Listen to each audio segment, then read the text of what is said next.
The neat and pretty girl at my new school is a childhood friend of mine who I thought was a boy. Volume 1 by Hebrew. Translation by NACL at Glucose Translations. Audiobook by Masquerade at Masquerade Audiobooks. Prologue. It was dusk near the end of one summer, a time when two children innocently believed that their happy days would continue forever. Moving?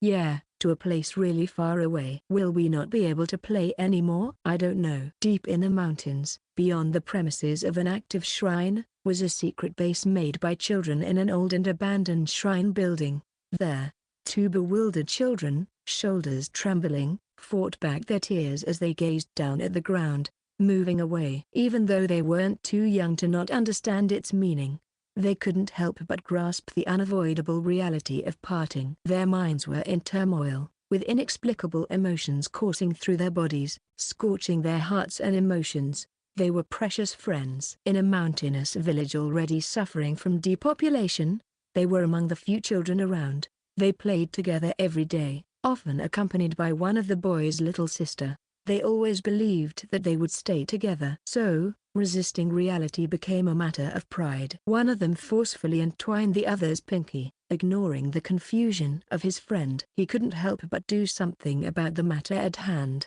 Haruki, we'll always be friends. Why yeah. Even if we're apart, we'll still be friends, Hayato. It was a small promise between children. Witnessed only by sunflowers blooming around them, an empty ramen bottle, and the cicadas that chirped in the background. It was a trivial ritual exchanged as they intertwined their pinkies, hoping for reunion in the face of an inevitable parting. Hence the two forced smiles on their faces. I'll go now. Yeah, see you soon. And didn't exchange words of parting. That was already 7 years ago. Chapter 1, A Reunion of Old Friends. And now, in the present. Hayato stood before a large building in the city, hours away from the mountainous countryside. It's massive, he sighed as he looked at the high school in front of him. Compared to his old, run-down, leaky, one-story wooden structure school in the countryside, the 3-story, pristine and white reinforced concrete building in front of him was significantly larger and cleaner, almost making his head spin. In a slight act of escapism, he found himself reminiscing about the past. Regardless, he couldn't afford to let himself be overwhelmed,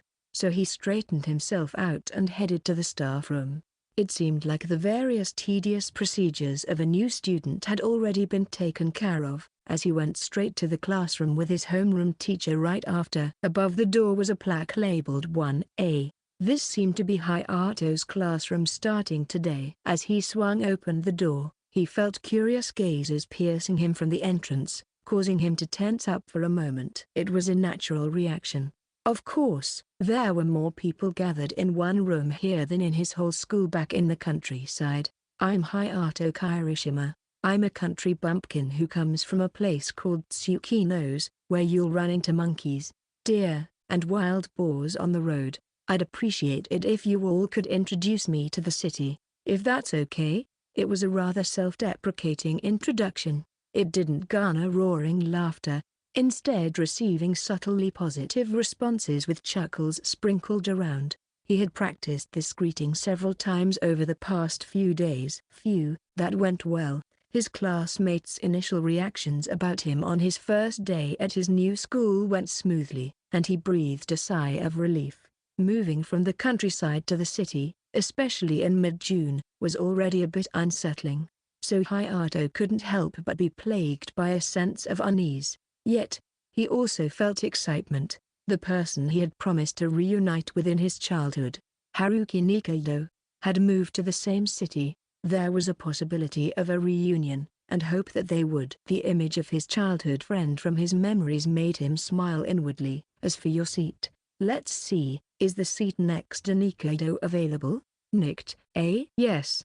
A female student raised her hand as if to identify her presence. She was a very beautiful girl. She had large, round eyes and meticulously braided, long hair that cascaded down each side. Facing his way and smiling gently, she looked as charming as a blooming flower. She perfectly embodied the image of a quiet and demure Yamato Nadeshiko, the embodiment of Japanese beauty in a woman, a pure and lovely girl. Hayato, taken aback by her beauty, a rare sight in the rural town of Tsukino's, couldn't help but think, ah, this girl has the same last name as that guy. That troublemaker. If he was in the same class as her or something, he'd probably say, having the same last name is like fate, right? With that thought, he couldn't help but chuckle, as his laughter spilled out and echoed in his throat. Nice to meet you, Nikaido-san. In response to Hayato's greeting, she blinked in surprise for a moment, before swiftly changing her expression to a mischievous, yet charming smile. Nice to meet you too, Kirishima-kun. For some reason, Hayato felt a sense of nostalgia as he looked at her with narrow eyes. Now what was it that made him feel nostalgic? He couldn't help but tilt his head in confusion, but he wasn't given time to ponder as his classmates immediately bombarded him with questions. Hey, Kirishima-kun, is what you said in your self-introduction true? How rural is your hometown really? To the point of encountering deer and monkeys on the road? Seriously? And how did you end up coming here from such a place? As soon as the short homeroom ended, Hayato found himself surrounded by classmates, subjected to what could only be described as a baptism of questions for transfer students. My dad suddenly got transferred, so we had to move. Tsukino's is pretty mountainous and there were only 4 buses that ran a day. There's also more livestock than actual people too. And to be honest, besides chickens and sheep, I've never been surrounded by so many people like this before, so it's kind of overwhelming. Shrugging his shoulders while he explained, he was met with laughter that rose from around him, with reactions like what? Seriously? And that's hilarious. It was quite a favorable impression. Hayato couldn't help but let out another sigh of relief. It seemed his classmates felt the same way, as they thought he was approachable. Piling on more questions. Did you have a girlfriend back there or something? There weren't even girls my age to begin with. What about friends? How did you spend your time? I mostly played games alone or helped out in the fields. Oh, but there was one person. We were really close. We'd push each other off bridges into rivers, or we'd climb trees in the mountains and then get stuck and fall together. They weren't really a friend though. More like a demon monkey or something, I guess. Hayato spoke, recalling memories of his childhood best friend, Haruki. They were memories filled with being dragged around and tossed about. Not particularly pleasant memories, one might say, yet, they were undeniably fun memories too. Even now, just thinking back on them brought a smile to his face. Snap. For some reason, he was suddenly interrupted by the sound of something snapping from the neighboring seat. Everyone instinctively turned their gazes in that direction. The source of the sound was Nikaido in the neighboring seat. In her hand was a mechanical pencil snapped cleanly in half. She looked surprised too. A refined beauty like her and a broken mechanical pencil. Given the strange combination, it was no wonder everyone's attention shifted from inquiring Hayato to her. Nikaido-san? Why did I do that? Are you okay? Did you hurt yourself? Yeah, I'm fine. It seems like this pencil was defective. Under such scrutiny, she hastily gave an excuse with a slightly awkward expression on her face, as if trying to cover it up. She then turned to Hayato with a hint of reproach in her expression. You speak quite harshly for someone you claim as a dear friend. Well, it's because they are a dear friend, after all. Is that so? As Hayato replied, thinking of Haruki, Nikaido simply turned her face away with a slight pout. Apparently, his response earlier was inadequate. As throughout the rest of the class, Hayato sensed a somewhat dissatisfied atmosphere coming from the beautiful girl in the seat next to him. Perhaps it was a misunderstanding, yet whenever their eyes met, she would quickly avert her gaze, suggesting otherwise. What should I do? Nevertheless, the class proceeded without regarding Hayato's turmoil. Naturally, the lessons were different from those at his previous school. Despite that, he was determined not to fall behind and strained himself to listen.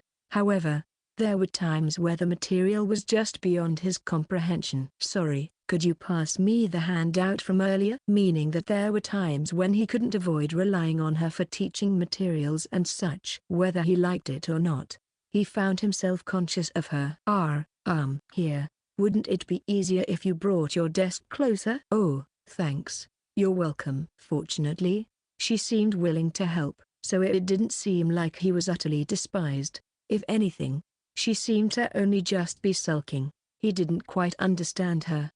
If it's my little sister, Heimko, that we're talking about, giving her some sweets would be enough to cheer her up. As a country bumpkin, Hayato had only a few peers of the same age, especially regarding those of the opposite sex. Apart from his sister, there was only one other girl around his age in his town. However, for some reason, she frequently avoided him, and they hardly interacted. Even Hayato had the sense not to equate the girl currently sitting next to him with his sister. Deciding it would be quicker to ask directly, he resolved to talk to her during the next break. Nikaido, hey, Kirishima, about my question from this morning. Oh, yeah, there's something I've been wondering about your life back there. But even that was interrupted by his classmates' questions. As they had begun to get used to school and started to feel bored with the same everyday routine, Hayato became the perfect target for their amusement. They weren't about to let that opportunity slip. Fuyuyu. Nikaido sighed in exasperation as she watched Hayato being bombarded by their classmates. The onslaught of questions continued during every break, and ultimately, lunchtime arrived without him having the chance to talk to her. Naturally, when lunchtime came, it seemed that everyone was prioritized with eating over Hayato. Groups were formed everywhere, with students spreading out their lunchboxes. It was his chance. I have to talk to her somehow. It might not have been such a big deal, but something was bothering him. He wanted to clear it up if he could, and Nikaido was quite cute. Hayato also didn't want to be disliked by her as a healthy young man. Excuse me, Nikaido-san. Excuse me, is Nikaido-san here? Yes. I'm here. Once again, he failed. This time, she was called out by a petite girl and left the classroom. His outstretched hand and words hung in the empty air. Seeing Hayato like that, some male students approached him with grins, patting his shoulder. Haha, you're quick to target Nikaido-san, new guy. I understand how you feel. Yeah, not only is she beautiful, but she's also kind and smart, and she's popular with the sports clubs too. Even now, I'm guessing she was called by the student council or some club, right? I think so. But still, impressive. From what they were saying, she seemed like the perfect student. Indeed, Nikaido was certainly a beauty. And with her academic and athletic abilities, along with her humble and gentle personality, one would wonder what more the heavens have bestowed upon her. It was impressive to see such a character straight out of manga or anime actually exist in the city. Though, she's completely different from the other Nikaido. Wait. They're different genders to begin with. As he thought about that, he couldn't help but chuckle wryly. It's fine to aim high, but she's out of your league, man. It seems like she was quite popular even in junior high, but I've never heard of anyone getting close to her. Oh, hey, weren't you trying to make a move on her just now, but she completely ignored you? No way. Anyway, new guy, Kirishima, don't get any strange ideas. I never meant it like that in the first place. As expected, she seemed to be quite popular.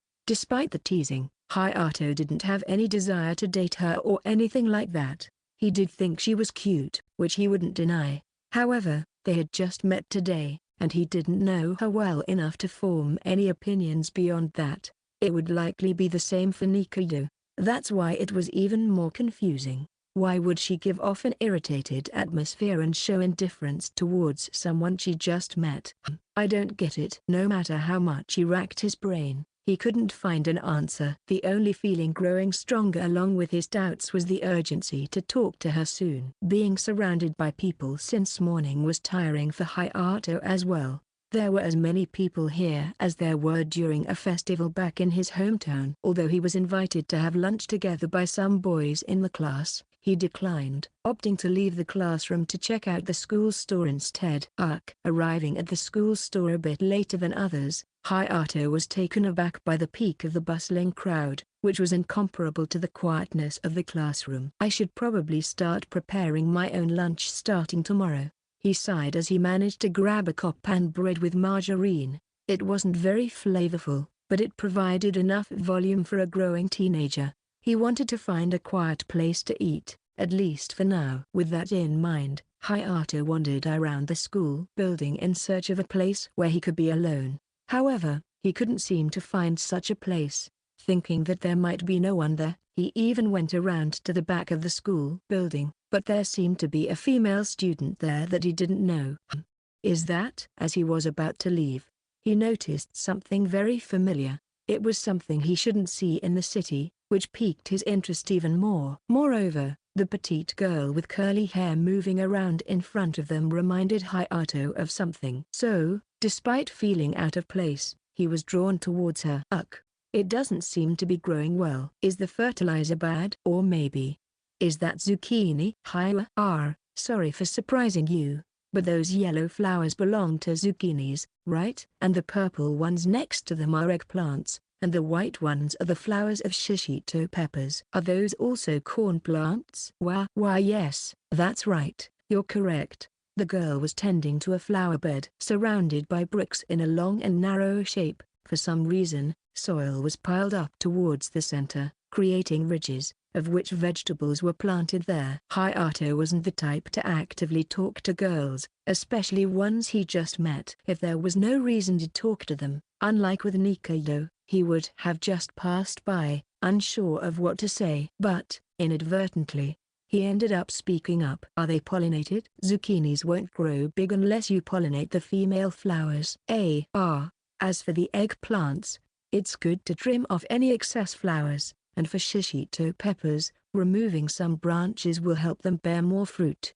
The girl, prompted by Hayato's advice, hurriedly fished out a notebook from her skirt pocket and flipped through it. As she alternated her gaze between the flower bed and her notebook, her face quickly flushed red. By the way, Hayato's knowledge was just basic stuff that any kid would naturally learn after regularly helping out in the fields in the countryside. It was nothing to brag about. Why, you sure know your stuff. I used to help out a lot in the fields in the countryside. Is this for the gardening club or something? Why yes, it's for the gardening club. Gardening club, huh? But you're growing vegetables?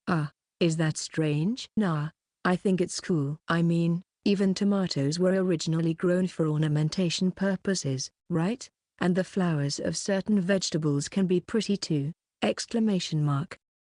Indeed, for Hayato, flowers of vegetables signaling the start of harvest season were more familiar and likable than those seen in flower shops. When I helped out in the fields, I used to get pocket money as payment. As he thought about such things, he chuckled and replied, surprising the girl with his response. As she blinked rapidly and became flustered, her reaction was somewhat reminiscent of a small animal, causing Hayato to smile even more. What are you doing? Suddenly, a voice, somewhat tinged with annoyance and accompanied by a cool gaze, came from behind. Mitake-san, the fertilizer that you requested has arrived at the club building. Huh? Yes. I'll go there right away. Thank you, Nikaido-san.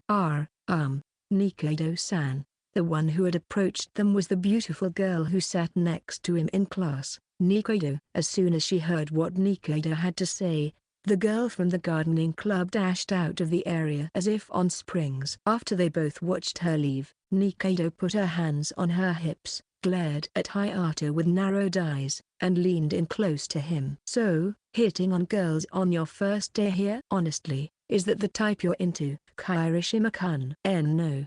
It's not like that. As her impeccably structured face drew nearer, he couldn't help but feel nervous. Not only that, her intimidating presence made him instinctively step back. Her familiar words and casual demeanor, as if tossing away the facade she usually had on, only added to Hayato's confusion, intensifying his sense of discomfort. Hitting on? No. I just thought she looked like. Looked like? Like who? The sheep from Mr. Jen's farm. The sheep we started raising to eat the weeds, but got scolded for since they were only interested in vegetable seedlings. Those bar-ing guys? Oh, yeah, she had curly hair and that fluffy demeanor of hers and all. So when I saw her hanging around those vegetables, I just, ouch. Hey, ha ha ha ha. Without warning, as if a dam had broken, She burst into laughter, then started patting Hayato's back vigorously. Geez, to think you call out to her just because she reminded you of Mr. Jen's sheep. You're awful, Hayato. Ow, hey, cut me some slack. Will you, Haru? For some reason, that name slipped out of his mouth, though his tone at the end was undoubtedly one of questioning. He couldn't understand why he had said such a thing. With a bewildered mind, Hayato found himself staring intently at her. Oh, Nikaido-san, there you are. Can I talk to you? Just then, a female student who seemed to have something to discuss with her arrived and called out. Yes. What is it? Hey, wait. And Nikaido once again adjusted her facade back on her face. SHH. Then, as she left, she turned back towards them, put her index finger to her lips as if to signal secrecy, and grinned mischievously. What in the world? Various thoughts raced through his mind, and Hayato's inner turmoil only intensified. Haruki, huh? Throughout the afternoon classes, Hayato could only think about her, and about Haruki, his childhood friend whom he used to run around the hills and fields within the rural mountains of Tsukino's. Come to think of it. I caught one too, Hayato. All right, stop hitting me. Just like before, he remembered how Haruki had a habit of excitedly hitting him on the back. If their exchange of words and her behavior matched that of Haruki from back then, it wasn't unreasonable for him to accidentally call her Haruki. It was something deeply ingrained in his heart. Is Nikaido-san Haruki? If she wasn't considerably familiar with Tsukino's rural mountains, and if she wasn't a local, she wouldn't know about Mr. General. He observed Haruki Nikaido with narrowed eyes. It was still hard to believe that the girl sitting next to him, so refined and quiet-looking, could possibly be the mischievous childhood friend resembling the demon monkey from his memories. Mew! Exclamation mark. Noticing Hayato's skeptical gaze, she flicked an eraser to his forehead. It didn't hurt, but he was surprised by her somewhat childish behavior. Is she a kid? Haruki Nikaido. Haruki, satisfied with Hayato's surprised expression, snorted and turned away. As she did, the tip of her pink tongue peeked out for just a moment, as if protesting Hayato's comparison of his childhood friend to that of a demon monkey. Before he knew it, the first day of classes at his new school had ended. The classroom quickly regained its noisy atmosphere, and students were liberated from boredom. The June sky, approaching the summer solstice, stretched endlessly blue, insisting on brightness. It was perfect weather for going out and having fun. Hey, Kirishima, we're all going to karaoke now. Wanna join? Yeah. Consider it a welcome party, so it's on us. I wonder what songs the transfer student will sing. Well, Hayato found himself surrounded by an enthusiastic and curious group. Among them were some of the various faces that had bombarded him with questions earlier. For them, it was a natural invitation. But having had no interaction with peers his age in the countryside, Hayato hesitated, unsure of what to do. Plus, I've never been to karaoke before. As he hesitated with an uncertain attitude, one of them forcefully wrapped their arm around his shoulder and attempted to drag him away. All right, let's go. Hey, wait. Stop. However, a sharp voice interrupted them, putting a stop to their plans. Nikaido-san? Surprised by the unexpected intervention, they all turned their attention to her. Haruki Nikaido, and perhaps even Haruki herself, was taken aback by her certain shout, as she coughed lightly and straightened up. No, he can't go. I've been asked to guide you around after school, right, Kirishima-kun? Well, yeah, I guess so. That's too bad. It's enviable that you get to hang out with Nikaido-san, though. No, Nikaido-san? Without waiting for further explanation, Haruki suddenly grabbed Hayato's bag and forcefully pulled him along. The strength with which she pulled him was surprisingly strong considering her slender arms, leaving him with no choice but to follow. If anything, he was being dragged rather than led. And so, not bothering to guide him around the school building, she led him straight for the entrance and out into the streets outside. Hey, where are you taking me? Don't worry about it. Don't worry about it. Hayato, dragged along by Haruki, hurried through the residential area. To an onlooker, it would seem like a beautiful girl was forcefully dragging him along. Feeling a mixture of embarrassment and shame, Hayato's face flushed, but Haruki paid no mind and continued ahead. However, it also reminded him of their childhood days. Ha, nothing's changed at all. For Hayato, the only difference was kicking at asphalt instead of dirt paths and embankments. I don't know where we're heading, but you're slow, huh? Just like back then, Hayato tried to outpace Haruki with brisk steps, and just like back then, Haruki accelerated to keep up. Hayato surged forward. Haruki surged forward, overtaking and being overtaken in a full-speed sprint. Both wore daring smiles, hands still clasped. Ha. He didn't understand why, but running together, just that, made it fun. Recalling past events and emotions, he was forcefully reminded that the girl in front of him was indeed Haruki. Though her appearance may have changed over the years, there was something undeniably unchanged. Something that oddly made him happy. All right, we're here. This is it. Here? It was an unremarkable house in a residential area. Nothing particularly stood out about it, but he immediately figured where she'd brought him without needing to ask. After all, visiting each other's homes was something they used to do often in the past. What's up, Hayato? Nothing. Despite her long hair cascading down her back, her slightly cold, petite hand, and her now different, beautiful face, Hayato couldn't help but feel a bit reluctant as she turned to him with a cheerful smile. But if he were to leave now, he felt like he would be admitting defeat in a childish way. So with such immature feelings, he muttered, "Excuse my intrusion.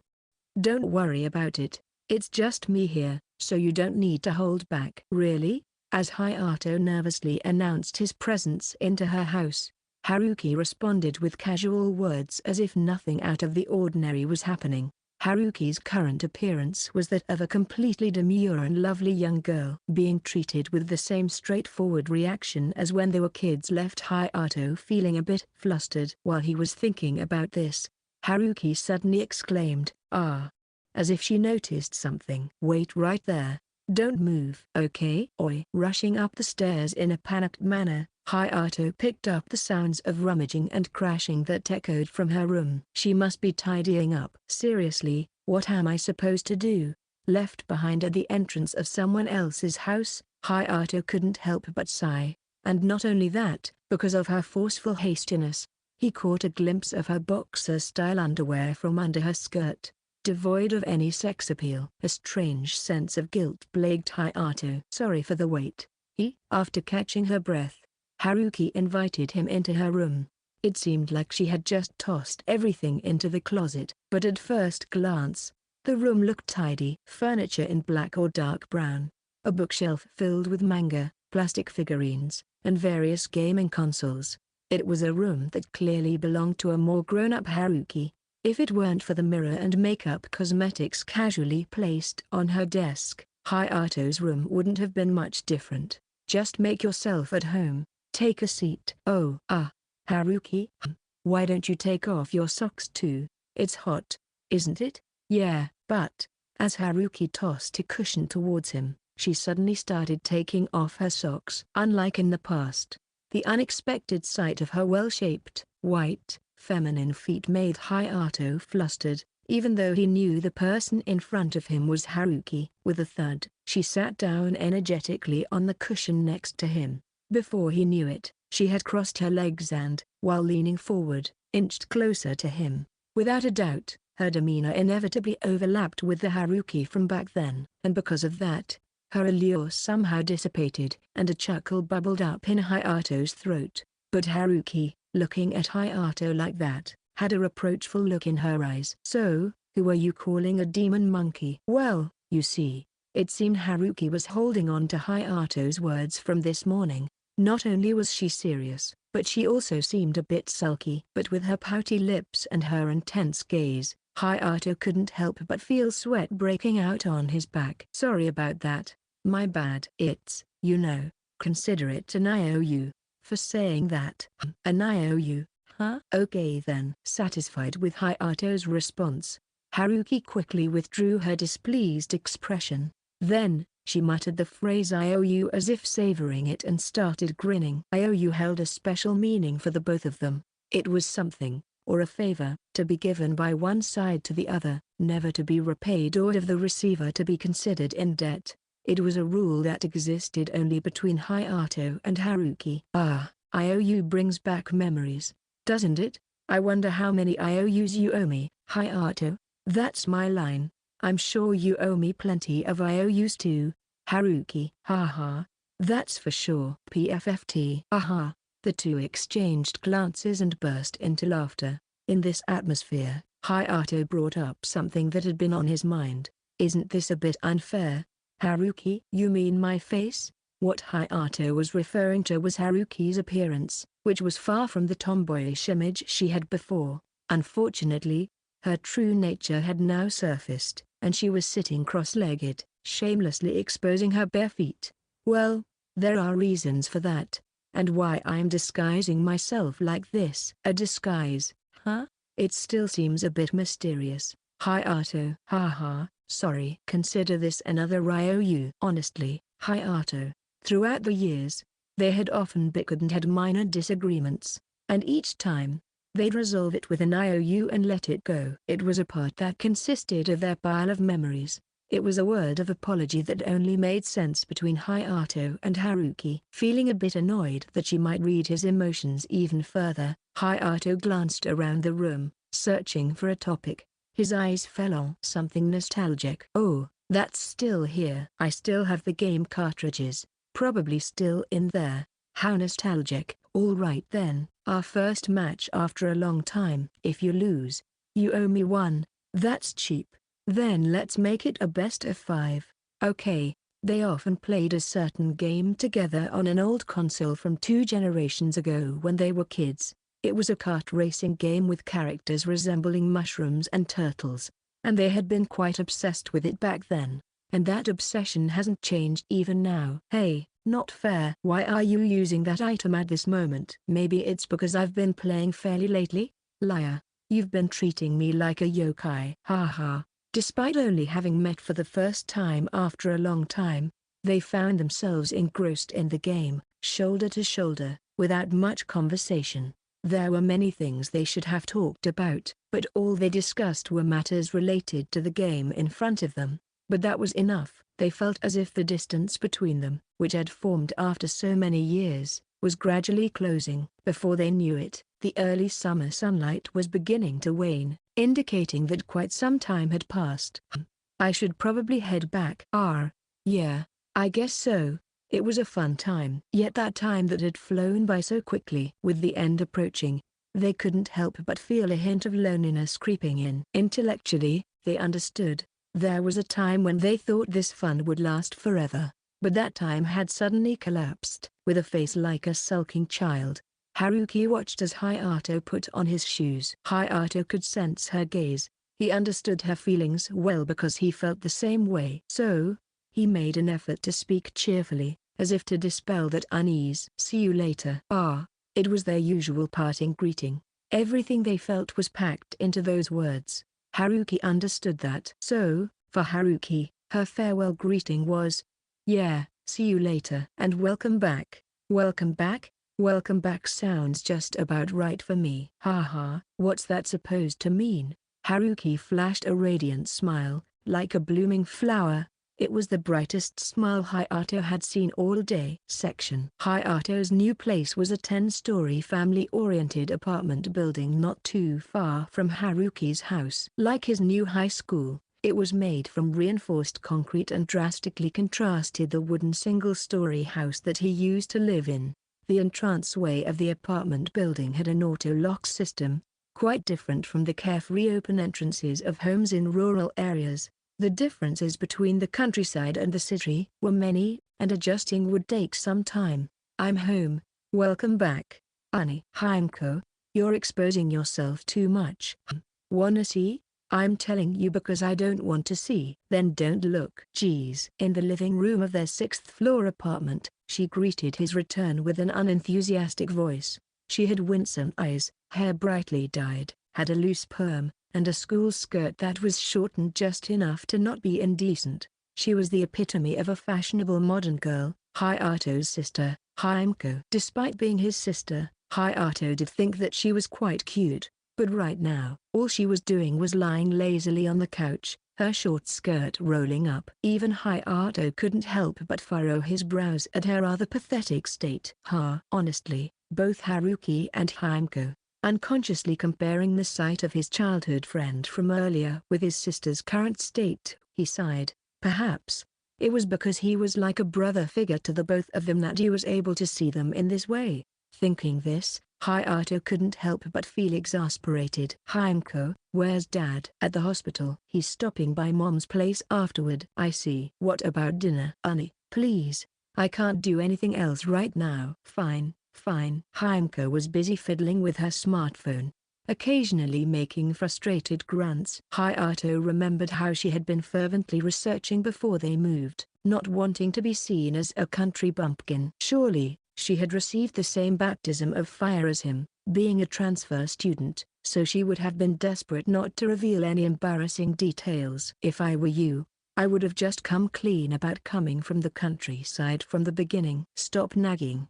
Honey. Himeko had a bit of a tendency to show off, which had led to several mishaps in the past. As Hayato watched his sister, he checked the contents of the refrigerator. Pork that I bought on sale, green onions, bell peppers, napa cabbage, and shiitake mushrooms. Hayato had only eaten kopan for lunch, so he was in the mood for something more substantial. First, he thinly sliced the pork, marinating it in a marinade comprising of soy sauce, sugar, and mirin, along with a mixture of potato starch and sesame oil. While waiting for the protein to marinate, he chopped up various vegetables. Since he was also using this opportunity to clean out the refrigerator, the proportions were quite approximate. He didn't forget to whip up a sauce made from oyster sauce, bean paste, chili bean sauce, soy sauce, and sake. After stir-frying everything and incorporating the sauce at the right moment, his home-cooked version of sweet and sour pork was complete,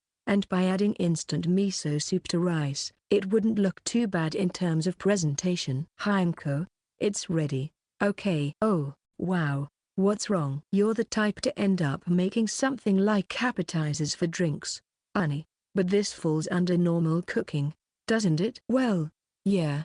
In the entertainment-starved countryside, gatherings and banquets were held at someone's place at every opportunity. Hayato was often called upon to help make food for these occasions, and he would receive some pocket money in return. It was inevitable that his repertoire leaned towards such dishes. Itadaki monsieur. Go ahead.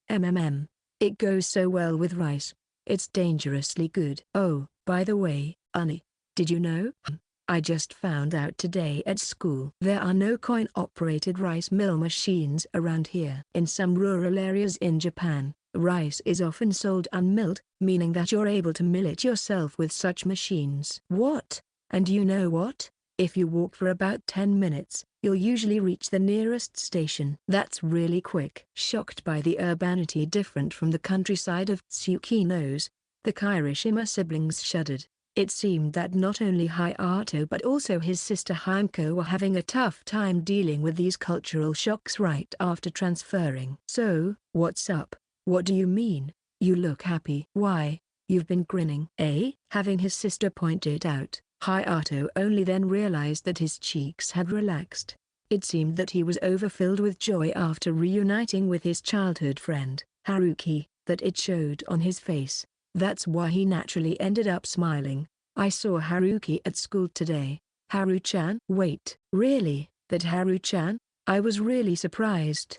Our seats were even next to each other. You were? That's amazing. How was Haru-chan? Well, Hayato recalled his childhood friend whom he met again today. Back then, she always wore shorts, shirts, and hats, with her clothes always covered in mud and her body covered in scratches. She looked like some gang leader or a mischievous child, but now, her hair had grown long and glossy, her skin flawless without a single blemish. She gave off an elegant impression, truly fitting the term Yamato Nadeshiko. However, her mischievous smile still overlapped with the one from those days. She hasn't changed at all. Haruki is still Haruki. She even quickly made me promise her an IOU. Oh, really? I wanna see her too. If anything, she's become even stronger than before and more forceful, evolving from a monkey to a gorilla. Haha, what are you talking about?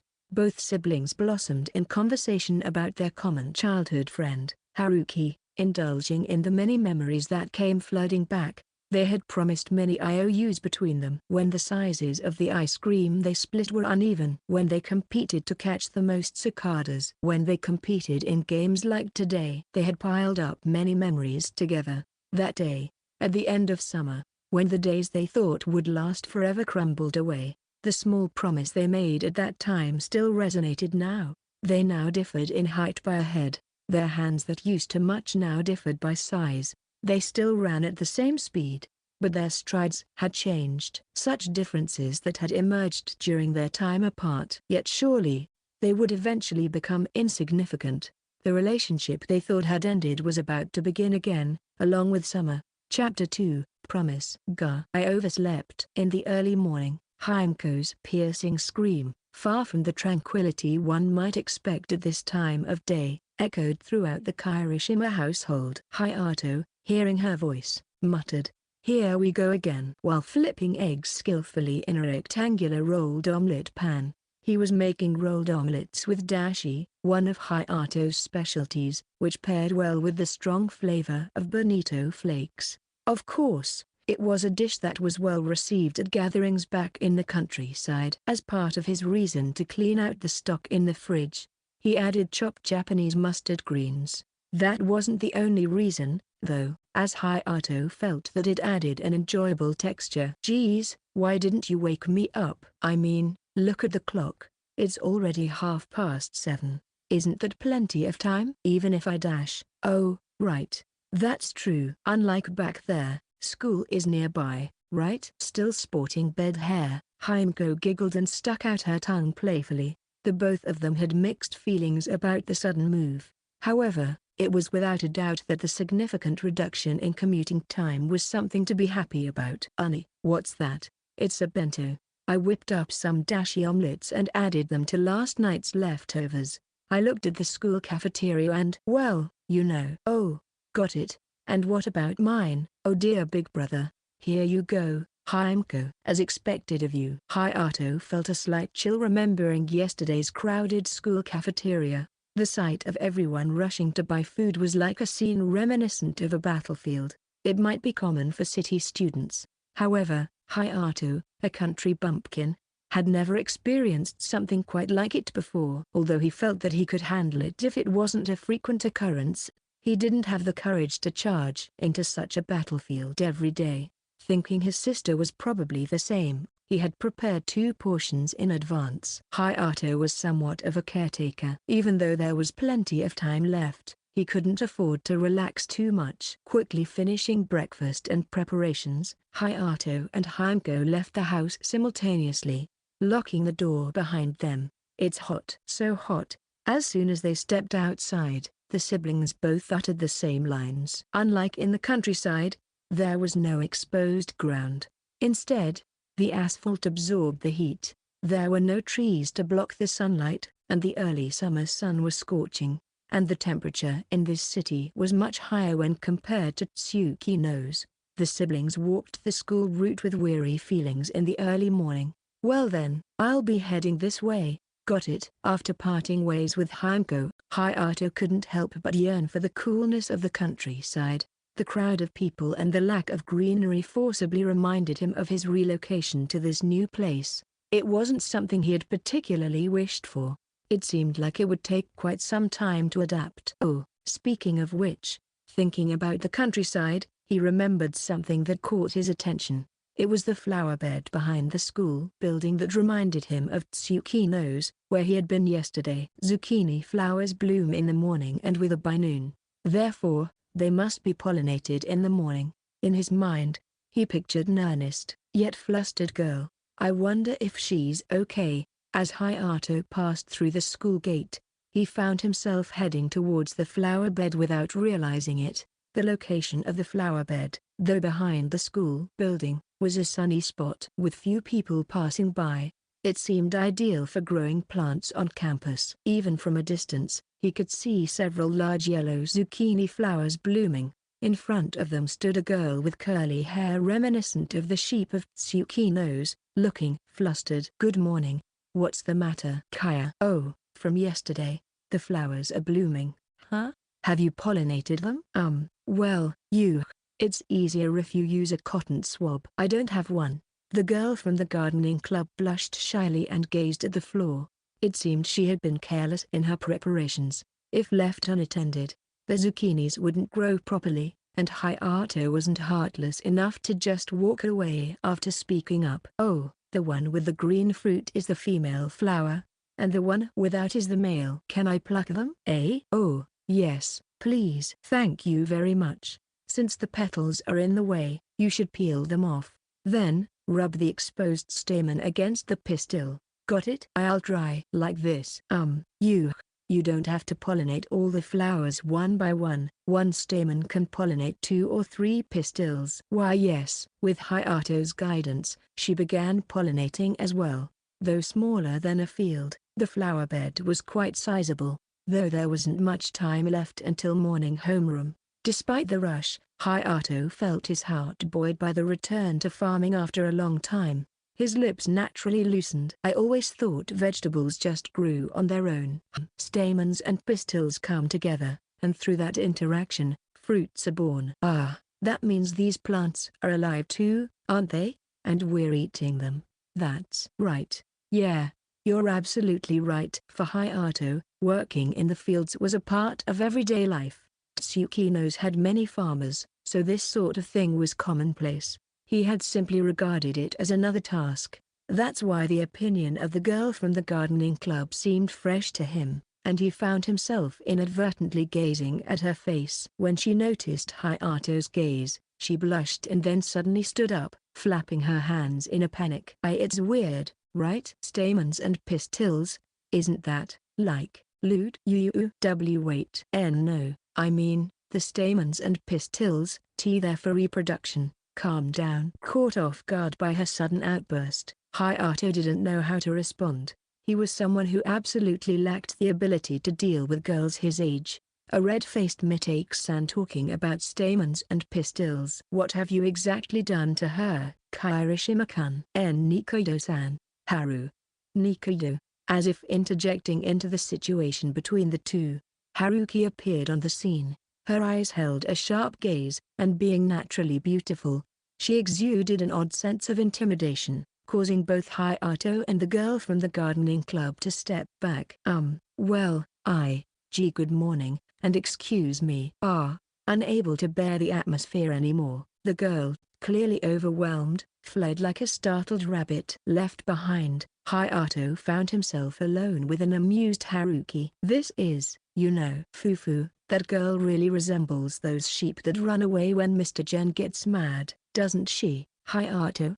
Hayato had been contemplating how to explain himself, but contrary to his expectations, all he received was Haruki's cheerful voice. Her face resembled that of a mischievous kid who had successfully pulled a prank. "How long have you been watching?" "From about when you guys were halfway instigating pollination. I was wondering what she was doing." Then she suddenly turned red and panicked, "So I thought I had to interject. Wasn't that quite a while ago? If you were watching, you could have called out to me or something. Now she might think I said something weird. I have a certain role and character to maintain at school, It couldn't be helped. And you're fine to not act that way in front of me." "It's fine if it's Hayato." Haruki's skirt fluttered as she spun around and spoke with a cheerful smile. "Because we're friends, What the heck is that supposed to mean?" It was a nonsensical argument. A stifled chuckle passed between the two. "Oh, well." Hayato couldn't help but think so for some reason. As if it were incidental, he and Haruki headed from the flower bed to the classroom together. Even walking together was a pleasant time. The entrance to their classroom was far away, so they briskly walked shoulder to shoulder as they used to, slightly hurried. In the midst of it, Hayato suddenly felt Haruki's gaze and glanced sideways. "What is it?" "Nothing. It's just, why do I have to look up when talking to someone like you now, huh?" How childish. HMPF. Turning her head away, Haruki muttered, I used to be taller than you, with a pout. Witnessing Haruki's typical behavior, Hayato couldn't help but release a sigh mixed with laughter. They were childhood friends who hadn't changed a bit. They shared the same past and memories, but as soon as they stepped into the classroom, they would quickly transform into just another unremarkable transfer student and an honor student, out of each other's reach. Ah, it's Nikaido-san. All right. Let's ask Nikaido about this. It's about the English assignment. Sorry. Can you help me with this too? Me too. Haruki, who had put on her facade, was immediately surrounded by both boys and girls. In an instant, the area around her neighboring seat became overcrowded. It seemed that some of them wanted to ask Haruki about yesterday's assignment. Come to think of it, she's academically achieving, isn't she? Remembering what he heard yesterday, Hayato couldn't help but wonder if some of the people crowding around just wanted to talk to Haruki. Perhaps she herself was aware of that. Yet, she quietly smiled and gracefully responded, which certainly explained her popularity. Although they sat next to each other, Hayato, a country bumpkin who was not good with crowds, voluntarily moved to the window to observe his popular childhood friend. She mentioned something about disguising herself, right? He recalled yesterday's words. Hayato was initially fooled by that disguise, too. But being fooled didn't mean he intended to say anything to Haruki about it. To Hayato, Haruki was just Haruki. There must have been some justification behind her actions. He didn't feel the need to pry. If she needed to, she would tell him. There was that trust between them. Observing Haruki surrounded by others, Hayato let out a chuckle. Nikaido sure is popular, huh? Well, it's nothing out of the ordinary for her. It's quite something. I mean, I can see why she's considered cute. But, speaking of which, haven't I introduced myself yet? I'm Mori. Mori, nice to meet you, transfer student. I mean, Kirishima. Oh, yeah, nice to meet you, Mori. The one who approached him was a boy with bright, bleached hair and a somewhat laid-back attitude. He was one of the students who had asked him questions actively yesterday. Grinning, Mori took a seat next to Hayato and shifted his gaze towards Haruki. Well, it's quite a high hurdle to jump into that circle right after transferring. I'm not particularly. Hey, shouldn't you be over there? She's like an unattainable flower, you know? Anyway, I have a girlfriend, so I'm just here to spectate. I see. There are quite a few others like me, you know? Really? Looking around the classroom, one could see various types of students. Those chatting with friends, diligently copying assignments, or those engrossed in reading paperback books. While some occasionally glanced towards Haruki, it didn't seem like everyone was intensely interested in her. Haruki Nikaido was a special presence. Perhaps because she was special, many thought their worlds were worlds apart from hers. Hayato himself was one of those who thought so too. It should be like that. Yes, it should be. Yet for some reason, he found himself furrowing his brows as he looked at Haruki. I see. Yeah. Do your best, Kirishima. Huh? What's all this out of nowhere? Come on now. I get it. Wait, you're misunderstanding something. Haha. For some reason, Mori teased Hayato as if making fun of him. It couldn't be denied that he felt a solemn sentiment. 7 years was longer than one could imagine. There were many things they didn't know about each other, but they weren't children anymore, like they were back then. Is it for the best to not get involved with her at school? Beautiful, talented in both academics and sports, Haruki Nikaido was a popular unattainable flower, an idol-like girl in the school of which she mentioned it was her disguise. In other words, there must be a reason why she was hiding her true self. Aligning with that reason was undoubtedly part of his role as a friend and a childhood companion, unchanged from before. Kirishima? It's nothing. Is that so? Yet, Hayato couldn't help but feel a hint of loneliness in his emotions, but he exhaled as if trying to reassure himself, and watched over Haruki. And then came lunch break. Throughout that time, Hayato had seen Haruki surrounded by everyone. In school, their worlds were different. That fact was made abundantly clear. Kirishima-kun, could you come with me for a moment? Huh? Nikaido-san? For a moment, He didn't understand the meaning of those words. Hayato looked puzzled as he stared at Haruki. Her face still bore the same calm smile as before, but her eyes carried a sense of urgency that couldn't be ignored. The classroom suddenly erupted in chatter. Haruki Nikaido was an unattainable flower, someone whose actions attracted the attention of everyone. She herself had always acted in accordance with that image, so she should understand such expectations accordingly. Speaking to a male student without any apparent reason, it was enough to stir various speculations among those around. Nikaido-san talking to the transfer student, could it be that he's her type? No, there must be some reason since he's a transfer student, right? Please, let that be the case. Whispers mixed with curiosity and envy echoed throughout their surroundings. They had already become the center of attention. It would be difficult to pretend that wasn't the case. Both Hayato and Haruki were forced to understand that, whether they liked it or not. Well, you know, that thing. It's about that thing. That thing? Nikaido? Despite saying so, Haruki continued to calmly say nothing else but that thing without any attempt at explanation. It was completely unclear. However, from the perspective of an outsider, it seemed like Hayato was at fault for not understanding why. Yet, Hayato himself realized that she was currently trying her best to cover something up, and it was evident. Come to think of it, he remembered something from the past. When they were kids, there was a time when Haruki, who had gotten carried away, walked atop a wooden fence separating a pasture from a field of crops, when it suddenly broke. Luckily, thanks to the adults nearby tending to agricultural work, no sheep escaped and no one was injured.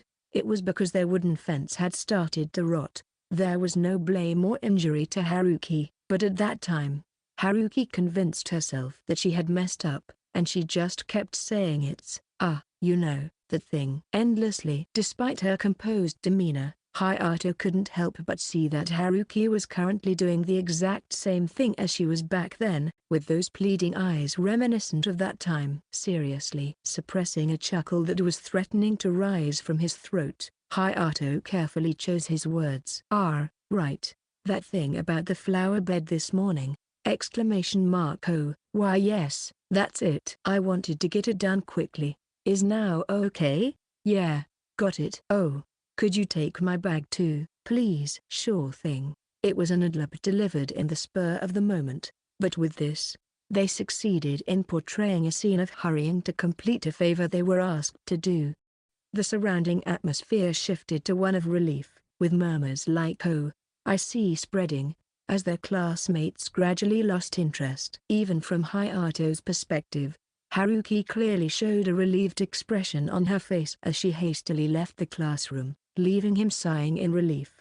Mori then approached him with a smirk. Nice move, transfer student. Haha, shut up. Section. The place he headed to with Haruki was a small, empty room in the old school building.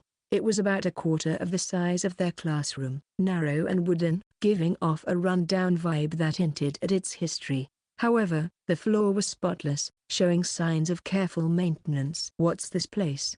A secret base. This old building is only really used for storage, so nobody comes here. Seems kinda bare for a secret base. Haha, true.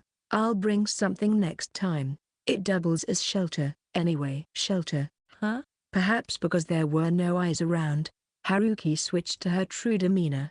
Just like in her room yesterday. Not minding the fact that she was wearing a skirt, she plopped down and sat cross-legged. She hesitated for a moment, but it seemed like she decided against taking off her socks in the end. This is something she can't show to anyone back in the classroom, after all. Hayato rubbed his temples as he surveyed the surroundings. A small room made from nothing but wooden walls. It was pretty lonely for a secret base, as if it just served as a shelter to escape the noise. It was a plain room with nothing but a window, devoid of any supplies. So, what's with this place? I stumbled upon it by chance. I've got the keys too, you know? Is that okay? It's fine as long as we don't get caught. How about you sit down too, Hayato? Hayato settled down in front of Haruki, adopting the same cross-legged posture. So, what's the deal here? What's your plan? Well, it's Haruki hesitated, groaning slightly as she gave an awkward response. She seemed to be unsure about something. Earlier, Haruki had invited Hayato. Despite wearing her usual facade, it was a reckless move. However, her eyes had strongly conveyed something, leaving a lasting impression. There must be something she really wanted to say. You won't laugh. It depends on what it is. If you laugh, it's an IOU. Got it?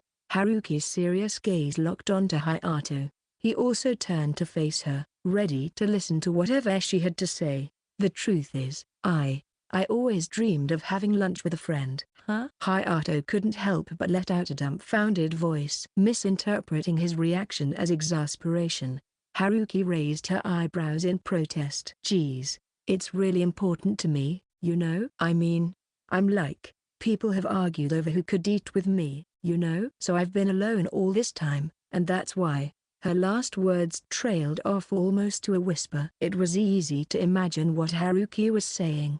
The scene in the classroom just moments ago, and this empty room she called shelter. Surely, that was what it was about. The thought of her spending lunch alone in this room all this time made Hayato's heart ache. Seriously. Hayato scratched his head as if to hide the pain, then took out a bento from his bag. I see. Then your dream will come true every day from now on. Hayato, isn't that what you want? No, you're not wrong. Then consider this an IOU from me. What a cheap IOU. Haha, then let's make it an IOU after every 10 times. In that case, the amount of IOUs you owe me will keep piling up. How about this? If we have nothing else to do, let's meet here for lunch every day. A promise, okay? A promise. Right, a promise. Yeah, it's a promise, Hayato. Why yeah? Haruki blinked in surprise, before flashing an innocent smile like that of a child. Unable to contain her emotions, the excited Haruki leaned in so close to Hayato that their foreheads almost touched. Too close. Hayato reluctantly pushed Haruki away a bit forcibly.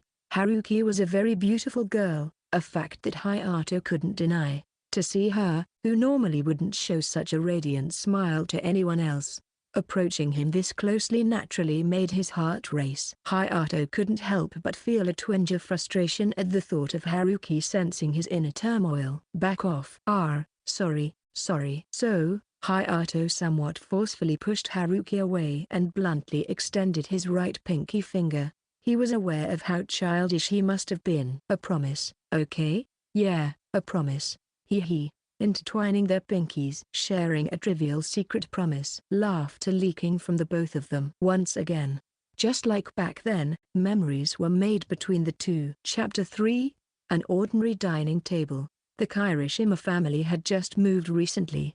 They had already unpacked essential items such as tableware, summer clothes, stationery, and textbooks, but there were still many boxes left unopened. In Hayato's room, several cardboard boxes still remained and formed a small mountain. Well, time to get to work. After coming home from school, Hayato quickly changed his clothes and immersed himself in the task of unpacking and sorting. He knew he'd be occupied with organizing these things for the next few days, unlike the spacious countryside house in Tsukino's they used to live in.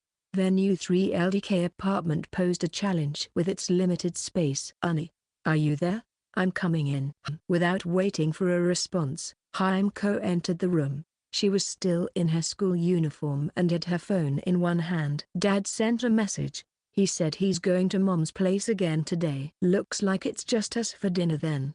Yeah, that's right. Hey, Ani, when are you going to get a smartphone? It's like I've become the messenger here. Haha, sorry.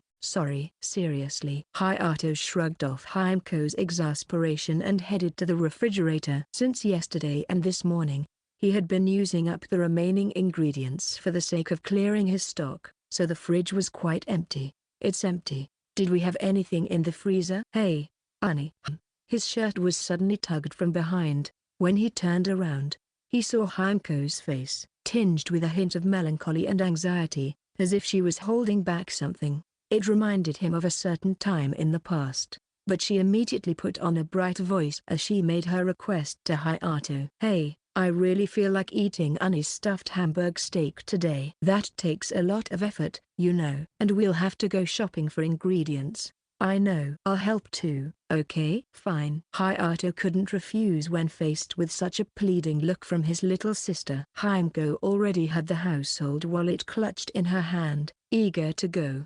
It seemed she planned to go together. She didn't want to be alone. Hayato ruffled his sister's hair a bit roughly. Hey, what's with that so suddenly? My hair's all messed up now. It's fine. That's what you wanted. No? NGH. Let's go before it gets dark. I still don't have a clear idea of where the supermarket is. Geez, Annie, you're hopeless. Hayato put on a cheerful voice in response to his sister's demeanor. Himeko, leaving the house, naturally quickened her pace as if shaking off her anxiety from earlier, and ended up leading the way, pulling Hayato along. The nearby supermarket was nothing out of the ordinary.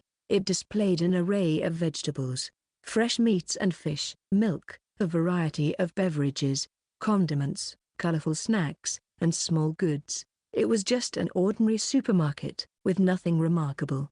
However, for the Kirishima siblings, it was different. When it came to shopping in their neighborhood back in the countryside, they were used to visiting old and eclectic local shops, the depots of agricultural corporations, and a local roadside station a little further away. For Hayato and Himeko, who were used to these options, the supermarket, where everything was gathered under one roof, felt like a food amusement park. Wow, look at the deli section. A croquette like that is only 38 yen. Doesn't that take a lot of effort to make? Hey, Annie, look. They have waffles and cakes even though they're frozen. There are so many types of pasta that I can't tell the difference. And there are so many dressings.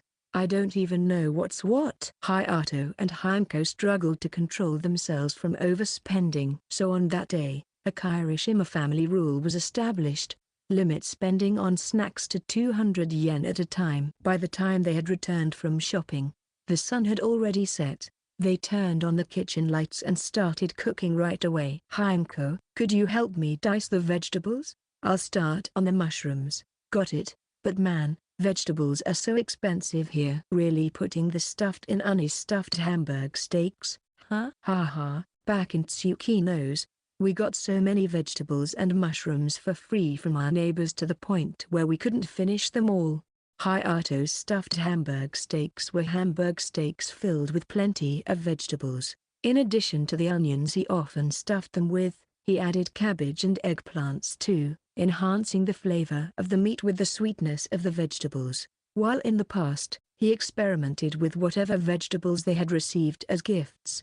After a few runs of trial and error, these became the regular ingredients. They were often accompanied by a Japanese-style sauce consisting of various mushrooms such as shiitake, shimchi, maitake, and enoki, simmered in soy sauce, mirin, sugar, and thickened with potato starch. It not only went well with hamburg steaks, but also with fish, immerse, and pasta. So they made extra and stored it in plastic containers in the fridge. And by adding the vegetable scraps to miso soup, dinner was complete. Itadaki monsieur. Chomp, hot. Annie, water. Here, be careful. By the time dinner was ready, it was well past 8 p.m. Hayato sighed as he rushed to get water for Himeko, who complained about the food being too hot, but seeing Himeko enjoying her meal so much made him relax a bit.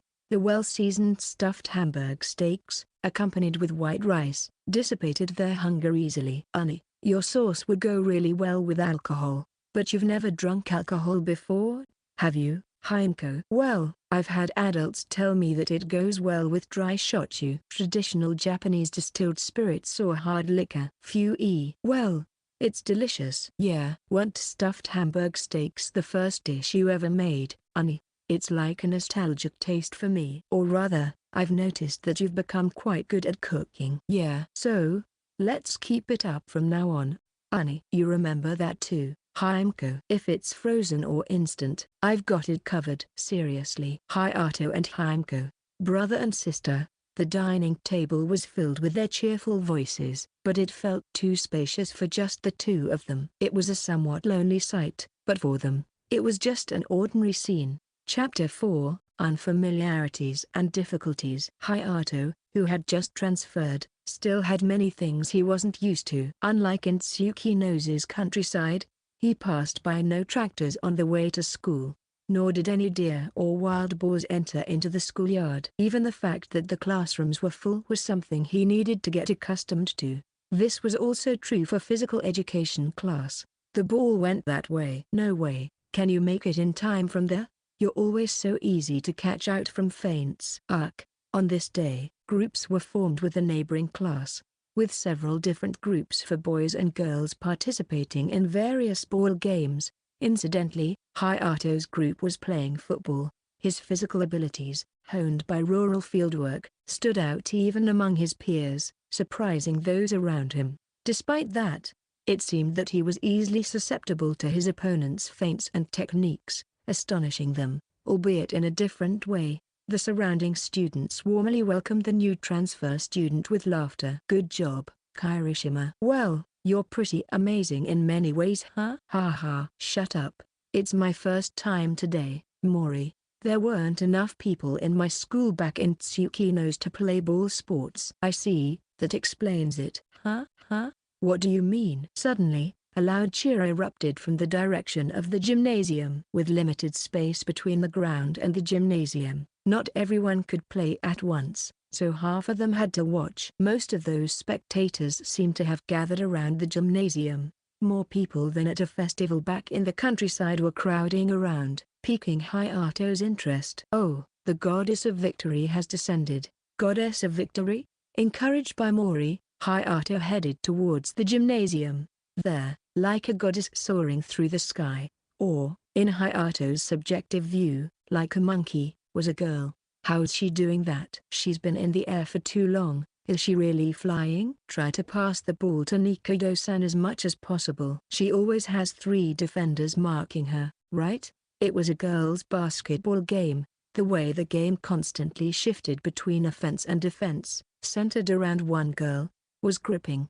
She ran around the court freely with the ball, never staying in one place. Her extraordinary leg strength and stamina bewildered the opposing team, much like a monkey leaping from tree to tree. What made this game interesting was that it wasn't just Haruki who stood out. As the cheers reached his ears, it seemed that the opposing team, despite being perennially defeated in the first round, was composed of mostly female basketball club members. While Haruki's performance stood out, the teamwork of her teammates, who managed to contain her and maintain a back-and-forth game, was remarkable. Hayato couldn't help but be captivated by such a match. Yet, he had a strong sense of déjà vu about this game. Show off. She's really playing around with them.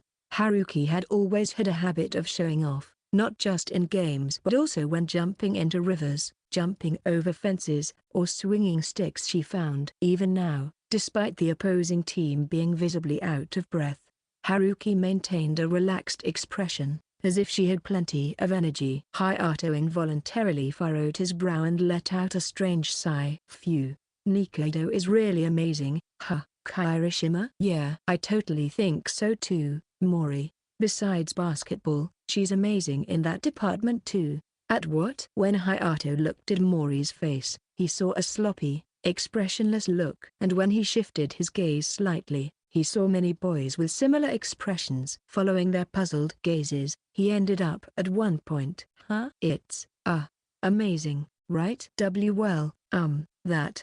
It was Haruki's chest, her breasts. They weren't particularly larger compared to those around her. However, Haruki's athletic performance as she darted around the court left others in the dust. Bouncing up and down vertically, swaying side to side, her movements sometimes went along with feints using the ball, drawing wide arcs. Now that's art, huh? Hayato gulped, as if in agreement, to the whispered words of administration that Mori had uttered. While they were of standard size, if not then smaller than average, their supple, healthy movements were enough to catch the attention of the opposite sex. Oi, stop thinking about that. This is Haruki we're talking about, right? Despite desperately telling himself that, once a teenage boy noticed such things, he couldn't help but sneak glances as he battled his inner turmoils. Exclamation mark. At that moment, Haruki, who had suddenly made a shot, noticed Hayato's gaze. For just a moment, she smiled with a smug look as if to say, "What do you think?" It was exquisite timing. She noticed I was watching? No, she couldn't have, right? Such conflicting thoughts raced through his mind, and his face grew hotter and hotter. He couldn't stay here any longer. "Huh, where are you going, Kirishima?" "Oh, you know, I'm just a country bumpkin, so I get dizzy in crowds." "I see, that's a shame." "Hey, yeah." Hayato stumbled out of the gymnasium, perhaps due to the heat. His head felt like it was boiling. He leaned his head under the faucet and turned on the tap as if to cool down. Amidst the sound of water, the cheers continued, as if relentlessly patting on his back to get his attention, somewhat irritating him. Damn it. It was certain that he was being toyed with by Haruki, as he desperately continued to pour water over himself. It seemed there were still many things he wasn't used to. Lunch break. At their usual secret base, Haruki boasted about the basketball game earlier with a smug expression. "So, how was it?" "Pretty impressive." "Huh? I did quite well, didn't I?" "Yeah, I guess." In contrast, Hayato seemed to brush it off with a sullen expression. In fact, Haruki had carefully observed Hayato being toyed with by his peers with their feints and techniques in football earlier. Because of that, she thought Hayato was acting this way out of frustration, making her feel even more proud. But Hayato had a different reason. Whenever something reminded him of what happened earlier, he found himself becoming acutely aware of Haruki as a member of the opposite sex. So, how was the game?" "I didn't watch until the end. It was close, but we lost." "Which side were you rooting for, Hayato?" She responded to his question with one of her own. Her mischievous expression clearly showed that she was teasing and playing with Hayato. Haruki's body seemed heated from the physical education class, as she had even taken off her socks and summer knitwear, and loosened the blouse's neckline, fanning herself with her hands. In a way, it was a provocative sight, but at the same time, it was a pitiful sight that she wouldn't show to anyone else. It was a sight she only showed in front of Hayato. Well, that's just like Haruki. Thinking that, he felt silly for being so conscious of it. The crease between his eyebrows relaxed. "Geez, are you listening?" Yeah, I admit defeat. You win. Haruki. "Finally, you admit it. Does this count as an IOU? How does that constitute one? Which one of us got everyone excited?" Excited. "Geez, what an actor." "An actor, huh?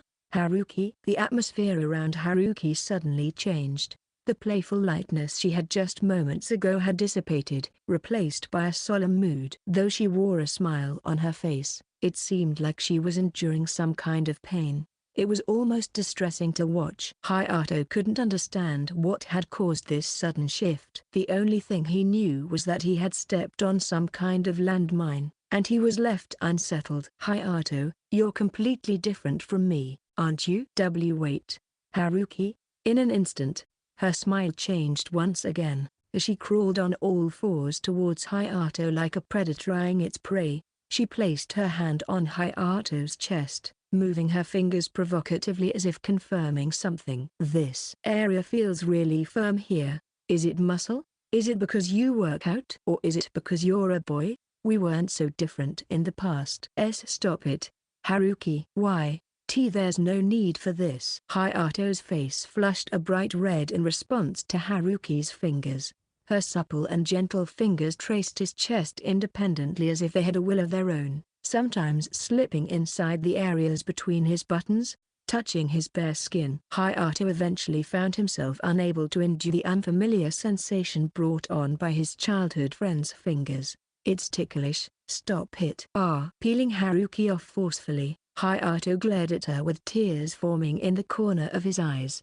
As for Haruki, after blinking her eyes a couple of times, she burst into laughter. "Ha ha, sorry. Was it that ticklish? Please spare me." "But, hey Hayato, how do you feel about me acting like this and deceiving everyone?" "I don't know. I just think at the end of the day it's still you, Haruki." "I see." With a narrowed gaze, Haruki seemed to signal the end of that conversation as she took out her lunch. It comprised of a usual jelly drink and what seemed to be onigiri today. Observing her for the past few days, It appeared to be a rotation between sandwiches and onigiri. Following suit, Hayato also took out his lunch. Hey, as an apology. Want some of my lunch? Have some of my jelly drink? Or maybe onigiri? No need, I've got mine. Haruki. Is that what you always drink? It's convenient for getting nutrients easily. From the convenience store? Yeah, I stop by every morning. By the way, Hayato, you always bring a bento. What's that? What's what? It's a rice croquette. In Hayato's lunchbox were only 4 fist-sized rice croquettes. He had prepared no side dishes, so it was understandable why Haruki was surprised. However, they seemed to have considerable volume. He had prepared it the previous day in anticipation for the physical education classes today. He had sautéed minced onions, eggplants, and bite-sized bacon, then added leftover cold rice and seasoned them with salt, pepper, and ketchup. He used plastic wrap to mold them like squeezing a cloth, ensuring to include cheese inside. After adding flour, a beaten egg, and breadcrumbs to create a batter, he fried them on the frying pan with enough vegetable oil to soak them. By the way, Heimke had commented, fried food with rice? Are you trying to make me fat?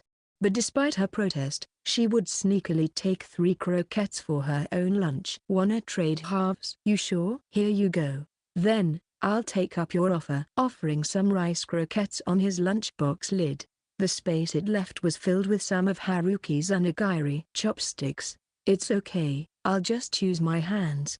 Delicious. The rich flavor is irresistible after PE, and the cheese is great too. Where did you buy these? Frozen? I made it. You, Hayato? What's wrong? Surprised? Yeah. Once again, Haruki made a surprised expression and closely observed Hayato's face. Her eyes seemed to express disbelief, as if she couldn't quite believe it. Could it be that you've been making your own lunch all this time, Hayato? Yeah, that's right. 7 years really is a long time, huh? Haruki, she murmured with a somewhat troubled smile. Hayato felt that he needed to say something to her, but he couldn't find the right words, and he ended up holding his breath. Let's eat quickly. Lunchtime's almost over. Yeah, right. But that was just a momentary event. However, that was just a fleeting moment. Soon enough, she returned to her usual mischievous, friendly smile.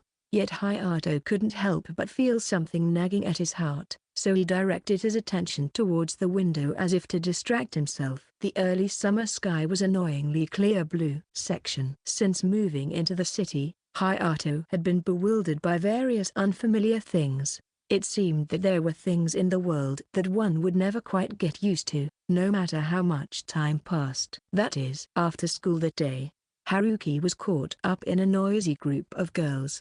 Hey, are you watching A Decade of Solitude that's airing now? Of course. Can you believe that the actress, Taramao, is as old as our parents? She definitely looks like an Annie-san. Oh yeah. Isn't it being filmed nearby? No way. Oh, now that you mention it, I think Jeremy from our class was trying to invite Kane Mia from Class D to the set location or something. Wait a minute. Those two have been getting along lately. But is that what's going on? Yeah, how juicy. So, Nikaido-san, what do you think? Well, It seemed she was being dragged into gossip about who's involved with whom, based on the topic of the conversation. That alone wasn't particularly unusual, but something seemed off about Haruki. She was smiling quietly as usual, nodding along, yet she somehow seemed uncomfortable. Observing her while chuckling to himself, Hayato thought Haruki seemed to dislike that kind of conversation. As he looked at her with teasing eyes, he oddly noticed that Haruki's complexion was out of the ordinary. She looked pale. It was inexplicable, yet it didn't seem like she was unwell in particular. It was a subtle change that only Hayato could notice. He didn't know what was bothering Haruki, but once he noticed, he couldn't just ignore it. Nikaido, someone's calling you in the hallway. Eh?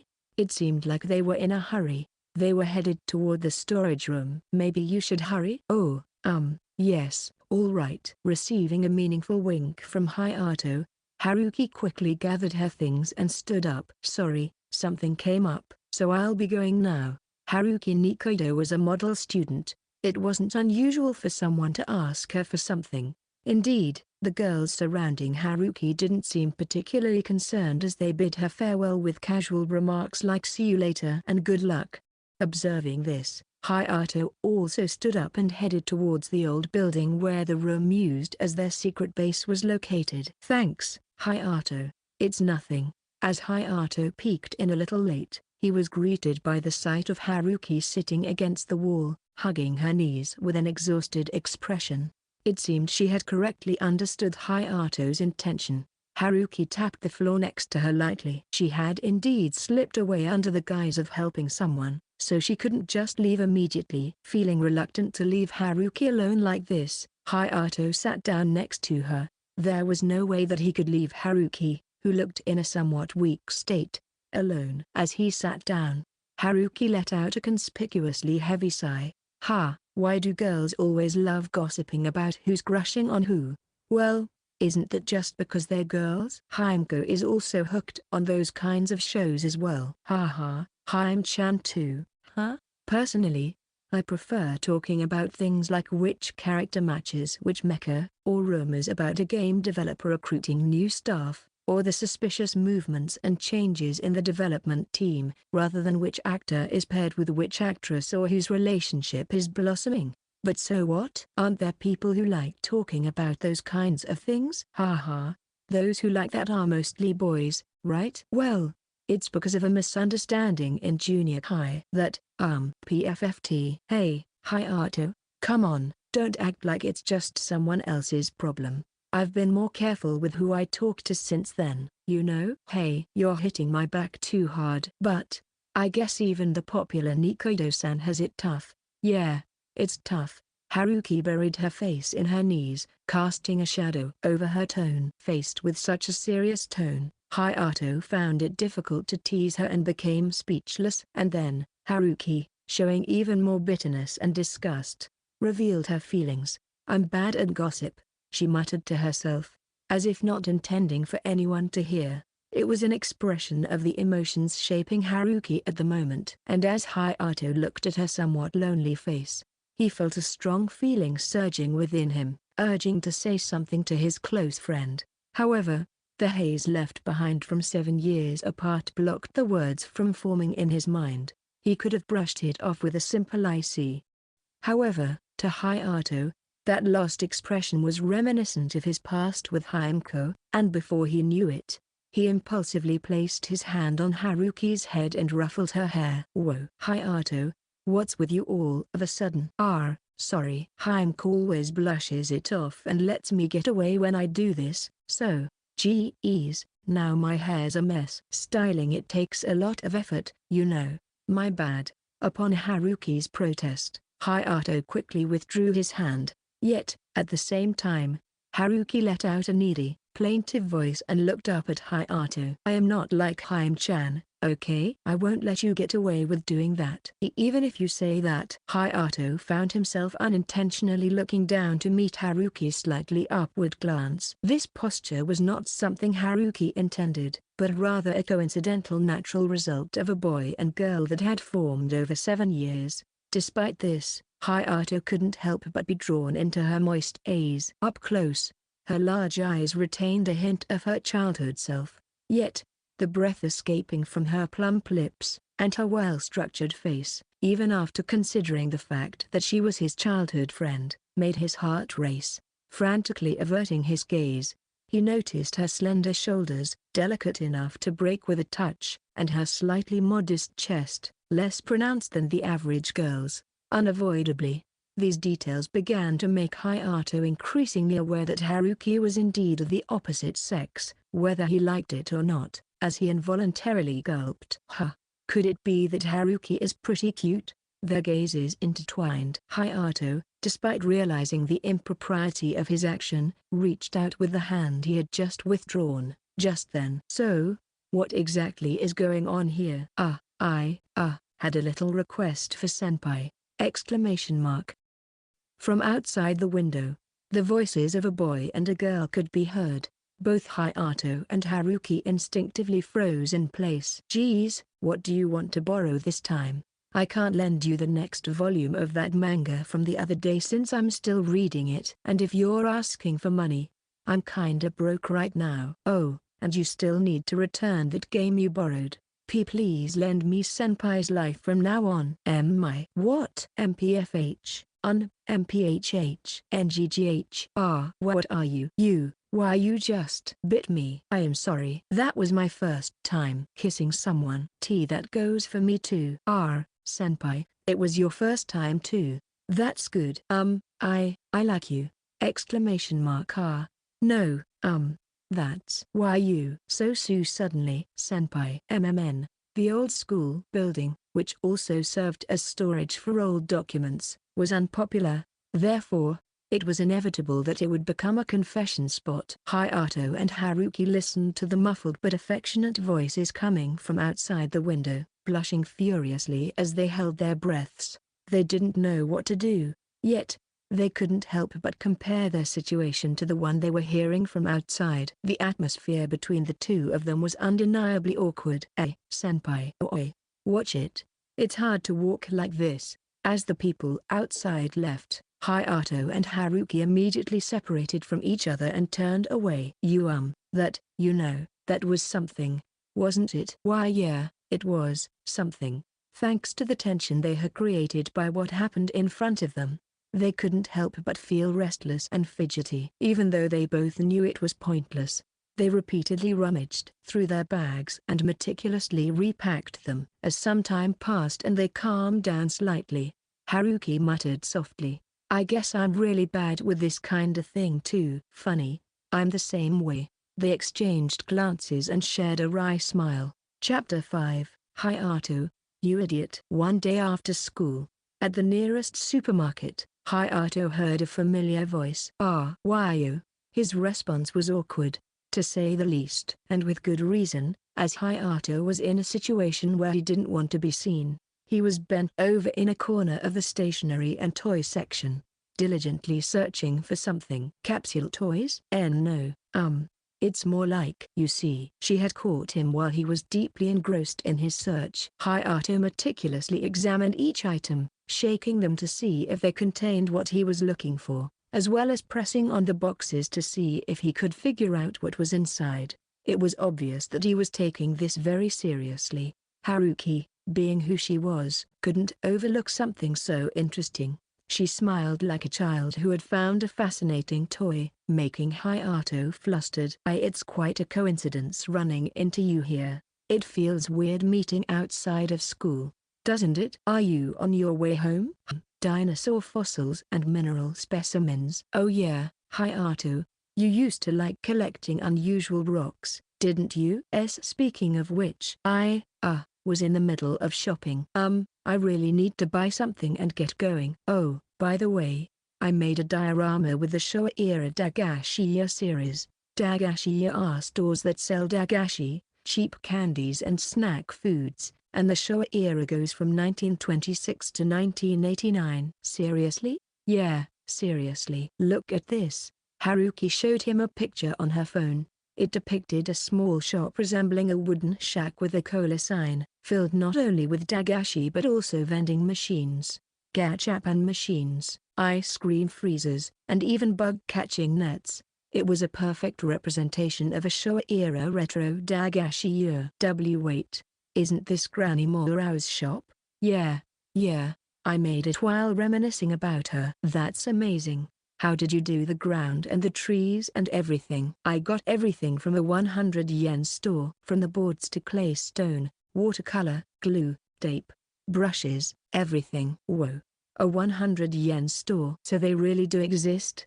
It's not just an urban legend. They even have one in front of the station. Wait, you're surprised by that? Well, yeah. But, can you really make stuff like this with capsule toys? It was tough. I wanted an ice cream freezer, but I kept getting benches instead. Fufu. I actually wonder what its actual drop rate probability is. Haruki-san? The highlight seemed to vanish from Haruki's eyes, leaving behind only a vacant expression. Yet she still had a smile plastered on her lips. It was clearly an unusual situation. Hayato instinctively felt like he was being dragged into a muddy swamp. He felt a faint chill down his spine, before gently returning the capsule toys to the shelf. "What's wrong? Not buying anything? Aren't you intrigued by this countryside festival stall series?" "Why yeah, let's get back to shopping." Haruki. "Yeah. But the capsule toys." He forcibly pushed Haruki, who had already become resident of this swamp, away from the scene. Capsule toys were like a swamp, very hard to get out of once sucked into. Hayato deeply engraved this rationale in his heart. After quickly finishing shopping, the two left the store. They seemed more exhausted than usual. "Phew, that was close. I almost sunk into a new swamp. I should try and moderate myself too." "Huh?" Hayato's shopping wasn't particularly heavy.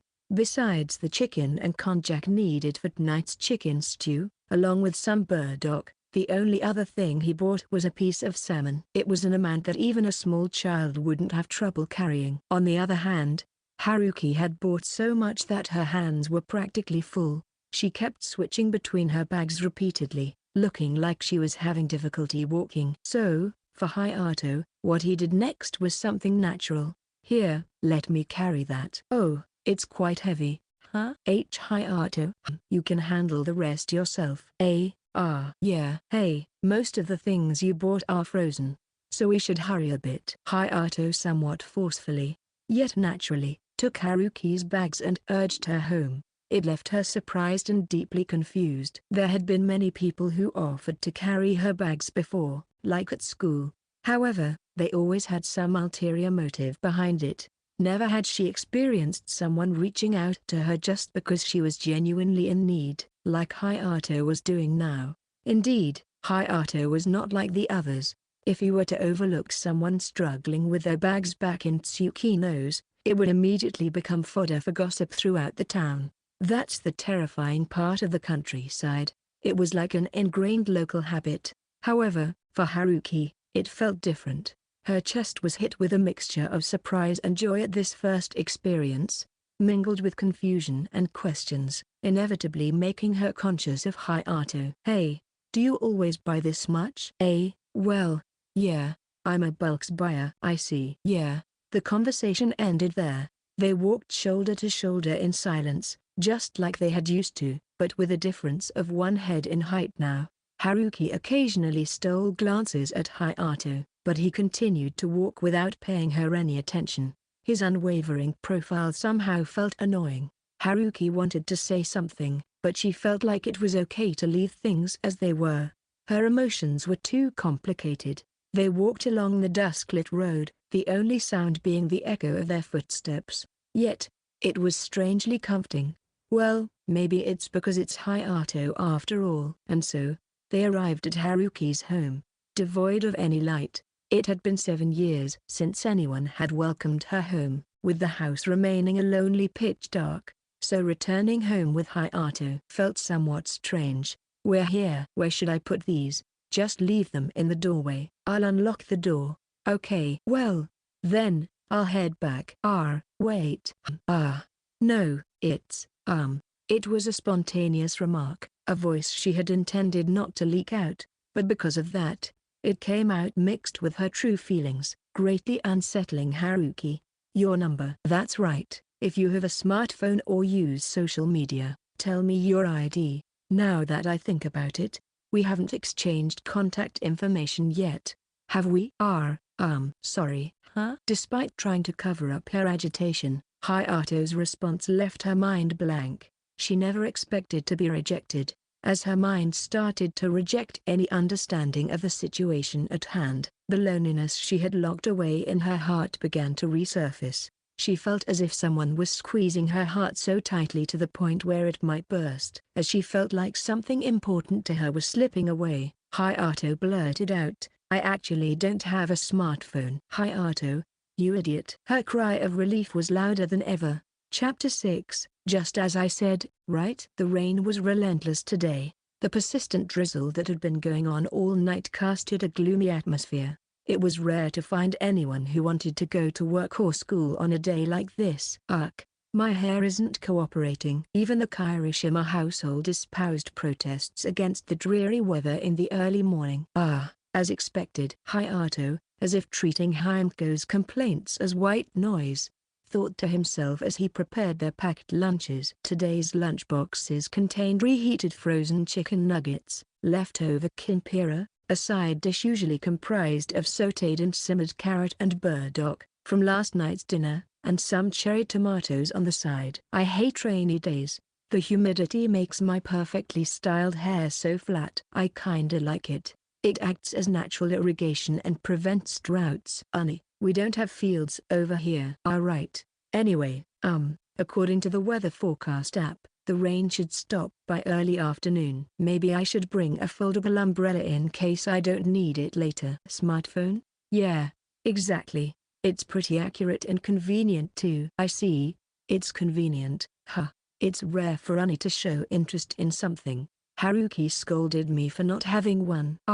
Haru-chan. Haimko nodded as if she understood and crossed her arms. Her gaze directed at Hayato contained a mix of criticism and exasperation. Excuse me, Ani. Smartphones are essential in modern life. Just like how every household has a refrigerator or every farm has a tractor. It's natural for everyone to have one. It's abnormal that you don't. Really? Is it that crucial? Tsukino's has only one cell tower. Yet, even that itself is still convenient. It's enough for me to communicate with Saki-chan every day.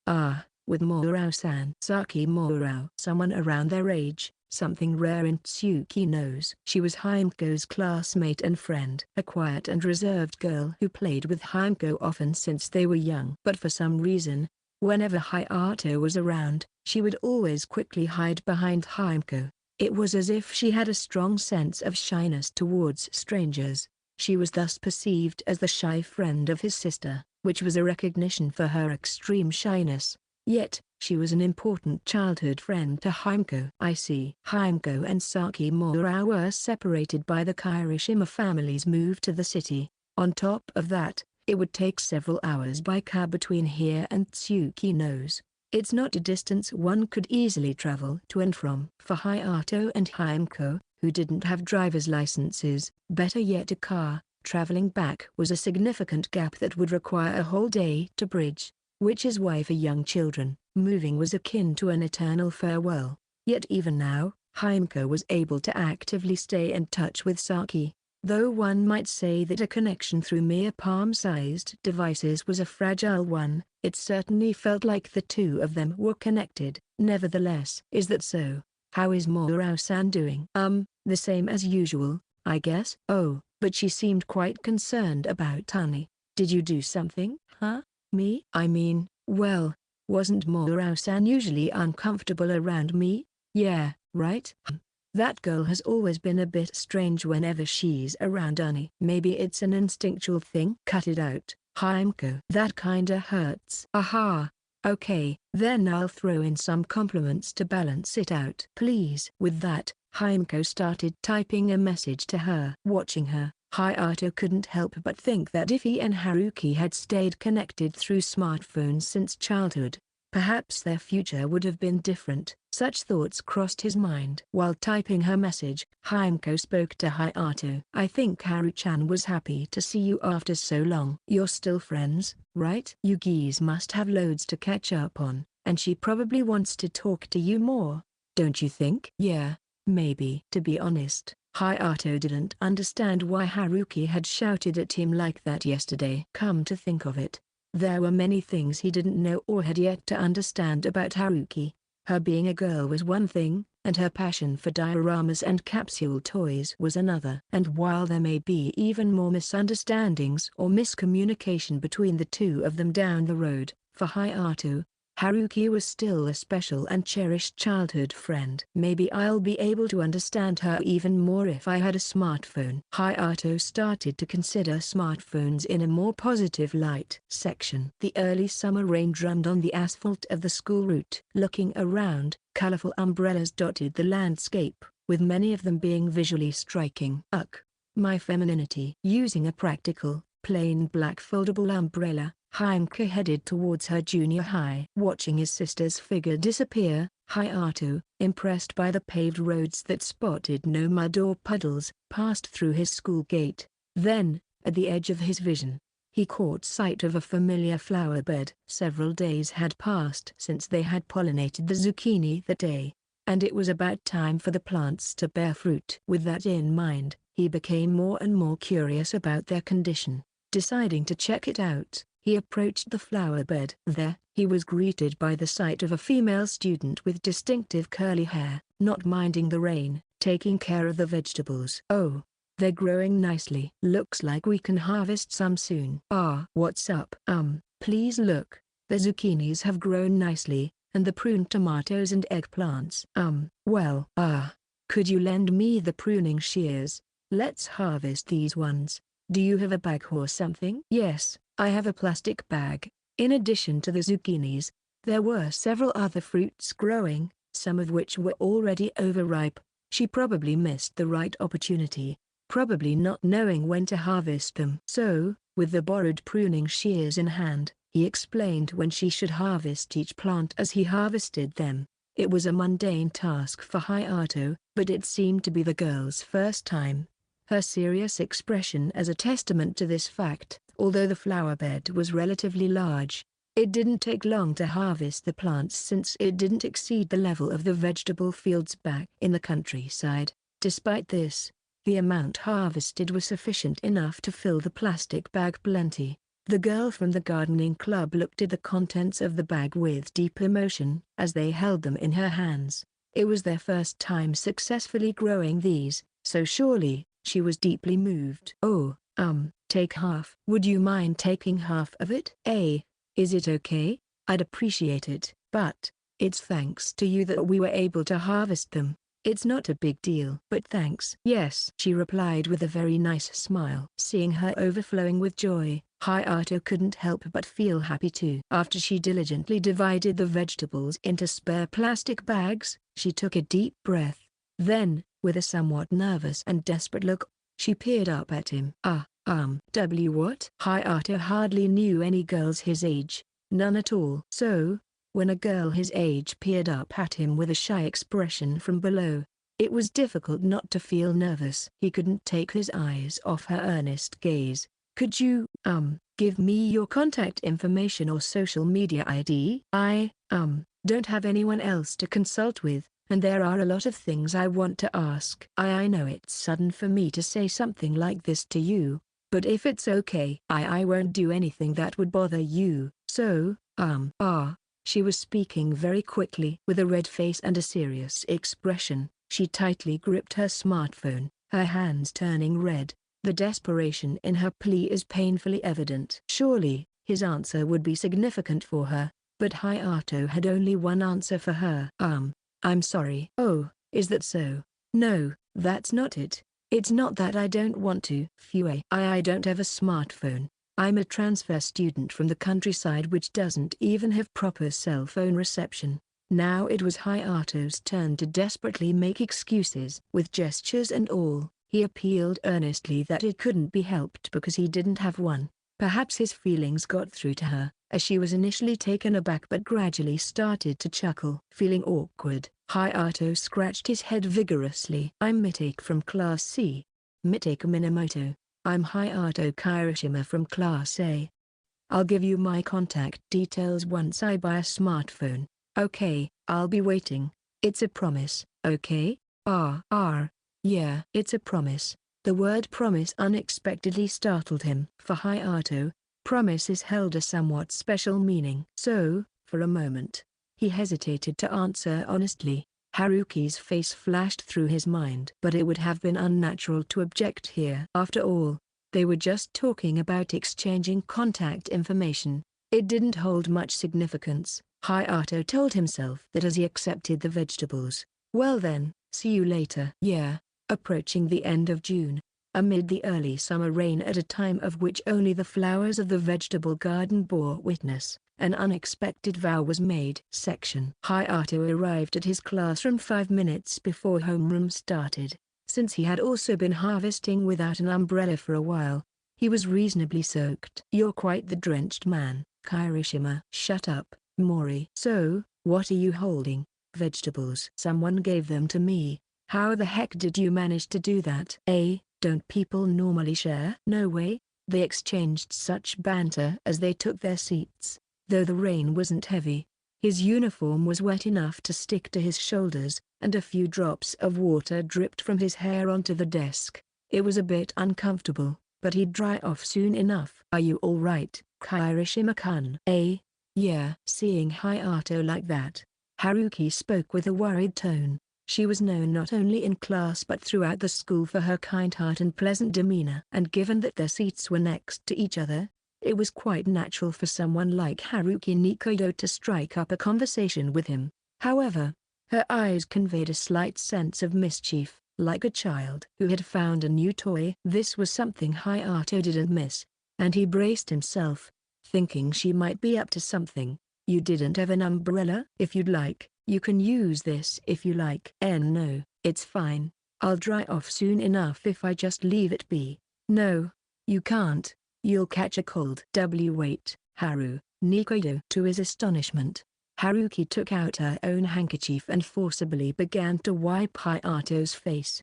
Haruki was a popular beauty akin to an idol, and here she was, worriedly speaking to and personally wiping his wet face and hair. Sounds of chairs being pushed back echoed throughout the classroom, and some boys even dashed out into the rain. This girl.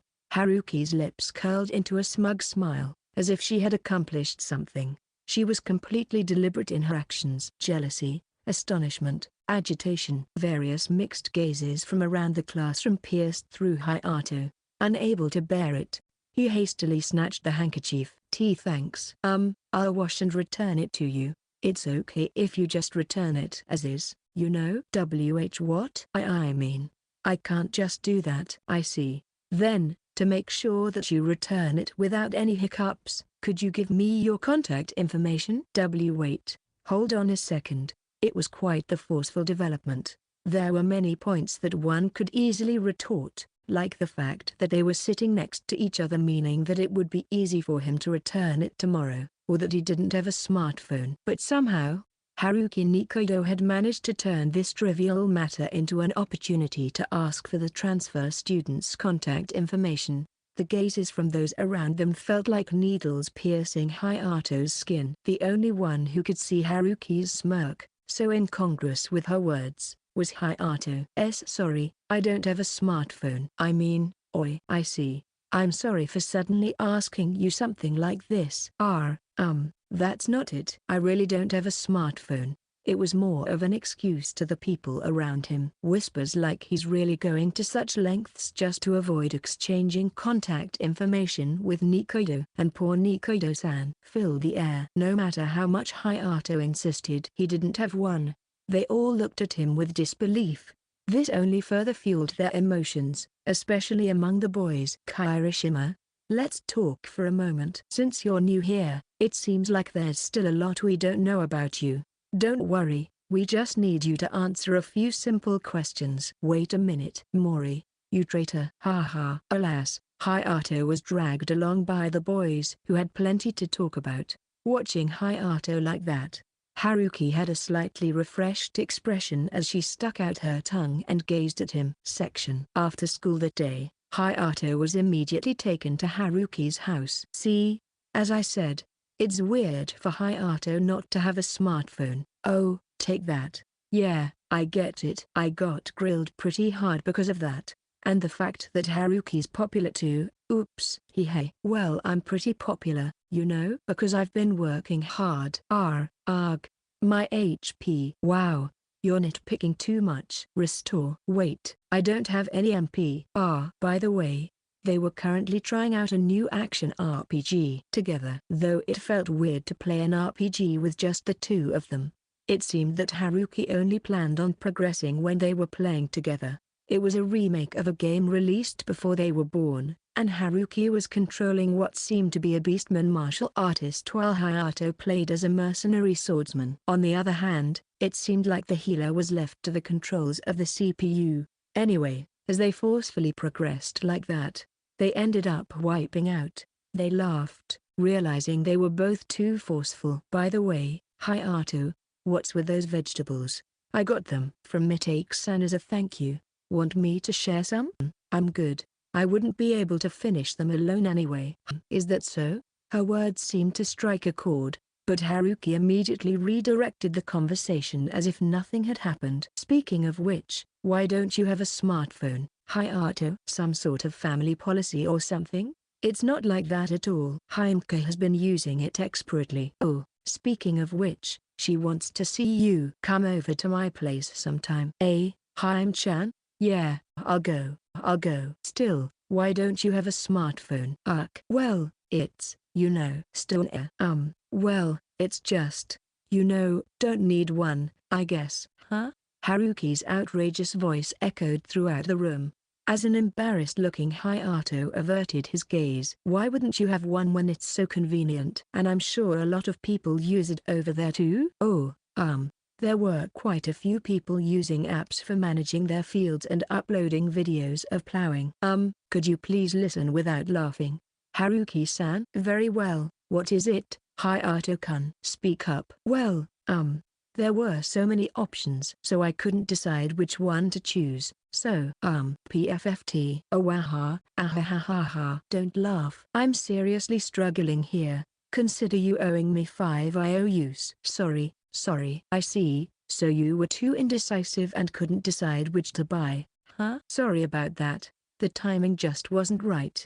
That was certainly part of it. Fufu, I see. Then, let's go pick one out together next weekend. That alright? Yeah, it's a promise. Hey. And the two of them looked at each other and laughed. Making plans for the weekend while playing games. It was just the same as before. Chapter 7.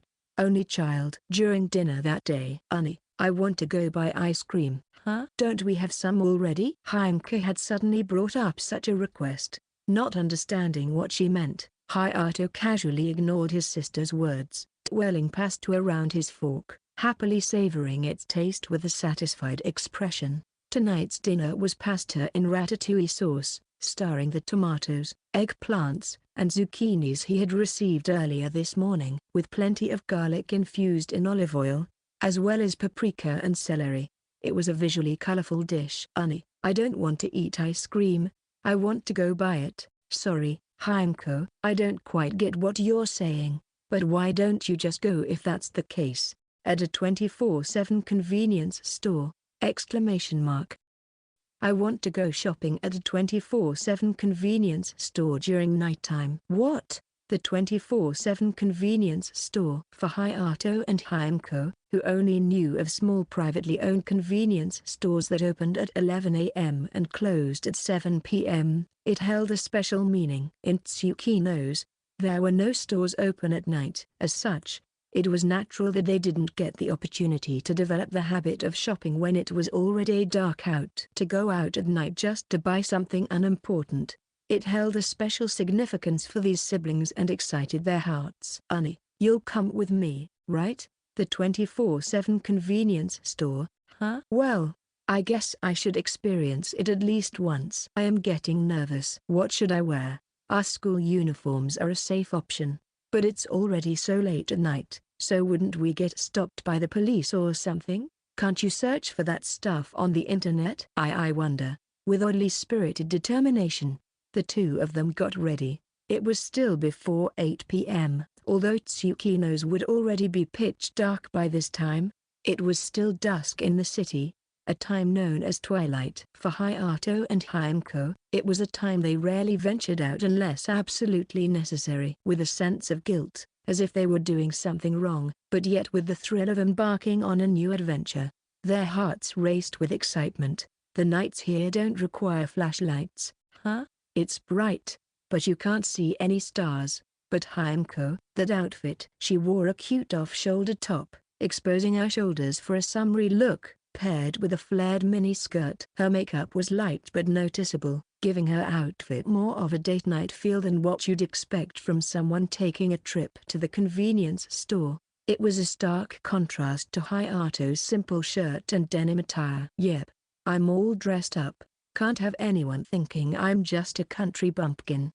With Haimko by his side, they walked through the residential area at night. Street lamps illuminated the way in place of the stars and the moon, paired with the roar of cars that replaced the chirping of insects and croaking of frogs. It felt like they had wandered into another world, different from the daytime. Perhaps feeling nervous, Haimko held onto the back of Hayato's shirt, following along timidly, and after a somewhat anxious 10-minute walk, they arrived at their destination, a 24/7 convenience store facing the main street on the outskirts of the residential area. "We're here, the convenience store. We're here, the convenience store. They really do exist. They really do exist." It was still relatively early, so the store was bustling with customers coming from work, cram school, or just passing the time reading magazines. It was an ordinary convenience store you could find anywhere. But for Hayato and Haimko, it was different. They were impressed and feeling terribly out of place. They hesitated at the entrance, unsure if they should go in. As they sent glances at each other, as if silently communicating phrases like "Should we go in?" "And you go first," Haimko suddenly exclaimed. Whoa, huh?" Following Haimko's gaze, he saw a girl standing there. She wore an oversized shirt, skinny jeans, and a newsboy cap. A relaxed outfit that gave off an air of casualness, as if she had just come to the convenience store in her everyday attire. However, her natural beauty and figure made anything she wore look good. A sight that perfectly exemplified Haruki. Yo. As if noticing them thanks to Haimko's voice, Haruki's eyes widened, and she approached with a warm smile. "Good evening, Kirishima-kun. What a coincidence, huh?" "Oh yeah, quite a coincidence." "Here for some shopping?" "Yeah, just picking up a few things." "By the way, she's cute. Is she your girlfriend?" "Huh?" Haruki smiled sweetly at Haimko with a smile so charming it could captivate even those of the same gender, a disarming smile indeed. Faced with such a powerful smile, Haimko blushed and hid behind Hayato's back, murmuring "or you" in embarrassment, and when Haruki commented, "Oh, how adorable," Haimko blushed even more and gripped Hayato's shirt tightly. "My goodness, Kirishima-kun. Can't leave you unchecked, huh? To get such a cute girlfriend right after transferring." "Wait, you're misunderstanding something here." "Fufu, no need to be so shy." Excuse me, do you two know each other?" "Yes, we're classmates. We sit next to each other, so I might know a bit more about him than others. So if you want to know anything about him, just let me know, okay?" Something wasn't adding up. Hayato sighed as he watched the strange exchange between the two. "You must know at least this much then." "Haimko, meet Haruki. Haruki, meet Haimko." Hey?" And as if time stood still for the two of them, Haruki and Haimko stared at each other. "Haru-chan? Haim-chan?" The voices of two girls echoed at the entrance of the convenience store section. 20 minutes later, at the Kirishima family's dining table, there was Haruki, enthusiastically devouring her portion of ratatouille pasta. Delicious. It's so good it's frustrating. Because it's made by Hayato, right? It's because Uni is too good at cooking that my cooking skills haven't improved at all. I understand. I get that, Haruki, and I'll remember that." Haimko. According to Haruki, she had visited the convenience store to buy a bento for dinner. So, taking advantage of, or rather in an attempt to escape from, the commotion they had caused in front of the convenience store, Haimko invited her for dinner. Despite muttering some complaints, Haruki ate with gusto, and seeing her enjoy the food, Hayato couldn't help but smile. "It was delicious, thank you. I even had seconds. If I gain weight, it's your fault, Hayato." "Your cooking is delicious, Uni, but you always end up making dishes that make you crave for more. You really are the enemy of women." "Yeah. He's a woman's worst enemy." Totally.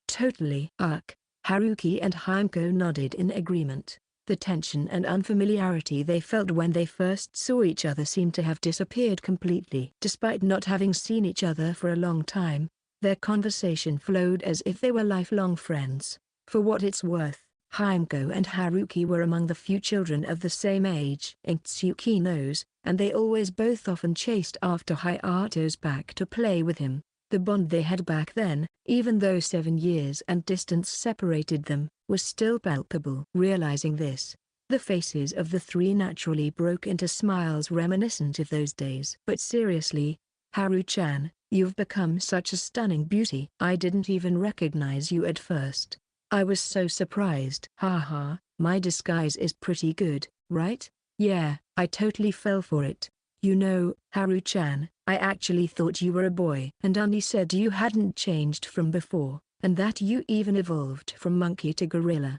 NNNNH, Hayato. Oh, gotta do the dishes. That's an IOU. Hayato, receiving Haruki's glare, startled and quickly escaped to the kitchen. It had been left ambiguous, but just like Himeko, Hayato had also thought Haruki was a boy. Feeling somewhat embarrassed, he tried to cover it up by washing the dishes. Seeing Hayato's back as he hurried away, Haruki and Himeko exchanged glances and laughed. Yeah, what's wrong, Hime-chan? You know, I think Honey was right after all. Haru-chan is Haru-chan, huh? It's hard to put it into words, but yeah. Haha, what's that supposed to mean? But yeah, Hayato said the same thing. Yeah, Haru-chan. Let's exchange contact info, okay? Unlike Honey, I have a smartphone. Oh, yeah, let's do it. Let's do it. Though it's definitely weird that Hayato doesn't have one. Seriously, Honey has always been. Yeah, Hayato is. Haruki and Himeko, two childhood friends reunited, continued to chat animatedly, with Hayato as the common topic of discussion. From rural to urban life, from blank memories to 7 years of time passing, there was no end to the conversation. As the enjoyable time flew by, laughter filled the night. I guess I should head home soon. Oh, by the way, where are the aunt and uncle? Looks like they're still not back. I see. Well then, thanks for having me.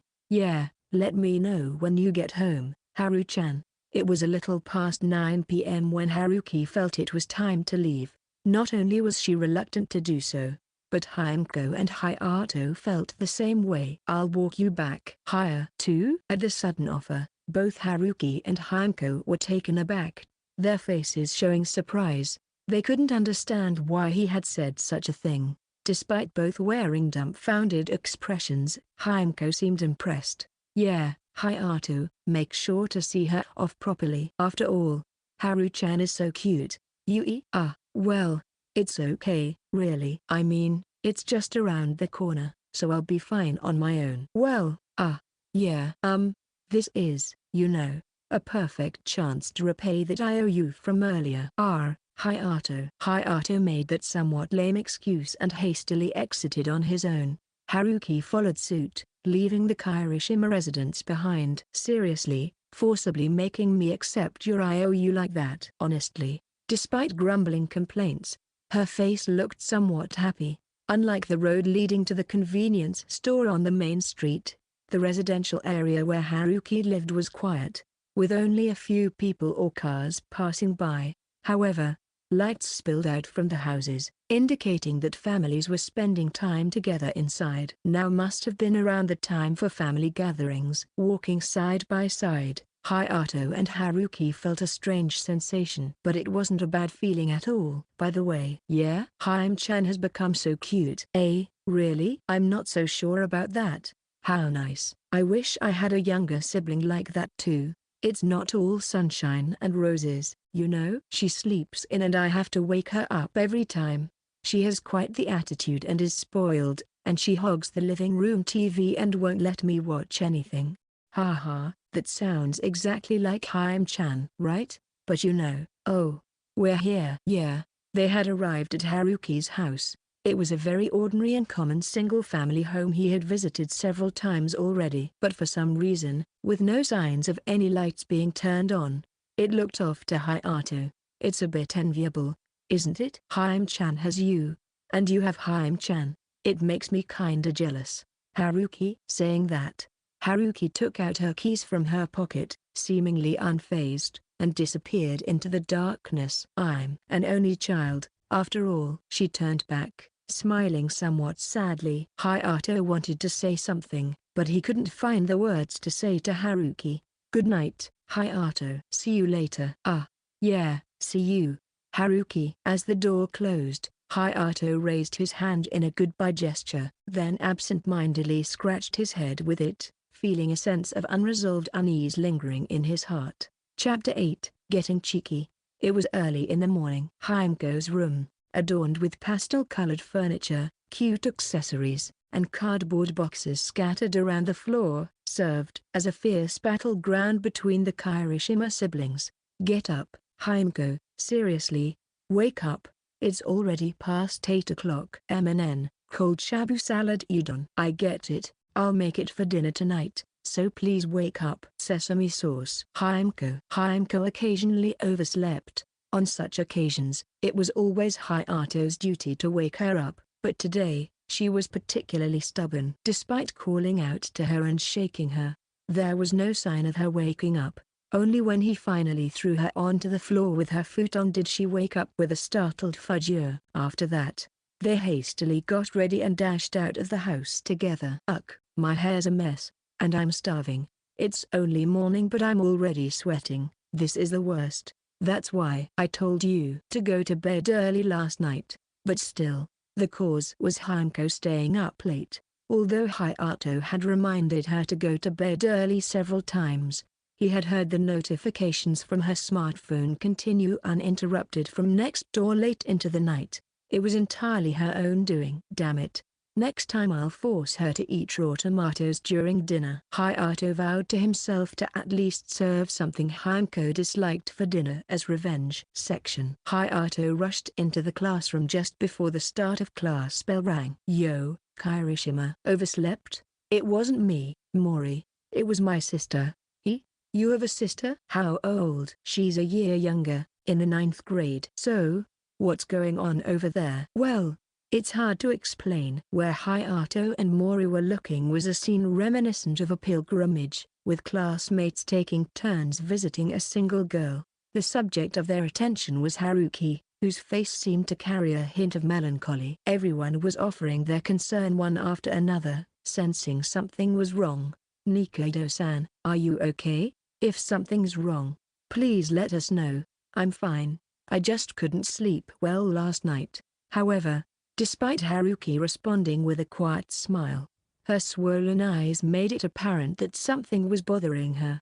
Yet she was bravely putting on a strong front, inadvertently causing concern among those around her. That idiot. But from Hayato's perspective, it now seemed obvious that she was the one participating in that late-night text exchange with Haimko. He couldn't help but put his hand to his forehead in frustration. At that moment, Haruki's phone chimed with a notification. As soon as she noticed it, she anxiously read the message, then chuckled to herself sneakily, unleashing a destructive force sufficient to stir up her surroundings. She couldn't sleep last night, but that joyful expression now. Could it be? Wait, logically speaking, isn't it unnatural that he's only arrived now? That transfer student. Where's Kirishima? String him up. Check his phone. He's probably the culprit. Emitting murderous auras towards Hayato, some of the boys began to form a faction to pursue the truth.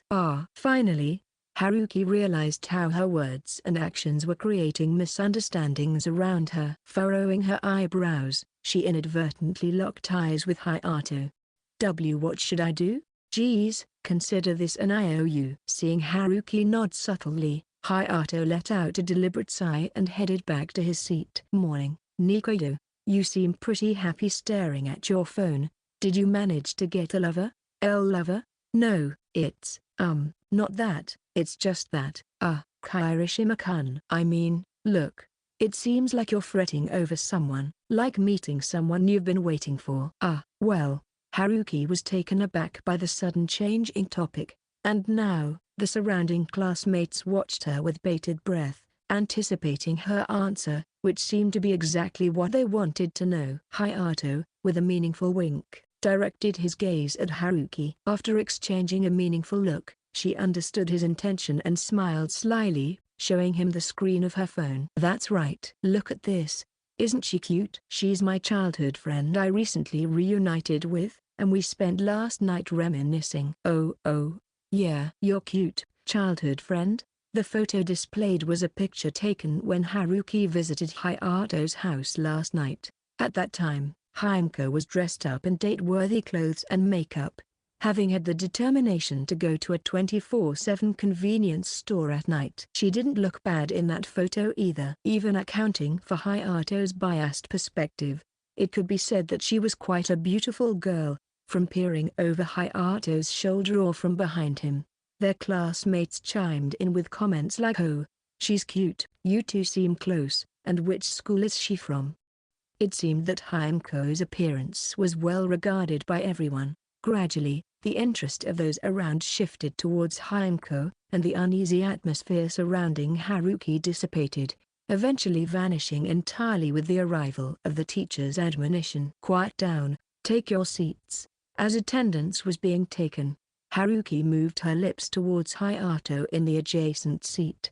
"Thank you." Although she was smiling, upon closer inspection, it was evident that the dark circles beneath her eyes pointed towards her late-night text exchange from the previous night. I wanted to say something. I thought about uttering some sarcastic remark like idiot, but suddenly, I remembered Haruki's dark, lightless house from last night, a place where I couldn't say anything. I found myself unable to speak. For some reason, my chest felt heavy with a sense of unease.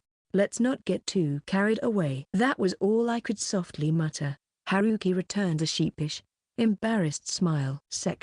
No, seriously, Hayato, you're a lifesaver. During lunch break, at their usual secret base, Haruki, perhaps trying to cover up her embarrassment from this morning's incident, vigorously patted Hayato on the back. "Ow, ouch. Could you ease up a bit?" "Wait, what's this? A naked cushion?" Saying so, Haruki hastily pulled out from her bag two small white cushions, uncovered and exposed. They had been forcefully compressed and packed, but they gradually expanded into two separate and distinct pillows. "It's a small one without a cover. I got it at the 100 yen store. It was 200 yen though. Here, it's for you, Hayato." If it's from the 100 yen store, why is it 200 yen? "Oh right, I'll pay for it." "It's fine. Consider it an IOU. But, I have a little request." "What is it?" "Hey, Haruki."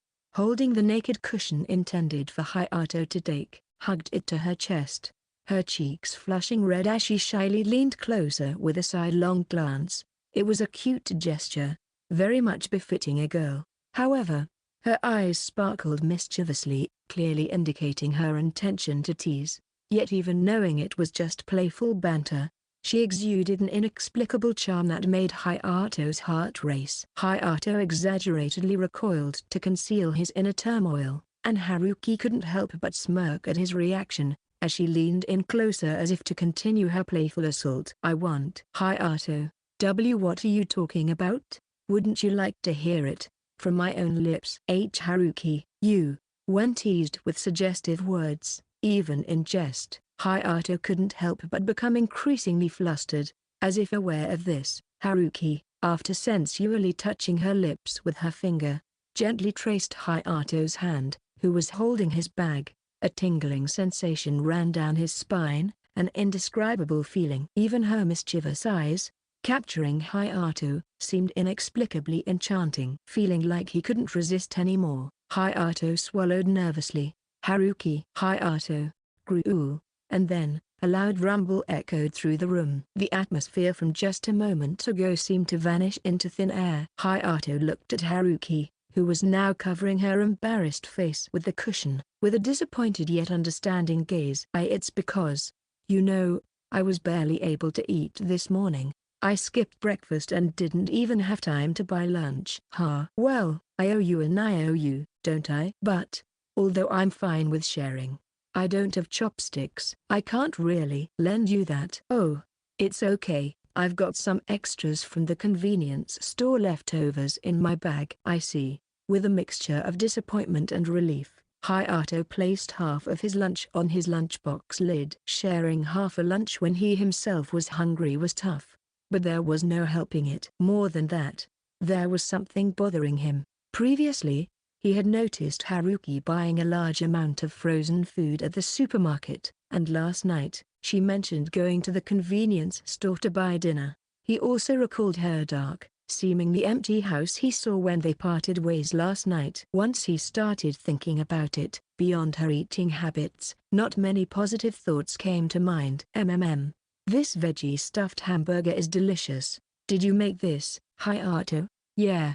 I made a bunch and froze them the other day. Does it taste different when it's frozen? You made a weird face just now. Eh? Only after Haruki mentioned it did Hayato realize that his thoughts were written all over his face. Before him stood the figure of his childhood friend, with whom he once shared laughs and split ice cream sandwiches. Although they were now sharing lunch like they used to, Hayato's face bore a stern expression. Meanwhile, Haruki, peering up at him with eyes filled with fear as if she had done something wrong, made him feel even more uneasy when compared to her earlier playful teasing. Sorry, I was just amazed. Staying up late and texting each other. What were you two even talking about? Hayato, ahaha, well, various things. Yeah, various things. Haim-chan knows so much about clothing brands and cosmetics that I don't know at all. So I was kind of overwhelmed. That's surprising. I mean, you're even putting on such an act, so I just assumed. I'm just playing the good girl role, that's all. But yet, Haruki? No. It's nothing. With that, Haruki forcibly brushed off the topic. She clearly displayed an attitude of not wanting to discuss it further. The fleeting shadow that crossed her face bore a striking resemblance to what he felt when they parted ways last night. It doesn't suit her at all. For Hayato, Haruki had always been mischievous, persistent, and endlessly cheerful, someone who always effortlessly wore a smile that hadn't changed even after 7 years. But that 7-year gap was too long, and by now many unknowns had accumulated between them. It created a divide between Haruki and Hayato. Hayato didn't understand her circumstances fully. Surely, it was something not easily spoken about. He understood that well, which was why he hesitated to step forward with Haruki. But he couldn't help but want to convey that he cared, especially after realizing how much it resembled his past interactions with Haimko. And before he knew it, he was vigorously ruffling Haruki's hair. Stop it, Hayato. What are you doing? Caught off guard by his sudden action, Haruki protested. Yet, when she looked at Hayato's face, she found herself speechless, allowing him to fuss with her hair, which usually took quite a bit of effort to do each morning, and Hayato couldn't help but make an indescribable expression either. The short, sun-damaged hair that used to feel prickly and rough now felt smooth and silky, gently tickling his fingertips as they ran through it. Unlike before, Haruki. Are you okay? If something's wrong, you can tell me. I'm here for you. Numerous words came to Hayato's mind, but as soon as they surfaced, he felt something was off. Letting them vanish, his feelings seemed to spin in circles, leaving him feeling frustrated. Seeing the myriad of expressions on Hayato's face, Haruki chuckled softly and simply said, "Yeah." To an outsider, it might seem like a very brief exchange, but to the two of them, it was enough to understand each other. For now, this was sufficient, and that was evident in the sense of contentment on their faces. "Hayato, you've changed, haven't you?" "Is that so?" "Yeah, you've become cheekier." "Huh? What's that supposed to mean?" "Aha, I wonder." Outside the window, the same cumulus clouds floated in the early summer sky as before. Between the countryside and the city, the blank space of time, the frustration of things having changed, the two of them laughed together, just like they used to, sharing the same memories as before. Chapter 9, There's No Way I Can Leave You Alone. It was afternoon at the school building when the sounds of physical education classes echoed across the field, and the glaring early summer sun shone through the windows. As minds relaxed and drowsiness dominated the classical literature class, Hayato found himself drifting off. At that moment, a folded piece of paper suddenly flew towards him. There was only one person Hayato could think of who would do such a thing. Sure enough, when he glanced at the seat next to him, he saw Haruki smiling mischievously with a twinkle in her eye. From the look she was giving him, It seemed like she wanted him to read the contents of the note immediately. Gather at my place after school. Haim-chan is coming too. Help me out. Hayato tilted his head in confusion as he read the contents. What's this about? Going to Haruki's house was fine. He dropped by there often, so it was nothing out of the ordinary. It made sense for Haimko to come as well. She and Haruki could also be considered childhood friends, and it seemed like they had quite a lively conversation last night. But he couldn't understand the meaning behind the help me out. At the end, he looked at Haruki for an explanation, but all she did was raise one hand with a troubled expression. Unable to comprehend the gesture, Hayato wrote a reply, while being careful not to be seen by others, and tossed it back. Just saying help me out doesn't tell me anything. Did you two have a fight? Seeing Hayato's note, Haruki quickly scribbled a reply and threw it back, with Hayato quickly following up with the same. In the drowsy atmosphere of an afternoon class, both of them repeated such secretive exchanges. Actually, Haim-chan found out that I don't own a single casual skirt, and she's been giving me a hard time about it. How typical of you, Haruki. Is she being an inconvenience? Haim-chan is coming over to my place to check on that. But do you think I'm capable of having girly conversations that require feminine knowledge?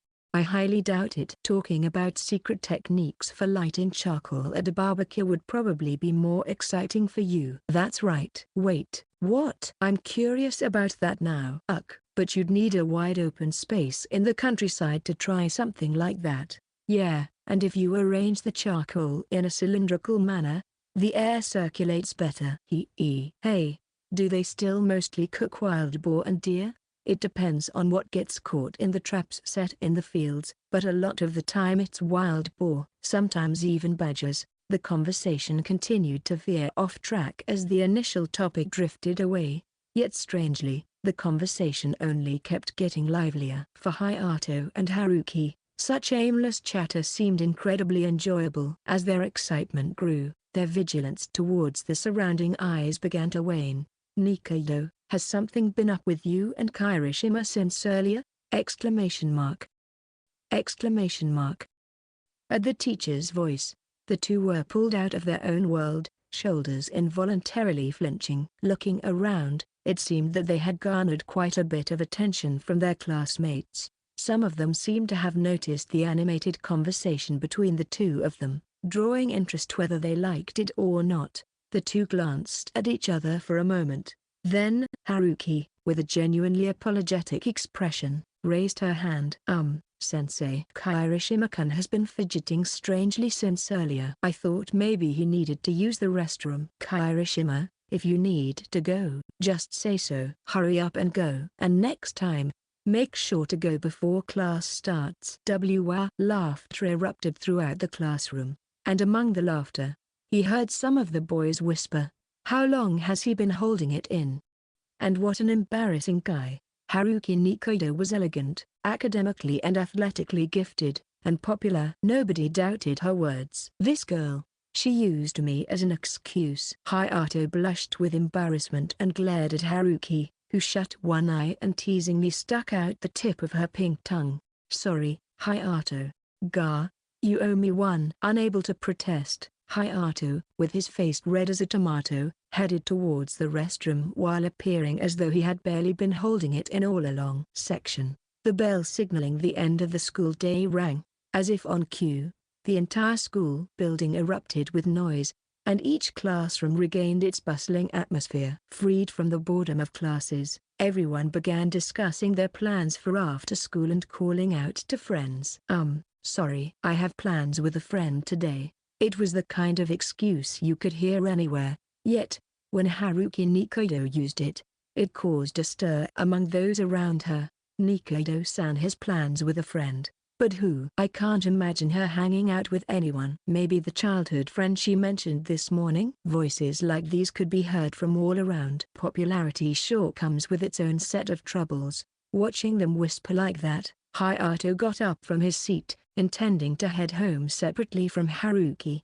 It was just supposed to be another ordinary encounter between the transfer student and the popular beauty, with no greater connection beyond sitting next to each other. At least, That was what Hayato believed until he reached the entrance and heard voices drawing attention for a different reason. "Who's that girl? Isn't that uniform from that nearby junior high? She's kinda cute, isn't she? I went there during junior high, but if she were there, I definitely remember her." Wait, why is a junior high schooler here? Could she be waiting for her boyfriend? If a girl of that caliber is coming to pick someone up, what kind of guy is he? I need to see his face. Curious, Hayato looked and recognized the familiar figure. It was his sister, Himeko. Exposed to the curious eyes of an unusually large number of people, a sight rarely seen in the countryside of Tsukino's, she looked lost and on the verge of tears, glancing around nervously. Himeko never thought about attracting attention like this. Hayato sighed, acknowledging his sister's unfortunate predicament, and pressed his temples to him. Her anxious demeanor, waiting for someone with unease, was nothing but suspicious behavior. Yet, to those who didn't know her, it seemed like she was nervously awaiting someone while anxiously hoping they'd arrive soon, a demeanor that generally left a favorable impression. She trembled in fear like a small creature. However, upon spotting her target, she dashed towards them with the fervor of a puppy finding its owner. Haru-chan. Hime-chan. Rushing towards Haruki, Himeko grabbed her arm forcefully, urging her to leave quickly. For Himeko, it was simply a matter of wanting to leave this place as soon as possible. But to those around, she became the girl who affectionately pulled Haruki's arm, all while being ushered away. Again, Himeko had put considerable effort into her appearance, knowing she was coming to their high school. Her hair and makeup was all meticulously done. So much so that even side by side, the two didn't look out of place together. Voices like "Who's that girl? She looks high spec, doesn't she?" Or according to a classmate of theirs, their childhood friends who reunited, only added to the growing discomfort of being the center of attention. Hayato watched the two figures disappear amidst the whispers.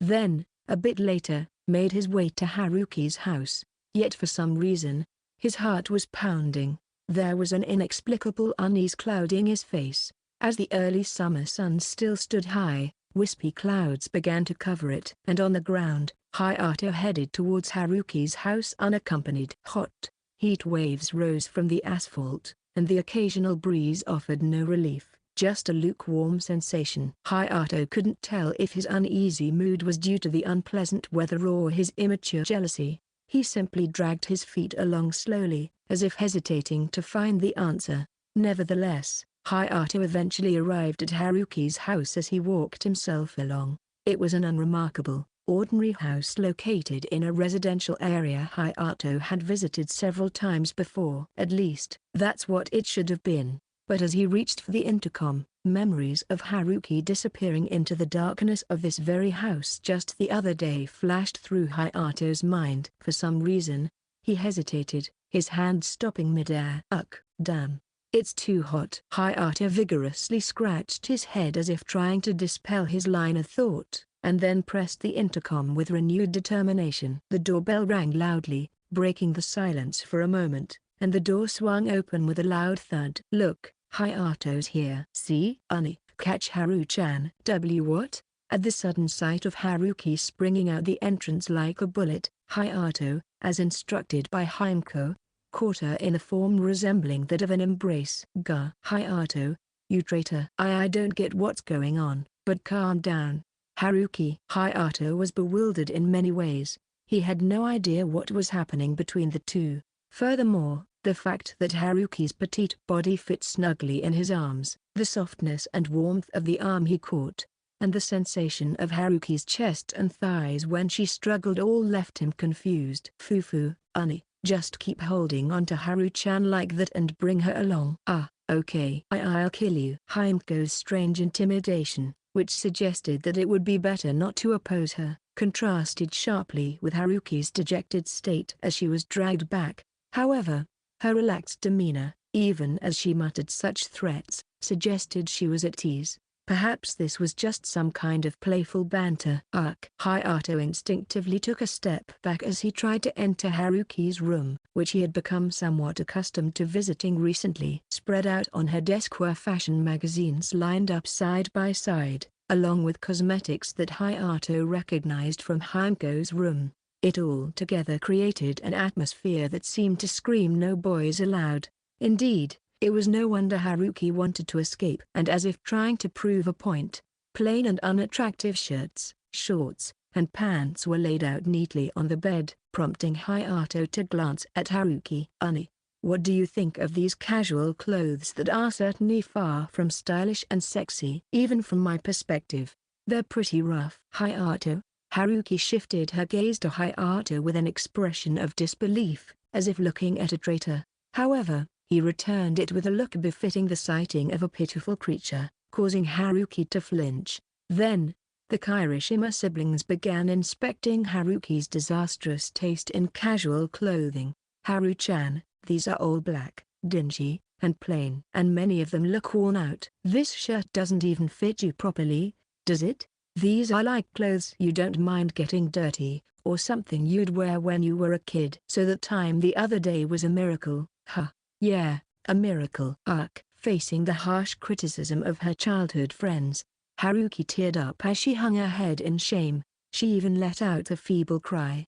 "Is it really that bad?" However, the eyes that Haimko directed towards Haruki were incredibly gentle. "It's okay, Haru-chan. Even if you feel like it's fine to walk around in these disastrous excuses for casual clothes coming from a style that hasn't changed since your childhood, because you're Haru-chan, I won't abandon you. Am I really that much of a bother?" Haimko. Then, Haimko's refreshing smile turned into a smirk, and she began whispering softly to Haruki. At first, Haruki was startled by the sudden turn of events, but gradually, her expression returned to normal, flashing the mischievous smile she always showed Hayato. What on earth did she say? It's like she's brainwashing her. Hayato watched the two girls, who were now plotting mischief, with a bewildered expression, quite a contrast to their previous demeanors. The scene of them whispering to each other as they occasionally glanced his way was reminiscent of something he had seen several times in their childhood. "So, what do you think? Are you interested?" "Yes, sensei." "Very well." Then, with a satisfied nod from Haruki, who raised her right hand in obedience, Haimko continued her lecture. With Haimko standing at the center of a pile of magazines being treated like textbooks, the fashion lesson unfolded. To be honest, Hayato didn't quite understand what was being taught, and Haruki's reactions were lukewarm at best throughout. Yet, Haimko's lecture continued unaffected. This is just like playing house when we were kids." There were times in their childhood when Haimko would boss the two of them around with similar demands. Reliving such an unchanged nostalgic scene, Hayato couldn't help but suppress a chuckle in the back of his throat. As his sister continued to dominate the conversation, Hayato occasionally nodded in agreement with the opinions directed at him, as if his only sole purpose was to be a machine churning out agreeable nods, while Haruki turned into a device that emitted smoke from its head, her brain obviously overloading. But whenever they glanced at each other, everyone had a smile on their face. That's it. I've talked so much my throat is parched. Come to think of it, I haven't offered anything. Would tea be okay?" With that, Haruki stood up and headed downstairs to the kitchen. Hayato let out a deep sigh and stretched as Haimko casted a reproachful look at her brother. "Honey, I know Haru-chan is Haru-chan, but she's still a girl, you know." "Even so, that was a harsh thing to say earlier. Come on, go help her." Although he gave an indifferent response, Hayato stood up, partly because Haimko had reminded him of the peculiar sensation he had felt when Haruki was in his arms earlier. He didn't want his sister to see his expression. Feeling a swirl of complicated emotions in his chest, he scratched his head as he descended down the stairs, trying to distract himself. He had never entered any room other than Haruki's, but he still immediately found the kitchen. The door was slightly open and light leaked out, so it was obvious. "Haruki, let me help you with that." In the midst of being faced by Haruki's absent-minded voice, Hayato saw the rest of her house. It had the typical LDK layout, with the living room visible from the kitchen. However, contrary to its typical layout, the living room couldn't mask its eerie atmosphere. Stacks of flyers and several paper bags were scattered around, The shutters were closed despite the bright day outside, and while neatly arranged, the furniture was coated in dust. It was clearly a living room that had not been lived in for a long time. Returning his gaze to the kitchen, he saw a large bag filled with lunch containers and frozen food packaging. It eloquently told the story of Haruki's current situation. Haruki! Ahaha! Indescribable sounds escaped Hayato's mouth. Yet, Haruki just smiled awkwardly, seemingly flustered. In Hayato's mind, everything suddenly clicked into place. Her need to disguise herself, convenience store lunches, frozen food, the unlit house with this disaster of a living room, and her being an only child. Thinking back, everything in Haruki's room, from games to manga to dioramas, could be seen as things to kill time alone. Hayato, you see, this is, the thing. I mean, it's like, the thing. Perhaps coming to the realization that this was abnormal, Haruki's eyes wandered, and she waved her hands in a panic, trying to deflect attention by repeatedly using vague expressions. Looking back, Hayato realized that besides Haruki, he had never seen anyone else in this house. There wasn't even the slightest trace of anyone living here apart from her. Surely, for many years now, she had been alone. Yet, despite that, she tried to maintain a facade of being okay, of being fine, with a smile. Hayato found it extremely, incredibly displeasing. Not only that, he felt increasingly angry at himself for not figuring it out sooner. Let's go, Haruki. Wait, Hayato. Wait, where are we going? Hayato stopped the stove boiling water and forcibly took Haruki's arm. Though she initially seemed angry, her tone gradually softened. Haru-chan, what's going on? Perhaps Haruki was too loud, as Himeko also came over to see what was happening, and what she saw was her brother pulling Haruki's arm, trying to forcibly take their childhood friend somewhere. Although she wanted to say something, she stopped herself when she saw Hayato's face. It was incredibly stern, showing strong determination, like he wouldn't listen to anything anyone said. But Himeko knew that when her brother wore such a face, it was because he cared enough to help the other person, and could be relied upon to do so. Himeko, let's stop by the supermarket and then head home. Yeah, got it. I'll pack up my stuff. Hime-chan too?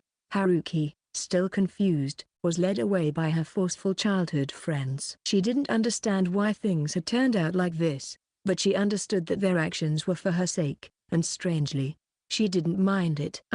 Maybe I should change first. Maybe go in your uniform? Yes. Haruki's request to change into her casual clothes was indirectly rejected by Himeko with an incredibly bright smile. In the family-oriented 10-story apartment complex a little ways away from Haruki's house, on the 6th floor of the building was Haruki's childhood friend's home, where the groceries they had just bought at the supermarket were now being laid out in the kitchen. Haruki, who had forcibly been brought along by Hayato and Himeko, still couldn't grasp the situation. I'll start by chopping the vegetables. So Himeko, could you grate the garlic and ginger? Got it. Haru-chan, could you get the bowl and seasonings? Sure. But where are they? Haruki understood what they were doing. They were preparing dinner. But she didn't understand why things had turned out this way, nor did she have a clear idea of what they were going to make. So, she obediently helped Hayato and Himeko with the cooking. Hayato seems adept at this. It was the first time Haruki had seen Hayato cooking, but even an amateur could see his remarkable efficiency, displaying considerable proficiency. Haruki found it somewhat intriguing. As she pondered this, the cooking progressed steadily. Ground pork, chopped chives, cabbage, Chinese cabbage, green onions, shiitake mushrooms, grated garlic and ginger, seasoned with salt, pepper, and soy sauce were mixed together to make the filling. Then, with a wrapper skin made of wheat flour, it was easy to guess what they were going to make next. Gyoza? But that seems like a lot. It's quite a hassle to make, so I thought we could make as many as possible while we have help, and freeze the rest for later. Oh, so you're the type to make your guests help because it's you. Haruki, because it's me. Fufu, I see. The three of them silently wrapped the gyoza filling. Though Haruki struggled initially, Being the diligent student she was, she quickly got the hang of it and adeptly wrapped them, leaving Hayato impressed. Meanwhile, Himeko was mass-producing misshapen gyoza. Hime-chan, stop it. Ani usually makes them, so it's fine. I guess there's no harm in trying. Nevertheless, Himeko didn't stop making gyoza. There were smiles all around, clearly enjoying the time spent together. Once they finished wrapping the gyoza, they fried them in a hot pan greased with oil, and then steamed them with water mixed with flour, resulting in some beautifully winged gyoza with rice, miso soup, and some eggplants Minamoto Mitake had given him, which they had pickled overnight. Dinner was complete. Wow! Haruki exclaimed in admiration as she looked at the spread on the dining table. A sense of indescribable excitement welled up in her chest. Let's dig in. Ow! It's hot. Ani, water. What are you doing? Himeko. Aren't you gonna eat? Haruki. Oh, yeah. It's dark, monsieur. While Himeko complained about the heat and Hayato took care of the water, Haruki brought a gyoza to her mouth, watching the two of them. It's hot, but delicious. It tasted incredibly delicious, and weirdly nostalgic. It had a taste that was truly exceptional. Come to think of it, for Haruki, sitting around the dinner table like this with someone else was a rare occurrence. Chopsticks kept moving, and before they knew it, the amount of gyoza left on the large plate had dwindled, leading to a tug-of-war between Haruki and Himeko. Have some rice too. But Haru-chan's enthusiasm is contagious. Nom, mmm. As they engaged in such childish banter, dinner progressed. Haruki could feel that it wasn't just her stomach, but her heart that was being filled. Ah, I see. I was lonelier than I thought. That's probably why Hayato forcefully brought her here. Speaking of Hayato, he didn't know what to say to her while they sat around the table like this. Haruki chuckled at his awkwardness, while suddenly becoming aware of tears welling up in the corners of her eyes. Observing Haruki's face, Hayato scratched his head with an uneasy expression. Well, basically, dinner is usually just Himeko and me. So, if you're okay with it, would you like to join us for dinner from now on? For a moment, Haruki struggled to comprehend what he had just said. What about Hayato and Himeko's family? Come to think of it, why was he so good at cooking? Various questions flooded her mind, but all that came out of her mouth was a simple question. Why? Haruki didn't understand why they were going out of their way to do this for her, or more specifically, she was bewildered by the kindness extended towards her. Hayato's words, filled with kindness, selfishness, and desires hidden beneath their surface, left Haruki in a state of utter confusion. She herself had various emotions, things she couldn't say. Surely, Hayato must be curious too, but without prying, he extended his hand towards her. Haruki couldn't comprehend why he would go that far for her. Well, because you're Haruki, and because you're a friend. Even though it was such a simple reason, it resonated with her heart. The tears that had gathered at the corners of her eyes threatened to spill over, and she quickly wiped them away with her fingertips. I see, because it's me. Yeah, or is this some sort of IOU for you, Hayato? You don't have to think of it that way. Okay then, it's a promise. Here. Saying this, Hayato, somewhat brusque, and Haruki, with a mischievous smile, intertwined their pinkies. There were things they couldn't say to each other, but there were things that could be understood without words. Good grief, you two are as close as ever. Himeko watched the two of them with a mixture of exasperation and a hint of envy in her eyes. Chapter 10, Himeko's Determination. Her school was a 20-minute walk from their apartment. Unlike the countryside of Tsukino's, where the elementary, junior high, and the high school shared an old one-story wooden shack, Himeko's current junior high was a 3-story building made from reinforced concrete. Her uniform was no longer an old-fashioned jumper skirt. It now featured a checkered skirt and a sailor top with the same pattern on its collar. It was Himeko's favorite uniform by far. Even in this urban setting, Himeko was quite the beauty.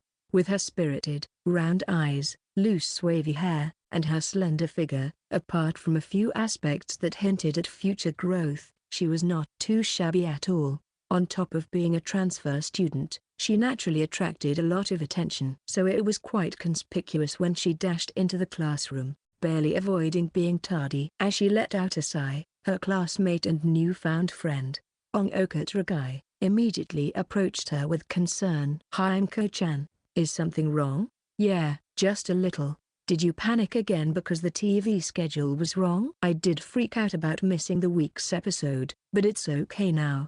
Are you still discomforted by the lack of wooden telephone poles? I'm pretty used to that by now. So, did you not see any frogs or lizards dead on the road again today? I really didn't see any. Hey, I'm not some country bumpkin. Ahaha, right? Himeko turned red and vehemently denied it, as Oku and the others watched her affectionately. Himeko, who still desperately tried to hide her rural background, had inadvertently revealed her naivete regarding urban life on her first day, having been surprised by the lack of coin-operated rice mill machines and not knowing about private railways. Since then, she has become a kind of mascot character who gets teased by everyone.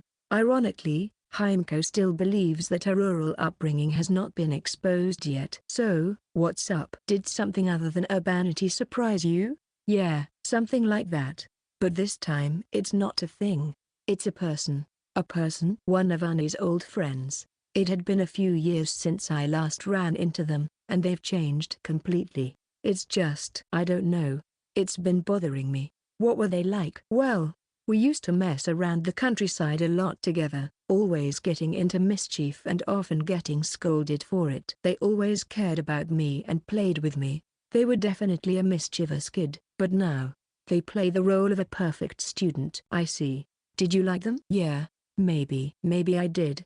Did you like them? Those words struck Himeko's heart like a stone. It was a vague, faint emotion typical of young children, a sentiment she hesitated to call her first love. Yet, when using the word like, she began to come to terms with her emotions. Surely, she must have liked Haruki back then. She was conflicted about how serious her feelings were, but at the very least, Himeko had thought of Haruki as a boy and liked her. However, even if her feelings were genuine, Himeko now knew that they would never have been reciprocated. It was now evident that Haruki had been a girl, an undeniable fact at that. A sweet yet painful ache throbbed in her chest, prompting Himeko to unintentionally place her hand over it. It's not fair. Himeko-chan, her childhood friend, whom she had reunited with, was now completely unrecognizable. There was no trace of the rascal anymore, only a refined and delicate young woman was left. It made her sigh out of admiration despite being of the same gender. But seeing Haruki stand next to her brother just like in the past, Himeko couldn't help but feel cheated in a way. Seeing Himeko mutter so forlornly, Oku refrained from teasing her. Instead, her internal romance sensor seemed to have activated, making her want to intervene. The other girls in the class felt the same way and gathered around Himeko one after another. Tell us more, Kirishima-san. Do you have any stories about them? What do you think about them now? You've got to express your feelings properly, or you'll regret it later. Regret. Himeko, who had never experienced being surrounded by multiple girls her age before, felt overwhelmed as they bombarded her with questions one after another. But amidst it all, there was one word she couldn't overlook: regret. There was one thing Himeko deeply regretted. Saki-chan, her only friend that shared the same age. Tsuki knows, someone she had grown up with, but due to the sudden nature of the move, she hadn't been able to tell her until the last moment. I wish you had told me sooner. There were still so many things I wanted to do with you and with Ani-san. It had been a tearful scene. Comforting her had been difficult, and in the end, they had both cried together. They still cherished their friendship and kept in touch, but the physical distance between them remained insurmountable. And for some reason, Saki and Hayato had always kept their distance, so the move had also left that tension unresolved. Remembering this only intensified Himeko's regret. Saki-chan, it seems like you still care about Ani. With that in mind, Himeko felt a strong urge to do something about this, to not stick with the status quo. And with a determined slap of her cheeks, she stood up. All right, I'll do my best. First, I'll talk to Haru-chan about lots of things and become friends. Best friends. As Himeko raised her fists enthusiastically, Ongoka and the others cheered and applauded in a similar fashion. They looked at her like carnivores who had found their prey. Yeah, let's talk about our futures, Himeko-kun. Try talking to Anisan more, okay? We'll support you. It's been a while since we've had a meeting while sipping on boba. Wait, boba? Is that still a thing? I thought it went out of fashion. Ah, boba? Is it still trendy? No way.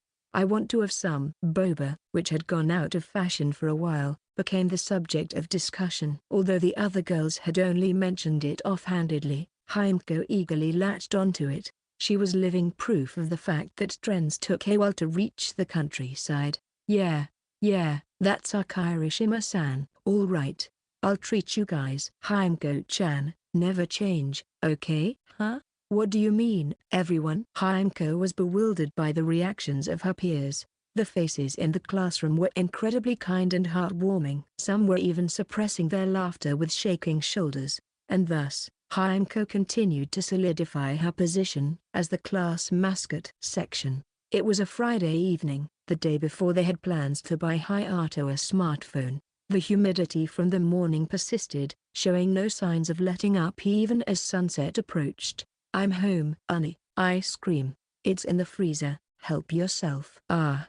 Welcome back, Hime-chan. As Himeko returned, drenched in sweat, she was welcomed by an air-conditioned room, her brother whipping up dinner in the kitchen, and Haruki, who was reading manga while lying down on the living room sofa. Haruki, who had promised to have dinner with them, had promptly visited the Kirishima household. Perhaps because they were such close friends, Haruki did not have any sense of shame. However, it might have also been because of her unwillingness to remain alone. However, her appearance was problematic. She lounged on the sofa, holding a cushion, unconcerned about her skirt riding up, and moved her sockless feet freely. Her over-relaxed demeanor was enough to make Himeko frown, as it was far too carefree for a girl. Catching sight of Haruki's plain navy boxers, which possessed no sex appeal whatsoever, Himeko's frown only deepened. Haru-chan, that, oh, this, it's a manga from the Cho era. From 1912 to 1925, that became popular after getting an anime adaptation a while back. It was hard to find because it was sold out everywhere, but I finally got my hands on it. Here, Hime-chan, come over here and read it with me. No, that's not the issue. Haruki tilted her head in confusion, and Himeko couldn't help but sigh softly at her adorable expression. However, despite her cuteness and provocatively alluring face, her overall appearance was disappointing, prompting Himeko to put her hand to her forehead in exasperation. Himeko glanced towards her brother, only to see him calmly chopping vegetables instead of listening in on their conversation. It was as if this was just the status quo. For better or for worse, the unchanging dynamic from their childhood elicited both disbelief and the loosening of Himeko's lips. Hime-chan, come here, come here. Fine. Haruki, now sitting up, enthusiastically patted the space next to her on the sofa with a sparkling gaze, manga in hand.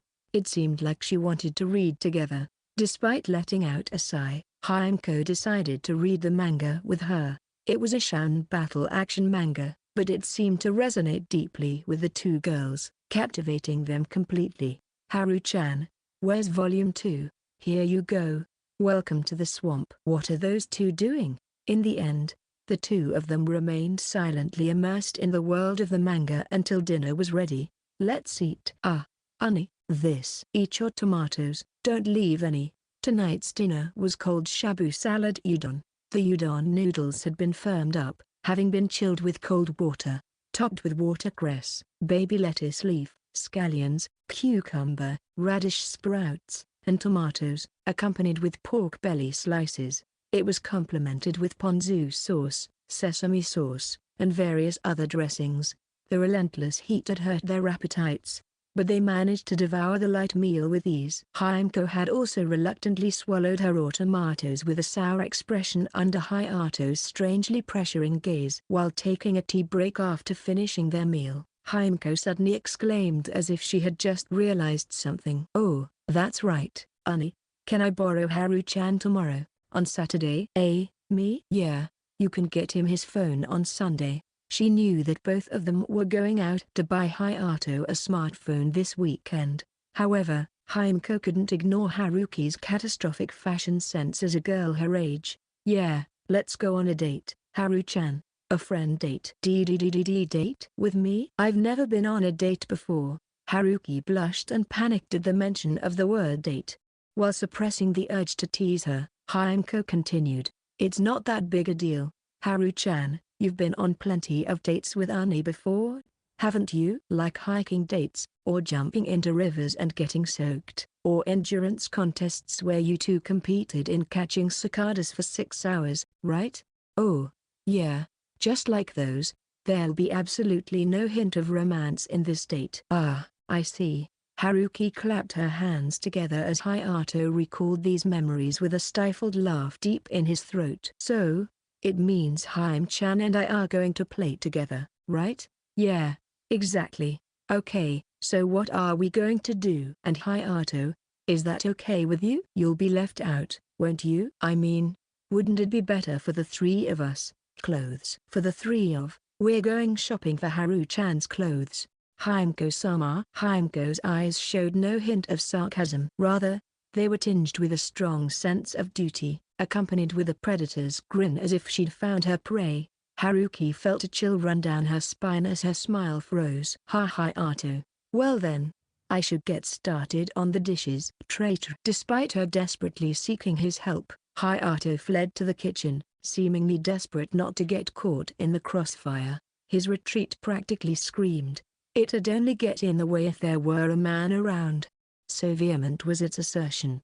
And at the same time, Haruki, too, wasn't adept with such girly things. One could even say she deliberately avoided such topics. You know, I just want to get along better with Haru-chan, like picking out clothes and chatting with you. It was a sincere plea from Himeko, and when Haruki saw the earnest sentiment in Himeko's eyes, her heart softened. With a sigh that seemed to admit defeat, she relented. All right, let's go on a date tomorrow then, Haru-chan. With tears of joy, Himeko's face lit up as she grabbed Haruki's hand firmly. Faced with being cherished by her younger childhood friend, Haruki's heart warmed. Then, Himeko forcefully pulled her to her feet and dragged her along, her face beaming with an exhilarating smile. Hime-chan, I'll lend you some clothes, so let's go pick out what you'll wear tomorrow, okay? There's no way you'd go out in those tacky clothes, right? With an expression that seemed to convey such a sentiment, Himeko forcefully dragged Haruki into her room, and so began the unwilling fashion show. That's not it. How about this one instead? No. How long is this gonna take? That day, Haruki's plaintive cries echoed through the Kirishima household late into the night. Chapter 11, Vegetable Bouquet. Having finished Saturday's breakfast, Hayato found himself being forcibly dragged into the living room by Himeko for a fashion check. What do you think of this? Isn't it a bit too childish? Himeko whirled round in front of the sofa, flipping the hem of her dress. It was sleeveless, had a floral design, and was excessively girly. Yet she seemed dissatisfied as she hummed to herself. I think it looks fine. Geez. Honey, give me a serious answer. What else is there to say? By the way, this was the third time Himeko had sought Hayato's opinion. Just before this, she had tried on a mildly mature outfit, one that featured a low-cut top and a mid-length tulle skirt. And before that, she had worn something more fitting for her age, resembling her outfit from when they went to the convenience store at night. They all suit her, and I think any of them would be fine. Himeko had quite the wardrobe, and it seemed she had particular preferences depending on the situation. However, Hayato didn't know what said preferences were in the first place, and honestly, he didn't know what to say when asked. His thoughts must have shown on his face, as it only served as reason for Himeko to puff up her cheeks. As she began to question him with even more dissatisfaction, she suddenly noticed the time on the clock and started to panic. Oh, look at the time. Well, I guess this will have to do. Haru-chan is technically older than me, anyway. You're leaving already? It's not even 9 o'clock yet, though. Fufu. Well, If I'm going to drop by Haru-chan's house to dress her up, it'll take some time, won't it? With that, Himeko slipped on her favorite sandals and dashed out. She was probably going to barge into Haruki's house with the same momentum. Watching his sister leave, Hayato breathed a sigh of relief. As the weight on his shoulders eroded away, he stretched himself out on the sofa. Looking around, the living room was pretty tidy. Having mostly finished their unpacking, Hayato's room was in a similar state, but the same couldn't be said for Himeko's, which still had over half to go. There was no way he could sort it all out by himself. However, that didn't mean he was free. Now, let's get to it. Burnable garbage goes out on Monday. He proceeded to preoccupy himself with sorting the garbage and cleaning shared areas like the bathroom and living room hallway. While he was at it, he also decided to wash the bed sheets and do the laundry. His movements were practiced and efficient, with no wasted effort. But when it came to hanging Himeko's underwear, he slightly furrowed his brow. He felt a little uncomfortable doing it, even though she was his sister. It wasn't as if touching women's underwear was something he would go out of his way to do. As he went about with his chores, he eventually finished all the housework. Their apartment was a tad bit smaller compared to their house back in Tsukino's, so it didn't take as long as expected. It was currently just a little past 11 o'clock. It was still too early for lunch, and he didn't feel like cooking for just himself anyway. He glanced at the fridge, but it was empty. Either way, he needed to go out. Guess I'll go. After hesitating for a moment, Hayato muttered to himself as if convincing himself, then retrieved an envelope from the living room shelf. He powered up his laptop and looked up the address written there, with a somewhat solemn expression. Leaving the apartment, Hayato headed to the nearest station. It was an ordinary station building, nothing worth mentioning. There, Hayato marveled at how it really was only a 10-minute walk to the station and how there were at least 10 trains every hour. As he found himself being rocked back and forth in the train for 2 stops. As he got off the train, he thought, wait, the train is this fast? While aiming for the large white building he could see in the distance, located near the outskirts, Hayato found himself in a square consisting of large parking lots and plaza-like areas for relaxation, decorated with lawns and flower beds. Despite the abundance of greenery, it gave off an oddly sterile impression. Entering the excessively spacious lobby, he checked in and headed for a room on the 6th floor. 617, the room where his mother stayed during her hospitalization. Oh, Hayato. Mum. In a hospital room that was approximately the size of 6 tatami mats, his mother, who looked like she had lost some weight, was peeling a pear with a fruit knife. Wanna eat some? I was peeling it for rehab, but I got carried away. Yeah. Wait, that's a lot. Haha. There are 3 of them. Can you finish all of these? What are you thinking? It's fine, if there's any left, I'll make your dad eat them tonight. Dad. Hayato accepted a pear, which his mother had meticulously decorated with leaves and rabbit-shaped cuts, with a chuckle and brought it to his mouth. The crisp texture along with the sweet and sour flavor tickled his taste buds. Watching Hayato savor the pears, his mother narrowed her eyes with a smile. Feeling embarrassed by her gaze, Hayato turned away, then asked about something that had been on his mind. Are you okay? Well, the surgery was successful. There's still a bit of numbness in my fingertips, but I should be able to transfer to the rehab ward soon. More importantly, how's Himeko? Has she been crying recently? She's doing fine. She went to hang out with Haru, her friend, today. I see. Upon hearing that, his mother visibly relaxed, letting out a sigh of relief. Hayato too, seeing his mother looking lively, also felt the tension leaving his shoulders. Well, then, I'll head back now. Oh, you should take your time to relax here. Please, spare me. In the end, Hayato's mother had him finish all 3 pears, before he was able to hastily leave the room, leaving his mother, who seemed reluctant to part, behind. He wanted to get out of there as soon as possible. This was the second time his mother had collapsed in front of Himeko. Although he had heard from his father that she was doing fine, meeting her in person and actually seeing her condition himself was relieving. Yet it didn't change the fact that Hayato disliked hospitals. They were places isolated from daily life, spaces where abnormal situations manifested. The seemingly immaculate white and clean rooms were permeated with the oddly sterile smell of disinfectant, despite being adorned with brightly colored trimmed flowers here and there. Such a place created a certain sense of disconnect that was a hospital to Hayato. So when he saw her, he was greatly surprised. She was a petite girl with curly hair that resembled the wool of a sheep, holding a bouquet of flowers. An unusual girl who planted vegetables in the school's flower bed.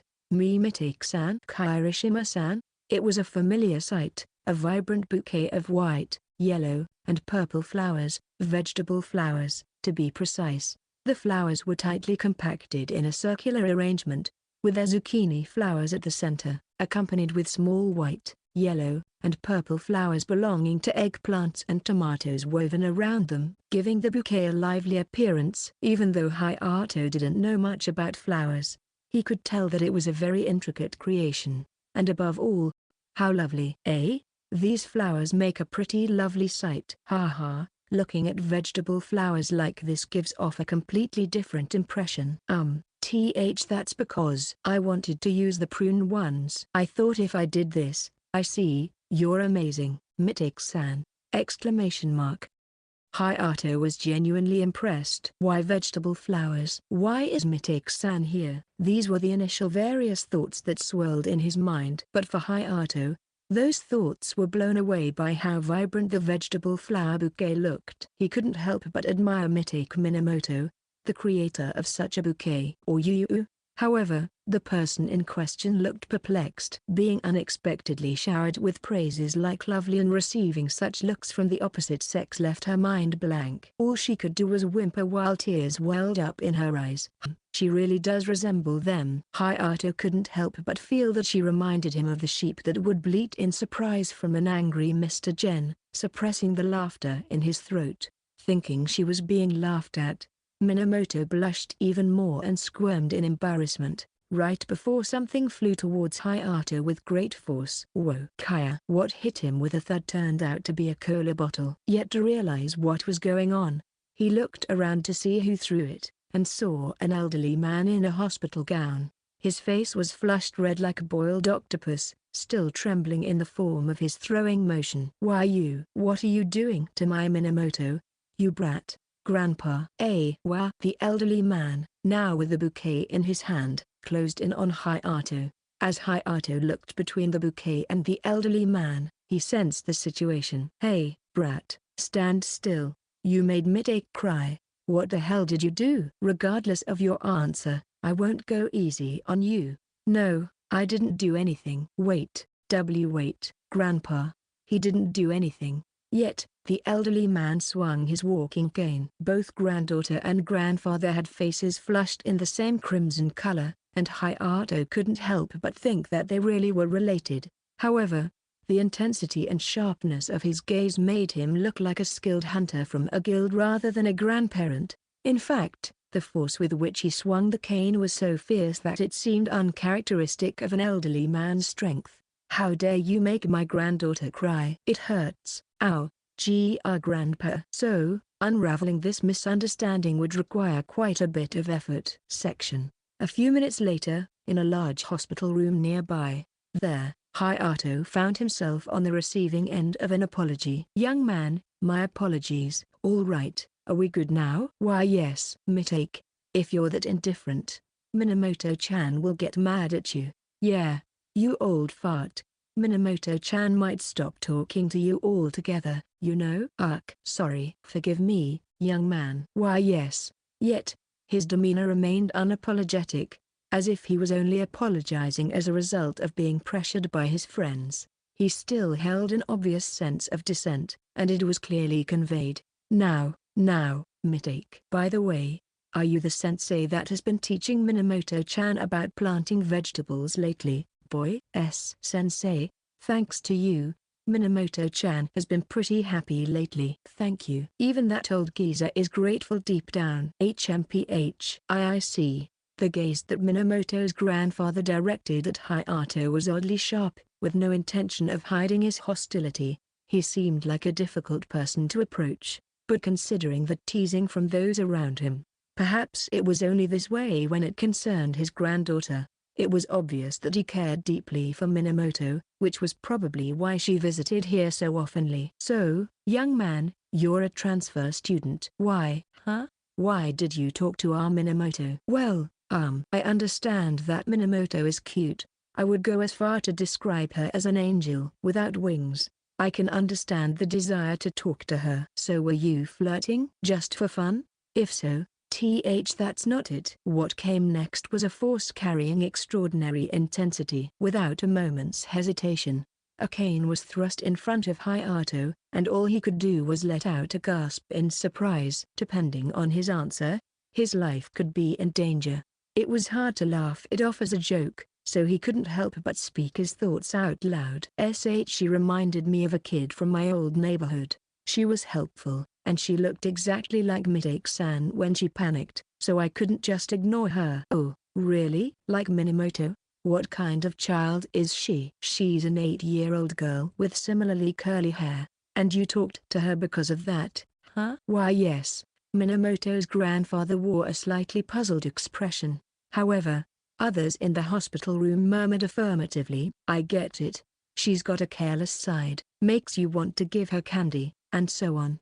In positive tones. Hayato chuckled nervously, but even though he had compared her to an 8-year-old girl, the other party wasn't actually a person, but a sheep, which had long since reached old age. Meanwhile, Minamoto, who had gone to change the water in the flower vase, returned. "Grandpa, where are the flowers?" "Wait, Grandpa. What are you doing to Kirishima-san?" Minamoto, this is just, Grandpa. Don't do weird things to Kirishima-san." Minamoto. "Oh dear, Minamoto's old man is acting jealous like a child again." "See you later, Minamoto-chan." As Minamoto returned, she immediately noticed her grandfather threatening Hayato with his cane. Surprised, she swiftly grabbed his hand and yanked him out of the room. The way she tugged at Hayato's hand was unexpectedly strong, far from her usual demeanor, and she was flushed from her neck to up her ears. Understanding the embarrassment of seeing a family member in such a mischievous state, Hayato followed her lead without resistance. However, as they reached the lobby on the first floor, the sight of being led by a girl became increasingly embarrassing for him. "Mitake-san, your hand." Sorry." "Oh, no, it's fine." It occurred to him that this was the first time he had held hands with someone of the opposite sex, aside from his sister and Haruki. Becoming aware of this fact, Hayato's face quickly grew warm. So, to distract himself, he decided to talk about the matter at hand. "Your grandfather seems like a cheerful old man who cares about his grandchildren." Yes, he is." It was a somewhat absent-minded remark. Indeed, what Hayato saw was a lively figure. But this was a hospital, and Minamoto's grandfather was a patient. He had realized his mistake, albeit too late. A shadow fell over Minamoto's face, which until then had been colored with embarrassment, and she seemed on the verge of tears. But that moment passed quickly, and she returned to her usual soft smile, something that stirred Hayato's heart. He cursed his own carelessness and lack of sensitivity. "I'm sorry." "No, it's not your fault, Kirishima-san. I should be apologizing for my grandpa." Yeah, that's right." Yeah." They both bowed their heads and apologized to each other, exchanging awkward smiles. The dark expression from earlier was only momentary, as her face now, facing each other, exuded a great sense of strength. That's why the gloomy expression from earlier bothered him all the more. Mitake-san's face back then. He couldn't help but think they looked alike. That day, the day when their mother fell ill during their childhood. Himiko's lost expression, like a lost child, standing frozen beside him, unable to do anything or utter a word. That's why Hayato couldn't just leave her alone like this. "Well then, Kirishima-san." Mitake-san." "Yes?" Well, the flower bed. Can I go to the flower bed again?" Phew. It was a completely and utterly unexpected request. After blinking her large eyes several times, she seemed to ponder this for a while, before breaking into a smile. "Yes, thank you." In response to her radiant smile, Hayato responded with a vague one of his own. He was aware that this request might have been somewhat selfish, but he couldn't help himself. He was aware of that much. With that, he hurriedly left the hospital. The moment he stepped outside, he faced a strong breeze. It washed away the smell of disinfectant, as clouds formed in the early summer sky. Chapter 12, Haimko's Best Friend. Haimko returned home just before 7 p.m., just as the sun was beginning to set. "I'm home. Welcome back." "Where's Haruki?" "She said she's too tired to come over and eat today, so she'll just grab something on the way back." "The Haruki getting exhausted? What on earth did you do? Just regular shopping?" Hayato gave Haimko, who had a radiant glow and satisfied expression on her face, a skeptical look. Meanwhile, Haimko sniffed the air in the kitchen to check on tonight's dinner. "Curry? Yeah, it's also for tomorrow night. Let me know when it's ready." "Sure thing." Returning to the room, Haimko tossed her bag aside and flopped onto the bed. She hugged her pillow and rolled round, the mischievous grin on her face, refusing to leave as she savored the memories of the day. It was the first time she had ever hung out in the city. It was a truly shocking place for Haimko. After all, urban life was still new to Haimko. There were plenty of trains and complex stations that made her feel lost. She also couldn't help but notice the abundance of cars compared to light trucks. And, the buildings stretched vertically rather than horizontally, forming a cluster of skyscrapers. It was exactly the urban landscape she had dreamed of, and Haimko's excitement had only been rising since morning. "Phew, it's amazing." "Where do we start?" "Fufu. Let's start by checking out the shops along Central Street, then work our way to the department store towards the end, before making our way around the perimeter to finish off an efficient tour." "Haru-chan, for someone who was so hesitant yesterday, you're pretty motivated, aren't you?" "Well, once I decide to do something, I go all out. Besides, it's all for the sake of surprising Hayato, right?" "Yeah, you're right." But even more enthusiastic than Haimko was Haruki. Her playful smile, paired with a refreshing tunic and shorts, exuded a sense of elegance that contrasted with her mischievous demeanor, leaving one slightly startled. By the way, it was an outfit chosen by Haimko, who lent it to her for today. Seeing Haruki like this, Haimko couldn't help but think, going all out for Ani, huh? Wouldn't it be hilarious to see Ani get flustered from a girly outfit? It was a line that she had whispered to Haruki at her house the other day. Of course, Haimko was indeed the culprit for instigating Haruki. Their aim was to tease Hayato, so her excitement was to be expected. Seeing Haruki like that, Haimko felt a slight pang of jealousy, but she quickly masked it by playfully tapping her own cheeks. "Oh, Haim-chan, you're really pumped up." "Yeah.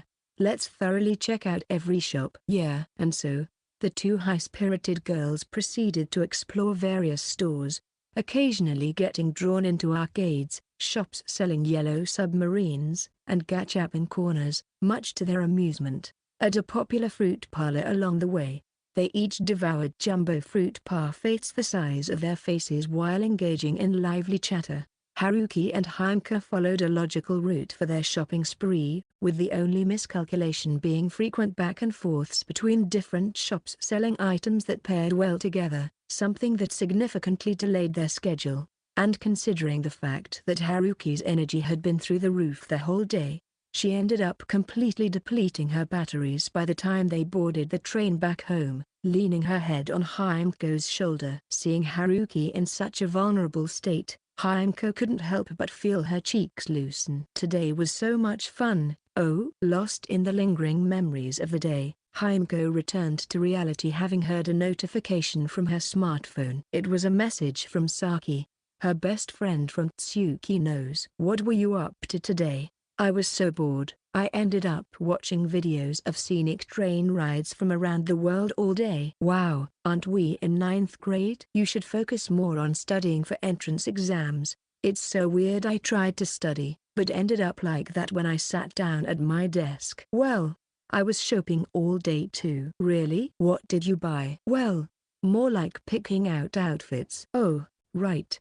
Remember Haru-chan, who used to hang out a lot with Ani?" "Yeah, weren't they the person Ani-san said evolved from monkey to gorilla?" Yeah, they're the one. We went shopping to pick out some clothes together today. Wait a second. With that, Heimko selected her favorite images of the outfits they had tried out today, and sent them to Saki. The images included them dressed in standard casual wear, a slightly more mature feminine look, and one that seemed to have a girlish charm, a definite eye-catcher. Each of them suited Haruki and Heimko well, highlighting their individual charms. Feeling quite pleased with how she looked herself, Heimko also wanted to surprise Saki with the unexpected beauty of their long-lost childhood friend she had reunited with, intending it to be just a small surprise and a mere conversation topic.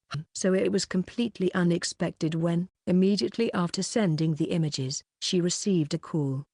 Saki, who's this? This girl? Saki-chan. Who else? It's Haru-chan. Oh, really? She's quite the beauty, isn't she? Yeah, quite the beauty, right? The voice emanating from her phone's speaker was chillingly unfamiliar, nothing like the gentle, laid-back tone Heimko was used to hearing from her. It carried a strange sense of intensity. Heimko instinctively sensed not to defy it.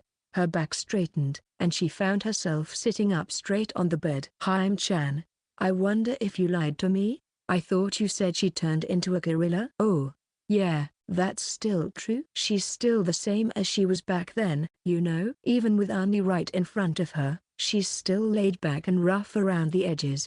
Just like a gorilla. Yeah.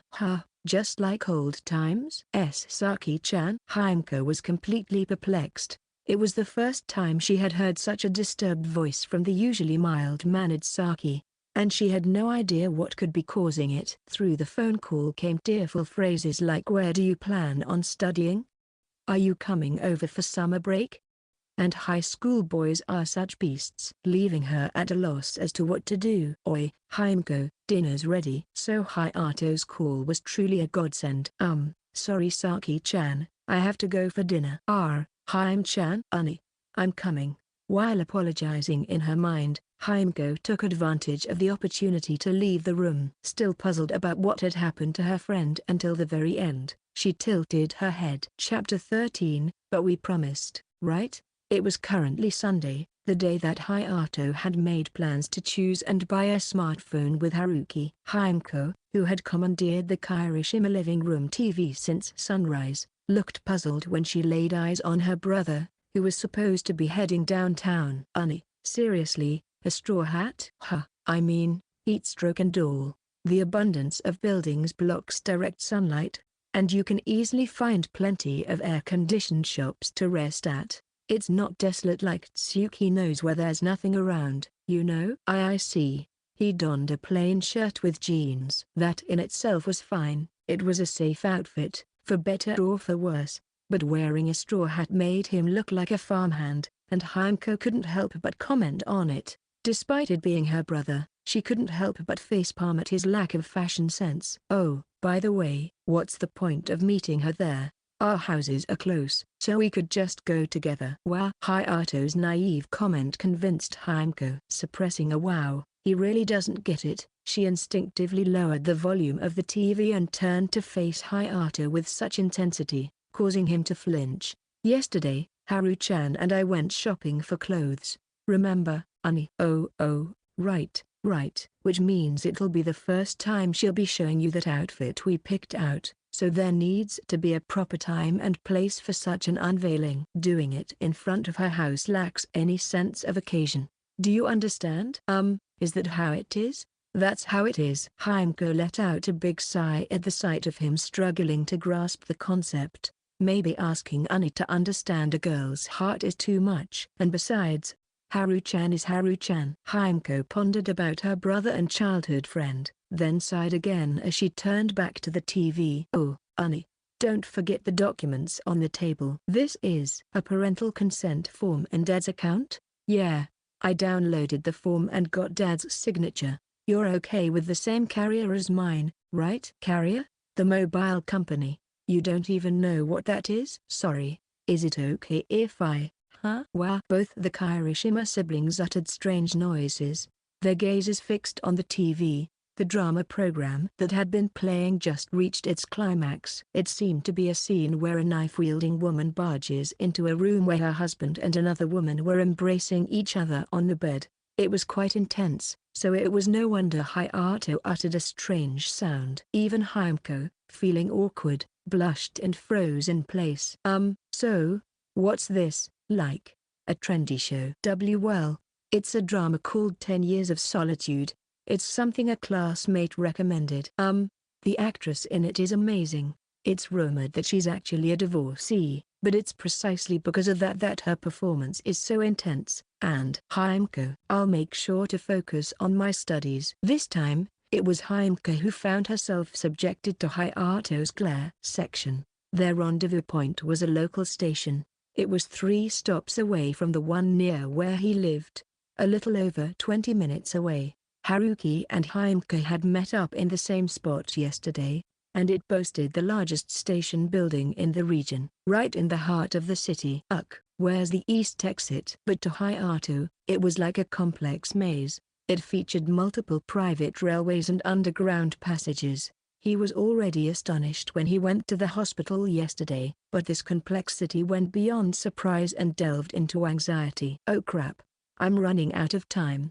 It'll be another IOU to Haruki at this rate. Though Hayato had left the house with plenty of time to spare, he found himself unable to navigate the station, wandering around like a lost puppy. It only intensified his sense of impatience. He desperately wanted to reach the meeting place where Haruki was waiting, and he couldn't help but feel frustrated at his own incompetence. If he were with Haruki amidst this crowd and complex station, he might have enjoyed it.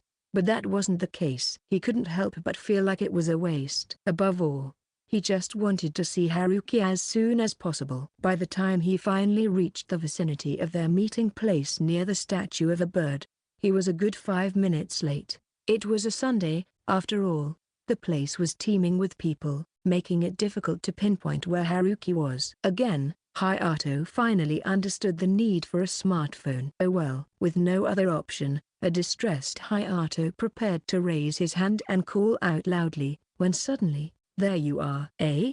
Before he knew it, a girl had wrapped her arm around his and was pulling him away. Behind her, 2 frivolous-looking men were chasing after. They were unmistakably hitting on her. What the heck? She really has a guy with her. Instead of hanging around with someone who's late, why not come with us? She was quite the eye-catching beauty. With her white, refreshing summer dress adorned with frills at the hem, and her flowing black hair styled in an elegant half-up hairdo, she resembled a refined young lady. If such a girl were left waiting alone, it would be cruel not to approach her. Let's go. Wait. She forcefully pulled Hayato's arm and tried to drag him outside. She seemed quite determined to escape from the guys who were hitting on her, as her grip on his arm was strong, and her strides were large. Caught off guard, Hayato couldn't react and just went along with her. He was utterly bewildered. After all, Hayato was a teenage boy going through puberty. Being embraced by such a beautiful girl, while feeling her softness through the fabric of her clothes, would be difficult for anyone, not just Hayato, to avoid being flustered. Moreover, it was the first time Hayato had been in such close contact with the opposite sex. The faintly sweet scent emanating from her body subtly invaded his senses, accelerating his heartbeat. However, at the same time, he couldn't shake off a strange sense of déjà vu as they walked hand in hand. When he looked at her again, she began to overlap with the familiar face he had grown accustomed to recently, and as he occasionally met her discontented gaze, his suspicions turned into certainty. Haruki, is that? Exclamation mark. After walking a bit away from the station, they finally stopped, and she let go of his arm and turned around with an angry expression. Geez. You're late, Hayato. I was hoping to surprise you, but instead, I got surprised by some guys hitting on me. This is the worst. Sorry. The station was just too big, and I got lost. I told you, didn't I? Having a smartphone is a must. I've learned that the hard way. Haruki puffed up her cheeks in a sulky manner. She looked somewhat different than usual, although it was hard to put into words. While her facial features seemed the same as always, Her attire, as well as her overall aura, seemed more captivating than usual. Feeling his heart flutter at Haruki's unexpected charm, Hayato couldn't bring himself to look directly at her, instead turning his face away, puffing his cheeks up. His heart was beating so violently that it felt like it might jump out of his chest. Haruki, noticing his flushed demeanor, lost her earlier frustration in an instant, replaced by a mischievous grin. Oh my, could it be that Hayato's captivated by my appearance? No, that's not it. Are you wearing makeup today? Yeah, so you noticed, huh? It's my first time using it, but I gave it my best shot. So, what do you think? Saying so, Haruki whirled around. Her well-kept long black hair danced like flowing silk, and her short skirt dress with lace accents billowed out, revealing her toned white thighs, prompting Hayato's heartbeat to skyrocket in an instant. Feeling like he was being toyed with by Haruki, Hayato scratched his head in frustration, trying to mask his agitation. But hiding his unease from her was now impossible. Haruki wore a satisfied smile, confident in her victory, and was about to tease Hayato further when, you're really cute. I mean, it suits you really well. Wow. Her face flushed redder than his in an instant. Hayato, when overwhelmed, often fell victim to Freudian slips. Haruki knew that herself, she was bearing the upshot of it right now. After all, caught off guard by such a powerful confession, Haruki felt her head spin with emotions she had never experienced before. This is, well, you know, that thing, Hayato. Why yeah, that's right, it's, you dressed up to show me, right? Why you're not wrong, but it's just Haruki, let's go. Let's just hurry up and get you that smartphone. Troubled with even more overwhelming emotions than Hayato, Haruki forcibly grabbed his hand and started walking. They were both incredibly flustered. However, as they walked, they gradually calmed down. Still, their faces remained red. Though they didn't revisit the topic, Haruki still had something she wanted to convey, as she whispered softly, "Thank you." Yeah, the sky was a clear blue without a single cloud, promising another hot day. The mobile carrier they planned to visit was conveniently located just a short walk from the station. Not only did Himeko use the same carrier, but apparently Haruki did as well. Hayato felt nervous entering the shop for the first time, flustered by things he had never encountered before.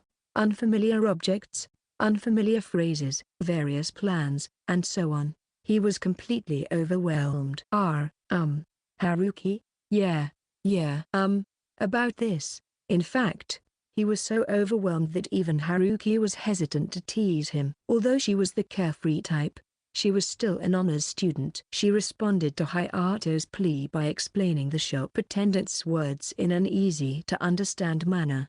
About an hour after they had entered the store, Hayato finally managed to get a smartphone, albeit having completely relied on Haruki's help. Phew, thanks, Haruki. I couldn't have done it alone. Don't mention it. So, in the end, you choose the same one as mine? There were other options too, Isn't it better to match? Match? Hayato. Well, if we have the same one, I can ask you for help if I don't understand how to use it, right? I see. I guess so. But couldn't you have just gone with the same as Haim-chan's? But Himeko is my little sister. It would feel awkward as an older brother to ask her. That's a feeling I don't quite understand. While discussing such trivial matters, they wandered the streets. Today's goal was to get a smartphone for Hayato. Now that it was done, they had no reason to stay here. But it would be a waste to just go home like this. That was a sentiment shared by both Hayato and Haruki. Especially Hayato, who was visiting the city center for the first time. Concrete replaced the abundance of greenery. Vending machines were commonplace, far from the unmanned vegetable stands unique to the countryside. And unlike Tsukino's, which only featured one traffic light and crosswalk, the city was full of them scattered here and there. The sight of this unfamiliar territory was strangely exciting for him, and he couldn't help but look around incessantly. He truly was a country bumpkin at heart. Although overwhelmed by the surroundings, Hayato suddenly noticed that Haruki seemed to be having difficulty walking. Upon looking at her feet, he noticed the high-heeled mules she had put on for today's occasion. Sorry. Was I walking too fast? Those shoes, you're not used to them, right? These mules, it's not really a big deal. But you seem to be having trouble walking? After pointing that out, Haruki made a troubled and embarrassed face, thinking her discomfort stemmed from her lack of experience with her shoes. Hayato made a puzzled expression. Haruki hesitated for a moment before leaning in closer to Hayato's ear and whispering in a pitiful voice, "The skirt's length is, you see, quite short." That was an unexpected statement. Looking at Haruki, her skirt was indeed much shorter than her usual school uniform. Their school's female uniform featured a skirt that usually fell just about right at her knees, not too long or too short, a look that brought out Haruki's elegance. In contrast, the white summer dress she was wearing now was of a mini length, boldly revealing her thighs. But it wasn't like it was excessively short. Girls with school uniforms of this length were quite common, and Heimko also had several similar ones. Seeking understanding or perhaps empathy from Hayato, Haruki continued. "Well, you see, the fabric is thin, and it feels really breezy around the thighs. So, if the wind or something catches it, I'm concerned that it might flip up, and when I bend down to pick something up, I have to be careful not to reveal too much." Sounds tough. She explained her reasoning with a solemn expression, but for Hayato, it didn't quite register. "I've come to realize that mini-skirts are like instruments used to project femininity. Girls that wear short ones look like they're honing their girl power." "Is that so?" "Yeah. Don't you think it's unfair that I'm the only one going through this? How about you try wearing one? Understand my struggle." "No way. That's ridiculous. Besides, it wouldn't suit me." "Are you sure?" "Since you're Haim-chan's Ani-chan, I think it would definitely suit you. I mean, I practically..." "Oh, I kinda get how Haim-chan felt yesterday." "Hey, cut it out. You have that disturbingly serious look in your eyes." Participating in their usual banter, Hayato, now walking at a slower pace, looked around as if searching for something, but with various shops, advertisements, and signs constantly bombarding his eyes, he felt dizzy. "Hayato, is there somewhere else you wanna go?" "Yeah, but with so many shops around." "All right. A time like this is great for your smartphone." "Oh, right. If you search with the store's name and the city it's located in, there it is." "Amazing." Seeing Hayato innocently delighted, Haruki narrowed her eyes in amusement.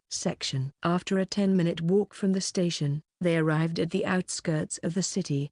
What stood in front of them was a 100-yen store of considerable scale, with 5 floors above ground and 1 below, covering an area of over 1,000 tatami mats.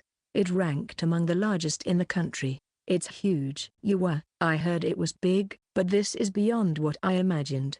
"Is this your first time here too, Haruki?" "Yeah, I'm usually a shut-in." "All right, let's go." Wait." Hayato. Catching a glimpse of Haruki's slightly troubled smile, Hayato decided not to delay things any further, forcefully pulling her hand and entering the store. Although he was somewhat nervous and embarrassed, these feelings were soon replaced with ones of dumbfoundedness by the overwhelming variety of items neatly displayed the moment they stepped into the store. From the signboards in front of them, they could see that the store offered a wide range of products, from daily necessities such as food, tableware, cosmetics, and sanitary items, to hobbies and DIY supplies for cars, gardening, toys, party goods, interior goods, and tools. Nonsense. All of this for 100 yen each? What on earth is this place?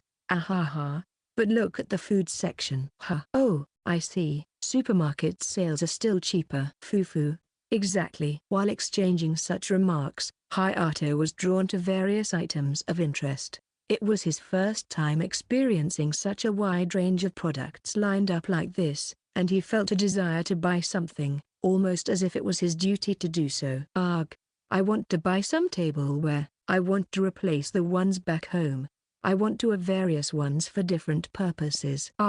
Damn it. Even if I replace them all, it'll only cost 3,000 yen. But still, what about the ones you're using now? Yeah, that's the thing, they're still usable, so there's no need to buy new ones. Then, how about that storage corner over there? Huh? What's this? There are so many different types. I'm starting to feel like I want to organize things in them. And it wasn't just Hayato whose desire to spend was needlessly being stimulated. Wait, Haruki. Do you really need that moss ball? I don't. But this little guy is practically whispering to me. Take me home. Calm down. What are you going to use it for? Are you going to make a moss terrarium? No. No, Hayato. I'm buying it just because I want to. Get a grip. Haruki. Haruki, too, was being drawn to various intriguing items, and she was loosening the strings of her wallet. To be blunt, they were just two people fooling around and getting carried away. Similar to how they searched for insects and wild plants in the fields of the countryside, they treated the city streets as a means to fulfill their curiosity. And instead of dashing up mountain trails and paddy fields, they raced up escalators to explore the forest of shelves. There was no specific goal. The two of them simply enjoyed each other's company, having endless fun. Even though Haruki was a girl, someone who had instigated a palpable sense of sexual tension between the two of them earlier, to Hayato, she was an irreplaceable best friend. And that's all that mattered at the end of the day. We wandered around so much but I didn't buy anything in the end. Haha, you've always been like that, Hayato. Remember how we used to go to Granny Morao's shop to buy snacks, and you'd always be so indecisive? Yeah, I would always end up with ramen and ice cream because of that. It kinda became the norm. Yeah, those were the days. Haruki's expression was nostalgic, yet it was plagued with a sense of melancholy. And bear to witness such emotions she rarely showed in public was Hayato, who felt his chest tighten. Haru, grow. Ahaha, I guess I'm hungry. Yeah, me too. No wonder, it's already past 1 o'clock. Wanna grab something to eat? Oh, if that's the case, I've got just the place. Haruki turned around, displaying the mischievous smile that always seemed to have on her face. Yet, this only concerned Hayato even more. Looking up at the city sky, man-made skyscrapers towered above, rather than the natural mountains. Section. What on earth is this? Pretty cool, right? Karaoke celery. The place Haruki brought him to was far from what Hayato imagined the karaoke joint would be like, with its tropical resort-themed lobby and rooms that featured shoe-free cushioned floors. It felt more like a party room than a typical karaoke spot. Hayato could only widen his eyes in surprise at this unexpected twist. To Hayato, karaoke usually meant elderly folks at the community center and Tsukinos belting out tunes with oversized cassette mix during gatherings, or singing on the bus. I'm hungry, but I'm feeling kinda tired too. Oi. Haruki casually kicked off her mule sandals, dove into the room, and sprawled out, playing with the menu tablet. As usual, her guard was completely down as if she were alone at home. And thanks to the shorter skirt length compared to her usual uniform, her boxers were clearly visible as she moved her legs around. Haruki's appearance was that of a beautiful, innocent girl. Just a moment ago, Hayato's heart had been pounding painfully because of that, yet now, he couldn't seem to muster any words beyond a sigh mixed in with a headache. Hayato silently fixed the hem of her skirt for her, which had ridden up. Oops, sorry about my unsightly manners. It's just that I'm tired from having to be extra vigilant about my skirt. Tehi, you're completely exposed, you know. Isn't that a perk for you? Oh, could it be that I made you nervous by any chance? I just realized I was looking at you the same way Himeka would, and that startled me. What's that supposed to mean? Could it be? I get it. I may not say it myself, but I actually get quite a bit of attention from guys, you know? Oi. Suddenly feeling competitive, Haruki, with her usual mischievous smile, loosened the strap of her summer dress on her left shoulder. Then, as if emphasizing her chest, she leaned in close to Hayato in a coquettish manner. What do you think, Hayato? Haruki involuntarily gulped. It was a performance delivered with the utmost sincerity, executed with a complete understanding of her own charm. Its impact was enough to forcibly strip away the veil of friendship that had enveloped Hayato just moments ago. Yet, Haruki's eyes harbored an unmistakable glint of mischief as they locked gazes. Knowing this, Hayato's frustration was obviously conveyed through his expression, and, as if recognizing this, Haruki only became more emboldened. This dangerous cycle was only broken by the intervention of a third party. "Excuse me, here's your banana maple syrup pudding honey toast." Specifically, the entrance of a waitress, a young woman who looked like a college student. Realizing this, both Hayato and Haruki recoiled, somehow finding themselves sitting with formal postures. Their faces were flushed red, and their backs were covered in uncomfortable sweat. They could only hope that the waitress left quickly. "Here are your plates. Is everything all right?" Yes." "Why yeah."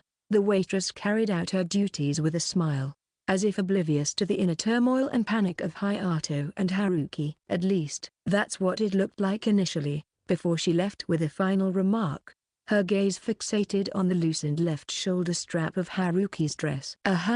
This isn't that kind of place, so please refrain from such behavior, okay?" And with that, the door was firmly shut. Even if it was just an extension of their playful banter to the two of them, from an outsider's perspective, there was no way of justifying their actions. I'm so indecent." "Calm down, but yeah, I can't deny that you were."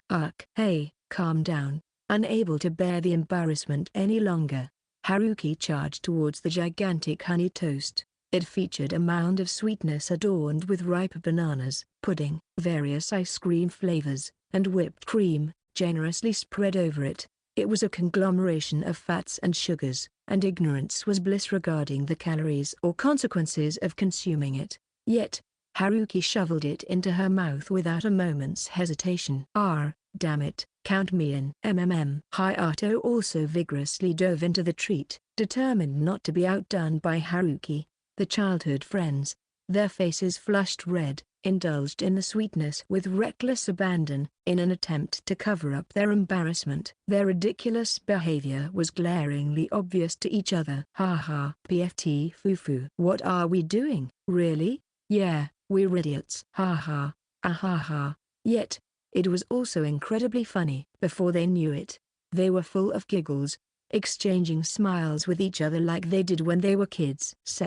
An hour later, with their stomachs satisfied, the two of them found themselves in an inexplicable atmosphere as they left the karaoke place without singing a single song. In front of Hayato, Haruki stretched and let out a satisfied sigh. The air somehow felt refreshing, as if emanating a sense of déjà vu. "Come to think of it, whenever we fought back then, we'd be playing together the next day without a care in the world." Remembering that, Hayato found their reaffirmed and unchanged relationship amusing, and he couldn't contain his laughter. "What's wrong?" Well, it's odd how I didn't sing anything despite it being my first time going to a karaoke joint." "Oh yeah, you're right, we just had lunch." Well, there's always next time." Yeah, that's right. Next time." Haruki blinked her eyes rapidly, as if taken aback, before breaking into a happy smile. She then proceeded to stare intently at Hayato's face for a moment before tilting her head. Despite it being Haruki, it was natural that Hayato would feel uncomfortable when being stared at so intently, furrowing his brows as he looked back into her gaze. "What's up?" "Hayato is a boy, isn't he?" "What's this all of a sudden?" "Just a moment ago, we were, But Hayato is Hayato, and I am me. But still, I was wondering, what exactly are we?" "It's complicated." "Yeah, it is." Both of them scratched their heads. Haruki's question was valid. Their relationship was indeed peculiar. Height, body shape, the size of their palms. Many things had changed from before, and they faced plenty of bewildering moments, like just now. But ultimately, in the end, they always returned to their same old familiar atmosphere. No matter what happened, there was a shared foundation they had built with their past, and that's why Hayato and Haruki were still Hayato and Haruki. "Well, in any case, we are who we are, right?" "We are who we are, Saying that to each other, they chuckled with puzzled expressions. Unconsciously, just like times past, Hayato took Haruki's hand, It was a deeply ingrained habit. You could say, it was only when Haruki slightly flinched, reacting to the touch of his hand, did Hayato finally realized what he had done. While it might not have meant much when they were children, shielded by the excuse of innocence, two adolescents of the opposite sex holding hands without any meaning or reason would usually take on a special significance. Coming to such a realization, Hayato tried to let go of her hand, but Haruki tightened her grip in response. Though perplexed, he understood that she was okay with things staying as they were. Is this all right? He glanced at Haruki's profile as if seeking confirmation, but all he saw was that her face, or rather her ears and neck as well, were flushed a bright red as she nodded slightly. Then, without making eye contact, she muttered under her breath in a resentful tone, "I swear, I've always been the one getting pushed around by you, Hayato." Huh? If anything, it was the other way around. Physically speaking. Geez. Whatever. Look, there's a crowd gathering over there. Let's go. Oi, wait a minute. Springing into action, Haruki forcefully pulled Hayato towards the crowd. Seems like I'm the one getting pushed around after all, Hayato thought as he was being dragged along. Surely, this represented a static relationship that hadn't changed since their childhood. At the same time, it felt like they were retrieving something they had once let go of, filling a void that had been empty since they parted. It truly felt like that. It really did. But then, Haruki within the bustling crowd was a focal point capturing the attention of many, and upon seeing who it was, the color drained from Haruki's face, freezing in shock. Nothing remains unchanged. That was something Hayato knew well. The urban sky, much like in the countryside, watched as clouds drifted by. Surrounding the crowd were several unfamiliar objects, a conspicuously large video camera, a boom mic for capturing actors' voices, and two large vans presumably loaded with various equipment. And in front of the cameras were a pair of actors portraying an intimate scene. From every angle, it looked like they were filming some sort of drama. Hey, aren't they shooting 10 Years of Solitude? Motogoro is so amazing. She looks so young. She's definitely in her late 20s, no way she's older. I've heard her personal life is quite, but that's understandable, having been misled and all. She was a remarkably beautiful actress. Despite being closer in age to Hayato's parents, she exuded a charm and beauty that defied her age. From the surrounding voices, one could make out various forms of interest, envy, admiration, awe, and jealousy, directed towards her. It wasn't all just praise. Nevertheless, her captivating presence easily justified all the attention she garnered. Isn't that?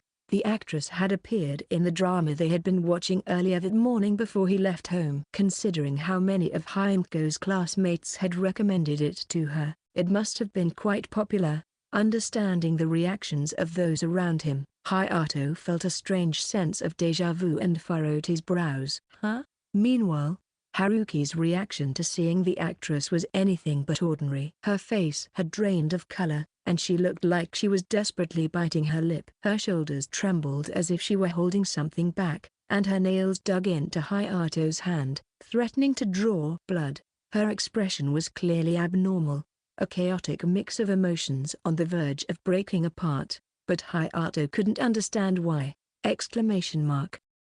Haruki. And with that, as if she couldn't bear to keep watching, Haruki let go of Hayato's hand and turned on her heel. She lowered her head, her posture tense, as her mules clacked against the ground while she briskly walked away. Hayato followed after her with a troubled expression, puzzled by her sudden behavior. From the view of the public, it might have looked like he was desperately chasing after her, like a boyfriend hoping to mend whatever had upset his girlfriend. However, to Hayato, it seemed like Haruki was on the verge of tears. He didn't know what to say to her, unsure of what even went wrong in the first place. But he couldn't just leave her alone either. He was determined not to let her bear this burden alone. That was what he felt when faced with the Haruki he saw now, a mixture of camouflage, innocence, acting, loneliness, and a living room devoid of life. Various pieces of information raced through Hayato's mind, trying to connect dots that seemed so close yet remained disconnected. But amidst all this uncertainty, there was one thing he knew for sure. Can I really leave her alone like this? He chased after Haruki, refusing to lose sight of her amidst the bustling crowd. The distance between them felt agonizingly close yet impossibly far. He couldn't help but feel frustrated by it. Watch out! It was an instinctive reaction, reaching out and catching Haruki by the hand while she stumbled, as she turned her face away with an indescribable expression, gently averting her gaze. It was a spur-of-the-moment thing, and neither of them knew what to say to each other. However, one thing was certain. Hayato felt that he couldn't let go of her hand again. Do you think we can get home if we walk along the railway tracks? I'm not sure. Maybe. All right, let's give it a try. Hayato. The big city. A main road running alongside a private railway line. Instead of the lush white clovers that lined rural paths, what stood here were numerous buildings and skyscrapers. The awkward atmosphere lingered as both of them walked together along the endless road. Haruki's expression was stifled of emotion, as Hayato continued to hold onto the hand of his childhood friend. They looked like a couple who had just made up after a fight. It was a peculiar sight indeed. But for Hayato, it stirred up a deeply nostalgic feeling. Was it like this when we first met too? It was a long time ago, so long ago that Hayato couldn't even remember when exactly, maybe around the time when he first became aware of the world around him. Haruki was once a child who never smiled. All she did was sit, hugging her knees, expressionless, never interacting with anyone. She forcefully suppressed her feelings of pain, suffering, discomfort, and dislike, but seemed to be waiting for something, selfishly despairing, yet still clinging to her own obstinacy. Hayato didn't like that side of Haruki, so he took her hand and invited her to play with him. And that's how Haruki looked now. Just like back then. That's what he saw. He knew the current circumstances were different from the past, but no matter the excuses he made, he couldn't wash the distaste from his mouth, and so he took her hand. Ultimately, he realized that nothing had changed about himself. He clenched his free hand tightly, nails digging into his skin. Hayato, you've always been so forceful, haven't you? Is that so? Haruki's murmured words were tinged with a nostalgic hue. Your hand. It's big and rough. I used to help a lot with farm work. Even though I used to be taller than you. You sure? Yeah. I don't remember it being that way. I do. Haruki squeezed his hand tightly. It was like this when we first met, so she said with a weak smile. She seemed so fragile, as if she could be blown away by the wind at any moment. And despite her heart already crying in pain, she stubbornly refused to shed tears. Hayato couldn't find the right words. It was frustrating, but he wanted to convey that he was here for her, so he squeezed her hand tightly in return. And then, Haruki walked beside Hayato, no longer led by him but moving of her own volition. They walked shoulder to shoulder, just like they used to, but no matter what, things couldn't return to how they once were. Their heights were now a head apart, their clasped hands were now different sizes, and what Haruki wore was a stylish white summer dress, clear of any mud. Alas, these were the things that had changed in the 7 years that had separated Hayato and Haruki. Still, with their hands joined as they were back then, a sense of trust was conveyed, that indeed, some things really hadn't changed. So Haruki called out Hayato's name. Hey, Hayato. Yeah? Can I vent about something for a moment? Sure. So, I live alone in that house. She disguised it like an extension of their casual conversation, as if she was trying to act normal as always. Suddenly, a seemingly close parent and child walked past them, holding hands. Haruki's steps halted as she watched them, her expression clouding over, and what came next was a voice that was being forced out. A voice that couldn't hide its trembling. I'm waiting like a good girl, right? It was a phrase filled with various emotions. It took all of Haruki to convey her feelings. But even that carefully crafted phrase was easily drowned out by the sound of passing cars. The early summer sun tilted to the west, casting the shadows of buildings onto them. Just kidding. Then, in a complete turnaround from moments ago, Haruki raised her voice cheerfully. Is that so? In response, Hayato's words came out strained. Perhaps he had relaxed, because the grip of their joined hands loosened. But we've walked for quite a bit, Haven't we? It's my first time walking around here, and it feels like we're on an adventure. I'm completely new to this area too. Wait, are we even on the right road? Haha, if we get lost, we can just check a digital map, right? Don't you have the app on your phone? Yeah, but this map looks more like a maze than anything compared to Tsukino's. Hey, what's with that shop? Don't stop. Is it a bakery? 2 loaves of arashiki bread for 980 yen? That's expensive, and its name makes no sense. As the two continued on with their conversation, they gradually returned to their usual rhythm. Similar to when they used to explore new places in the mountains, they found weird shops and signs among buildings, all the while engaging in trivial conversations. Everything seemed like it was back to normal, but it was clear that Haruki was just trying to divert attention away from her true feelings. And Hayato's reluctance to tread further into her earlier vulnerability was caused by a wall of restraint, a hesitation if you will, that had arisen from the 7-year gap in their friendship. Looking beside him, Haruki smiled as usual, but this only stirred Hayato's heart even more. How long had they been walking and talking? Before he knew it, they had reached the station near Haruki's house. We've arrived at our station. Yeah. Is it too early for dinner? I'm a bit bothered by how short the hem of this dress is, so maybe I'll go back home and... No. Hayato, about changing my clothes. Oh, it's okay. Haim-chan should be fine with me wearing my casual clothes if it's just to your house. No. No. Hayato had no intention to listen to her. Ignoring Haruki's mixed expressions of exasperation and bewilderment, Hayato dragged her along without hesitation. It was the result of his stubbornness. There was no logic behind his actions. Thus, he desperately came up with an excuse. I haven't finished hanging out with you yet. Haruki. I see. He desperately wanted to avoid sending Haruki back to her house. So, without looking back, he simply took Haruki to his own. It was a decision influenced by his true feelings, and as a result, Hayato was unaware as to how audacious his words sounded, and he didn't notice the expression on Haruki's face as he led her away. It was still too early to call it evening. It was just before 4 o'clock, a time in summer where the sun was still up. Like an indeterminate halfway mark of the day, it was a time that naturally allowed one to relax their mind and loosen themselves. Haimko. Hayato and Haruki, who had returned home, were greeted by Haimko, who turned to them with a creaking sound, as if she were a stiff robot. She wore a somewhat embarrassed expression as she held a Ring Fit controller, accompanied with a game on the TV. The table in front of her was covered with notebooks and textbooks, indicating that she might have attempted to study at least a little. Muscles, you see, are a lifelong companion. Hayato gave Haimko a look of disbelief as she made a feeble excuse, using the slogan of the console, knowledge and studying are important too. Well, why you see, don't they say all work and no play makes Jack a dull boy?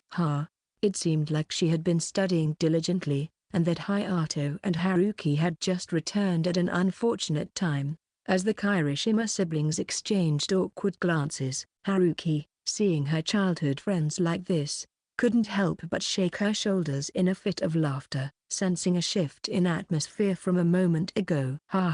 Haim-chan, you're taking high school entrance exams this year, right? Yeah. It's good to take breaks. That's right. I've been studying properly until now. That's the game console with motion controls, right? I'm kinda interested. Regarding studying, I'll help you later, so let's all play right now. You get me? Haru-chan. Right, honestly, thanks to the exchange with Haimko, the tension that had existed between Hayato and Haruki seemed to have dissipated, as they proceeded to both get eagerly absorbed in the video game. Although only one person could play at a time, taking turns was enjoyable, with the spectators cheering as they waited their turn. Haruki's excitement, in particular, was remarkable. Yeah, take that, she shouted as she moved her whole body excessively. It seemed like she was wasting energy at first glance, but she was scoring points effectively, and her movements were so captivating that both Hayato and Haimko couldn't help but be drawn in. Occasionally, She would also glance at them with a proud expression, clearly aware of her ability to impress. However, Haruki's outfit for the day was a white summer dress. Though it was pretty modest, it exposed her shoulders and thighs. With such vigorous movements, those areas threatened to expose themselves even more, and she probably wasn't aware of it. Haru-chan, showing a little skin, huh? Himeko, you sound like an old man. So, Ani, what do you think of Haru-chan's outfit today? Well, she does look cute, doesn't she? Well, it's Haruki, though. Ho ho. I see. What's that supposed to mean? Even from an objective perspective, Haruki was indeed a beautiful girl. Her appearance was more than enough to make one feel flustered. In fact, even now, she was presenting a provocative figure. But Hayato saw her in the same light as his own little sister, and it felt a little awkward. But that's how it should be. So Hayato tried to avoid looking at Haruki like that as much as possible. How was that? Did you see that just now? That must be my highest score yet. I'll one-up you when it's my go. Take it easy, okay? Don't blame me if you're sore tomorrow. Himeko chimed in response to Haruki's teasing amidst the lively atmosphere.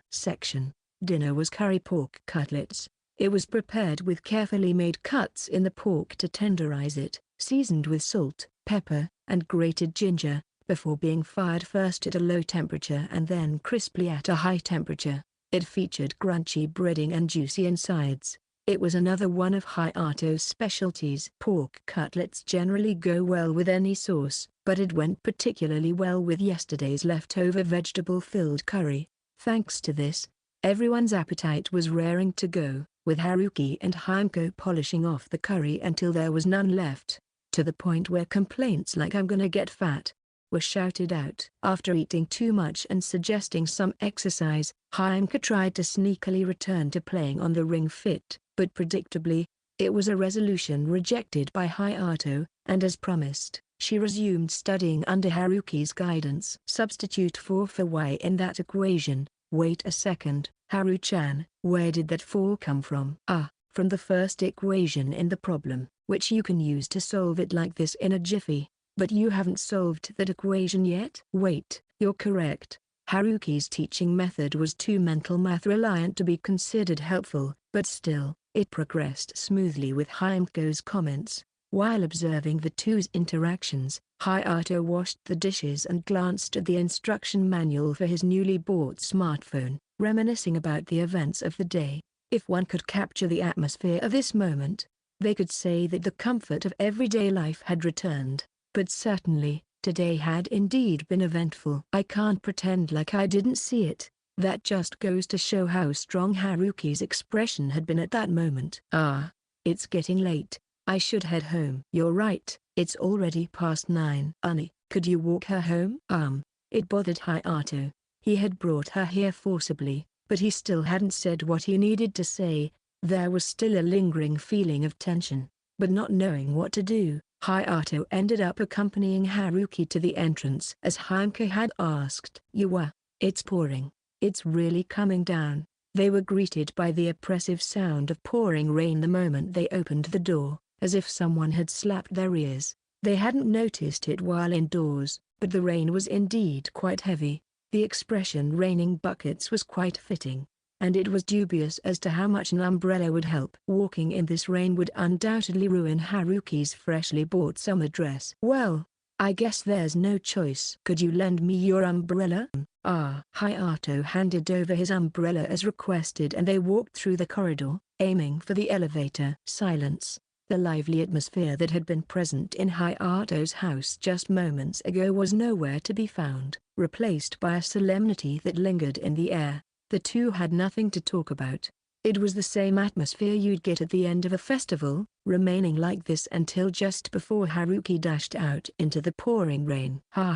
Maybe I don't need this umbrella after all. Here, I'll return it. I'll run. Wait. Before he knew it, Hayato had grabbed Haruki's arm as she was about to dash out. A beat later, the sound of the umbrella hitting the floor rang out. Hayato's expression was deadly serious. Don't go, stay over. Haruki's expression froze at the sudden proposition. but her surprised voice was drowned out by the sound of the heavy rain hitting the ground and the roof in the dead of night section. The sound of pouring rain echoed loudly outside.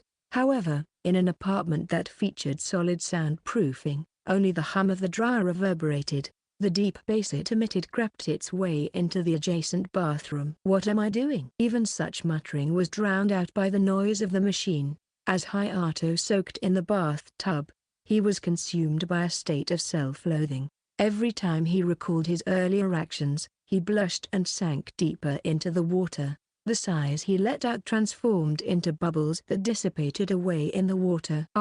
Damn it. Just remembering what happened earlier made his face grow hotter and hotter, a sensation he couldn't ignore. Looking back, it was quite a bold move. "What? Why you want me to stay over?" That's a really bold thing to say, is it? Is it because you want to do something naughty? No. It's not like that. I mean, it's because of the rain, and if your clothes get wet, and you catch a cold. You know, that sort of thing. What sort of thing? Is it because you want to be with me? Is it? That's right. Damn it. That's why I'm saying you should stay the night. So let's go back. What? Seriously? We're not in that kind of relationship, or rather, it's too soon. And there's also Haim-chan. Haimko would be happy too. I mean it like that. Naturally, once they understood each other, both of them panicked even more while frantically trying to lighten the mood and diffuse the situation. There was still something Hayato couldn't compromise on. "I don't want you to go back home tonight, Haruki." Yeah, I see, okay. It was just Hayato being selfish. Such actions and desires were driven by his memory of Haruki's lonely face from earlier in the day. But looking back at it calmly like this, it was quite a reckless statement. He had returned with Haruki to a surprised Haimko, who was thankfully delighted as she exclaimed, "It's a sleepover." It's hot. I should turn it down." Hayato had been lost in thought for so long that he ended up taking quite a lengthy bath. Luckily there was no one to complain as the two girls had already finished before he got in. After lightly rinsing off with a cold shower to cool his overheated head, Hayato got out of the bath. He quickly dried off his whole body and draped a hand towel around his neck, leaving his hair damp. While pondering about what to do regarding Haruki, he returned to his room. Welcome back. I've borrowed a few things." There stood Haruki, as ordinary as can be. Despite being in a room inhabited by the opposite sex in the middle of the night, she laid on Hayato's bed, hugging a pillow while reading a manga. Lightly swinging her legs, she wore one of his oversized t-shirts, wisely covering herself with a light blanket so as not to reveal too much. Her hairstyle, still wet from the bath, with pigtails hanging on either side in preparation for sleep, seemed fresh to Hayato. Seeing her so relaxed, he couldn't help but feel a bit self-conscious. He sighed while drying his own wet hair with a hand towel. "I looked for porn mags, but couldn't find any." "Maybe you're the type to have that stuff on your computer?" "Don't be ridiculous. Anyway, is that shirt mine? Couldn't you have borrowed one from Haimko?" Well." Haruki faced Hayato with a serious expression in response to his words, sitting up on the bed, her lower half still properly hidden with that light blanket. "Well, you see, between me and Haim-chan, she's just a little taller, but otherwise we're pretty much the same height." "Yeah? So, it's fine if it's Haimko's, right?" "Well, I did borrow hers, but when I said it was too tight around my chest, she just gave me your shirt in silence." Haruki. "That's so even Haimko worries about that kind of stuff." What should I do? Haim-chan's really upset, you know. What should I say?" "Geez, Hayato, stop laughing and give me some advice." Ow, don't hit my back. They say sweets can improve someone's mood." "Ugh. You're so dismissive." Hayato couldn't help himself from bursting into laughter the moment he heard Haruki's turmoil, despite her consulting him with all her seriousness. In a show of protest, Haruki began to hit his back with puffed-up cheeks. It seemed like she had stepped on a landmine. Hayato knew all too well that Haimko had a complex about her chest, as she consumed large amounts of milk every day. Indeed, It wasn't unreasonable for Haimko to sulk. Haim-chan starting to worry about her chest size too. And she's really grown up, Haruki? Haruki's voice suddenly turned solemn as she tightly grasped Hayato's shirt while gently patting his back as if to assess something. It's big. We used to be around the same size, but there's quite a difference now. Haim-chan has grown taller than me too, and Hayato is amazing at cooking now. We're not the same as we used to be. Well, yeah, I've been through a lot too. I see, Haruki murmured weakly. Although she appeared to be acting normal, she was still affected by what had happened earlier in the day. I'm glad I didn't leave you alone. That's what Hayato truly believed, but because he didn't know all the details, he couldn't come up with the right words to say. He hesitated to delve deeper because of the gap that had grown between them over the past 7 years, leaving too many unknowns between the two. It was truly a gaping crack that ran vast and deep. Many other things had changed as well. Their voices were different, and Hayato's broad shoulders compared to Haruki's rounded ones were a testament that they were of the opposite sex. They lived in different environments, each with their own habits and talents. No matter how much they wished for it, returning to the old and carefree days was an order beyond the realm of realism. Yet, despite everything, Hayato's feelings remained unchanged. Today was fun. Like, we both have a lot going on in our lives, but hanging out with you today was, well, it was fun. Hayato's face turned as red as it had been in the bathroom, recreating that blush. Surely, the words that were coming out of Hayato's mouth were a heat-of-the-moment thing. He knew he would agonize in embarrassment when he woke up tomorrow morning. Still, he couldn't help but say it to Haruki right now. Haruki, I felt lonely after you left. I didn't have any other friends our age. Not just today, but since we reunited. Every day has been fun, like it used to be. So, seeing you again has made me really happy. Yato. Perhaps saying it out loud wasn't necessary. They both probably understood this already. But right now, there was something akin to conviction and a sense of duty in speaking those words clearly, in conveying them verbally. Listen, I don't know what happened to you, Haruki. Maybe there's not much I can do about it, but I can still be there for you. Unlike before, we have smartphones now, and I can come running if you need me. Haruki, It was only when he lifted his head and scratched his cheeks in embarrassment, did he notice that Haruki had teared up uncontrollably, and perhaps she herself hadn't noticed until she saw Hayato's surprised face. Why am I? That's strange. No matter how much she tried to wipe away her tears, they refused to stop. She was unable to control her own emotions anymore, and her face was a mess. Neither of them understood why it had come to this, but Hayato gently turned his back, thinking she probably didn't want him to see her face like this. I'll lend you this. Thanks. He felt the sensation of her forehead pressing against his back, and soon enough, he felt her tears soaking his shirt. It wasn't clear what triggered them, but once they started flowing, they didn't stop. It was a release of everything she had been holding back for 7 years. If she had kept it all in, she might have broken. So, for now, it was okay to cry as much as she needed to. Even though he didn't want to see that look on her face, Hayato clenched his hand tightly as a hot sensation crept across his chest. It was a feeling akin to helplessness and self-hatred. How much time had passed? Suddenly, the strength in Haruki's arms, which had been wrapped tightly around his back, faded. Haruki? No words came in response to his call, and it felt like the weight leaning against him had increased. Peering over his shoulder slowly, he heard the steady rhythm of her breathing.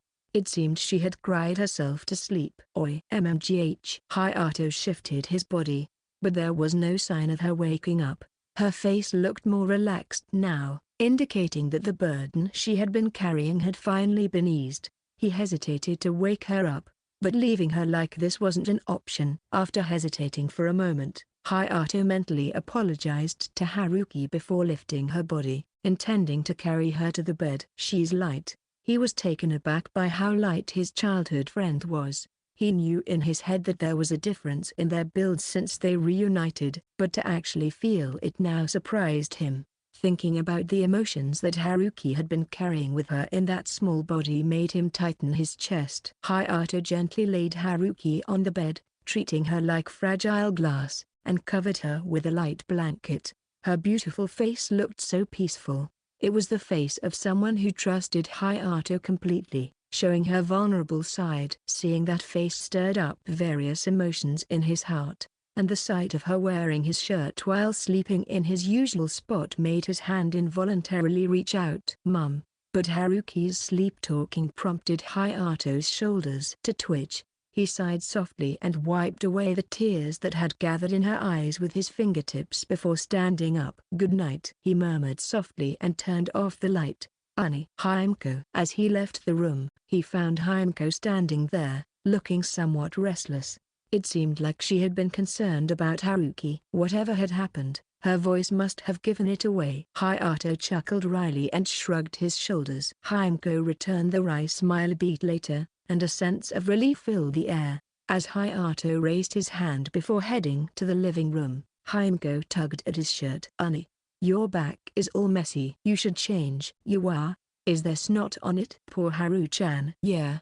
The Kirishima siblings exchanged glances and smiled softly. Chapter 14. She's just being nostalgic in front of me, right? No, wait a minute. The rain that had been pouring down last night had completely lifted by dawn. The sky, washed clean of impurities in its atmosphere, stretched to deep clear blue. Despite it being shortly after dawn, the bright sun still managed to pierce through the curtains, tickling Haruki's eyelids. Huh? Haruki, upon waking up, was bewildered by the unfamiliar scenery that met her eyes. Her mental faculties were slowed down by her grogginess. However, her heart was strangely calm, and as she slowly looked around, her consciousness became clearer. "Oh, right. I stayed over, didn't I?" Haruki had stayed in Hayato's room. Despite suggesting that she'd be fine sleeping on the sofa, she was persuaded otherwise by the host himself. She looked at the clock, realizing it was still only just before 5 a.m. Despite having woken up at such an early time, she wasn't plagued by any drowsiness at all. She must have slept deeply. It was a strange sensation. The stagnation she always felt somewhere in her heart seemed to have disappeared. Perhaps it had been washed away with yesterday's tears. Her feelings were as clear and bright as the sky. "I can still be there for you." Suddenly, she remembered Hayato's words from last night, as she found herself wrapped in an unfamiliar scent emanating from the bed and the shirt she wore. Haruki gripped the shirt, which was too big for her, almost like a summer dress in length. Hee. A laugh escaped her naturally. Wrapped up in such a large shirt, she felt secure, as if she was being embraced by something large. She even felt a sense of exhilaration, aware that she was feeling buoyant. Some promises really are kept, aren't they? She gently gazed at her left pinky finger, recalling the sensation of their fingers intertwined. But then, Hayato's face immediately came to mind again, and she couldn't help but feel unsettled. Haruki didn't understand why she felt this way, but she shook her head to shake off the vague feeling of unease. "All right, today's Monday, so I can't laze around forever." Of course. It was a school day. Even though she had finished all her homework beforehand, she still had to change into her school uniform once she got home. And she also had to take out the trash that she had accumulated. Trying to maintain a calm demeanor, she tiptoed quietly toward the living room. NN! Exclamation mark.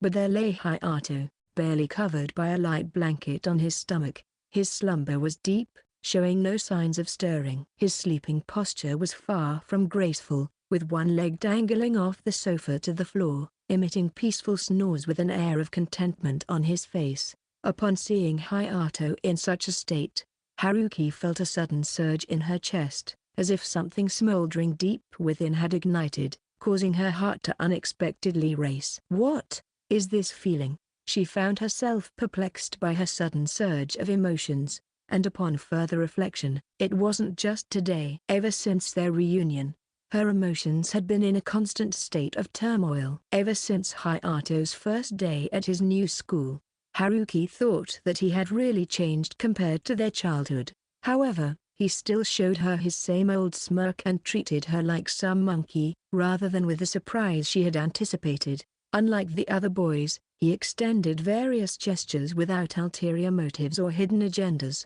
Haruki often tried to tease him to get a reaction, only to find the tables getting turned every time instead. And just last night, she had inadvertently exposed her vulnerability to him. That thought alone filled her with embarrassment. Yet here was Hayato before her, sleeping soundly with a carefree expression. Am I the only one feeling like this? It's unfair. Thanks to Hayato, her heart felt lighter. She had been rescued. It was probably because of the promise they had made as best friends, that no matter what happened, they would always be there for each other. While she felt glad, there was also a tinge of frustration at always being on the receiving end. With these childish thoughts, she found herself drawn to Hayato, who was sleeping peacefully, contemplating mischief. Now, what should I do? Haruki observed Hayato intently, a mischievous smile playing on her lips. His unruly, stiff hair, unexpectedly long eyelashes, slightly sun-kissed skin, they came together to bear a resemblance to his sister, Himeko. However, there was something inherently masculine about him that stirred various emotions in Haruki. Wait, is Hayato actually kind of good-looking? She found herself thinking something she had never even considered before. Until now, Hayato had simply been Hayato to Haruki. Whether it was from agitation or confusion, her heart pounded painfully fast, and for some reason, Hayato's slightly chapped lips seemed oddly appealing to her. She even found herself wanting to moisten them, drawing her face closer almost instinctively. It was at that moment, NNM! Hayato suddenly turned over without warning. Startled by the abrupt movement, Haruki recoiled and instinctively placed a hand over her own lips. While clutching at her pounding heart, she looked at Hayato, who appeared unfazed as if nothing had happened, still calmly breathing in his sleep. What am I doing? It was a completely subconscious act. It was something she wouldn't even do as a joke to a friend. Clearly, she was about to cross a line. Haruki couldn't hide her surprise and agitation at her own actions. Her mind was consumed with thoughts of this irritatingly composed-looking Hayato. Things can't go on like this. I can't just keep being pushed around. Feeling it would be unfair not to strike back at her best friend somehow, and be unable to face him properly, Haruki burned with childish defiance as she returned to Hayato's room and opened the closet. It's so neat and tidy. It must be around here. There it is.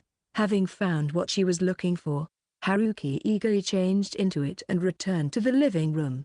The time was still exactly 5 o'clock. Hayato was still fast asleep as ever. Haruki, confirming the depth of his slumber, called out to him and gently poked his cheek. Oi, are you awake?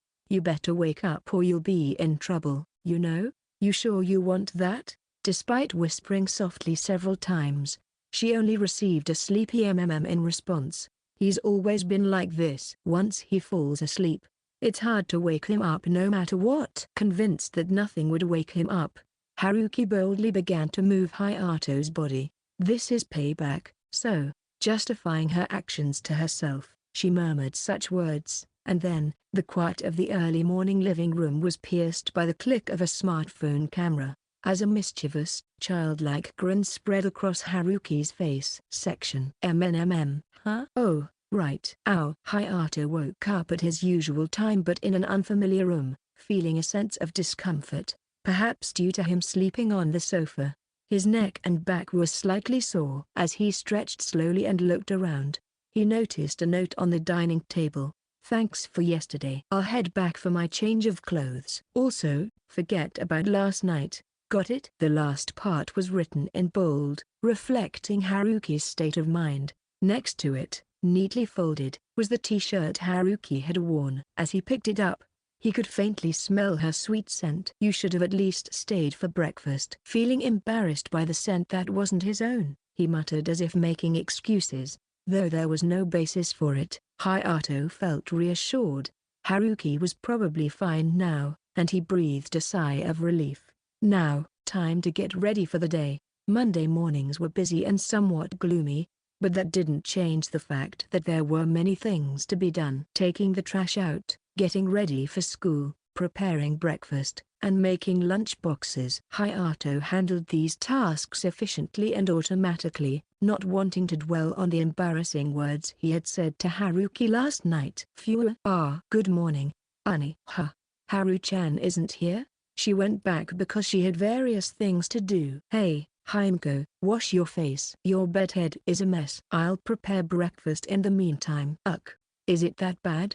Ani, what happened to your neck? My neck? Oh, I just slept funny. Not that. It's red on the right side. On the right? But it's only sore on the left. Hey, Himeko. As he conversed with Himeko, who had just woken up, Hayato suddenly felt a tug on the back of his shirt as if it were being pulled. Turning around, he was met with Himeko's face, which had a lonely expression that was forced into a smile. Will Haru-chan be okay? Himeko. It seemed like Himeko also had some lingering thoughts about last night. Perhaps she could also infer something from their regular exchanges on their smartphones. However, despite such worries, it seemed like both Himeko and Hayato were still hesitant to pry due to the 7-year gap in their friendship. But there was one thing Hayato could say for certain. She'll be fine. Why is that? Well, because I'm there for her, as a friend. PFFT. Bwahaha. Shut up. Himeko rapidly blinked her eyes, then suddenly burst into laughter. Her expression now full of smiles. Foo-foo. But yeah, you're right. I got to do my best too. Hayato couldn't help but smile back, drawn in by Himeko's infectious laughter. Section. The sky, now clear after last night's rain, looked bluer than usual. The early summer sun scorched Hayato's skin as he walked along the school route. It's hot. But at least the rain stopped. Rain, often considered a blessing from the heavens, as crops often thrive after rainfall. But it's not all good. With heavy rain like last night's, there was a risk of ridges collapsing, and fruits bursting from absorbing too much water. Considering their recent agreement, his feet naturally led him to the school's flower bed. Good morning. Looks like it's going to be a good harvest. Huh? Kirishima-san. There, on the outskirts of the school building, was a petite girl with distinctive curly hair, Mitake Minamoto, who had occupied herself with harvesting the various vegetables they had planted. Thanks to last night's rain and this morning's weather, many vegetables were ripe for picking. Nearby were 2 small cardboard boxes, mostly filled already. The washed-away soil had been replenished, indicating that she had been tending to this place for quite some time by now. I'd offer to help, but looks like you're almost done. Thanks to you, I've harvested a lot. But, oh, did you harvest too much to handle? Yes, Mitake smiled with a troubled expression. Even if shared with Hayato, there were too many vegetables in the boxes to consume, especially the large abundance of eggplants. The phrase bountiful harvest, poor farmer, crossed Hayato's mind. In the countryside of Tsukino's, it wasn't uncommon to have a surplus of vegetables, resulting in people being obligated to share them. I can share the tomatoes with my grandpa, but as for the eggplants, why not try pickling them overnight? In the countryside they were often served as snacks or drinking appetizers. How do you do that? I'll take pictures of the process and send them to you next time. You bought one yesterday. Saying so, Hayato exchanged text message IDs with Mitake. Did I manage to bring it up naturally? Despite casually broaching the topic, Hayato was quite nervous. Unlike with Haruki and Himeko, he hadn't known Mitake for long, and she was of the opposite sex. He had run simulations in his head several times, so he felt relieved to have fulfilled the promise. In contrast to Hayato's face, Mitake, blushing, looked up with a somewhat apologetic expression. Is that okay with her? Eh? What do you mean? Why your, girlfriend. Hayato tilted his head in surprise. Following Mitake's gaze, he noticed the mark on the right side of his neck. The same spot Himeko had pointed out this morning. Oh, this. My sister mentioned it too, but is it really that noticeable? Well, it's good to have a close relationship like that with someone. But, a hickey is. You are Mitake-san? With a significant misunderstanding and confusion, Mitake blushed and ran off. Left behind, Hayato, along with the harvested vegetables, was at a loss for what to do. I'll take care of the vegetables. Also, the mark on my neck is from a bug bite. Hayato's first message to her on his newly acquired smartphone was a somewhat lame excuse. As he approached the classroom, Hayato's mind was filled with thoughts of Haruki.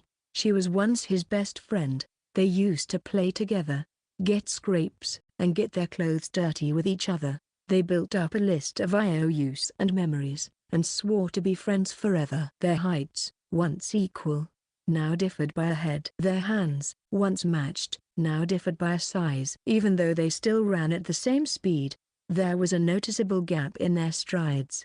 Her once short hair was now long and shiny, her once scarred skin now smooth and blemish-free, and the clothes she wore yesterday were fashionable and cute summer dresses that one would never dare to dirty with mud. There were also moments of confusion and panic. It was only natural, given how charming she had become.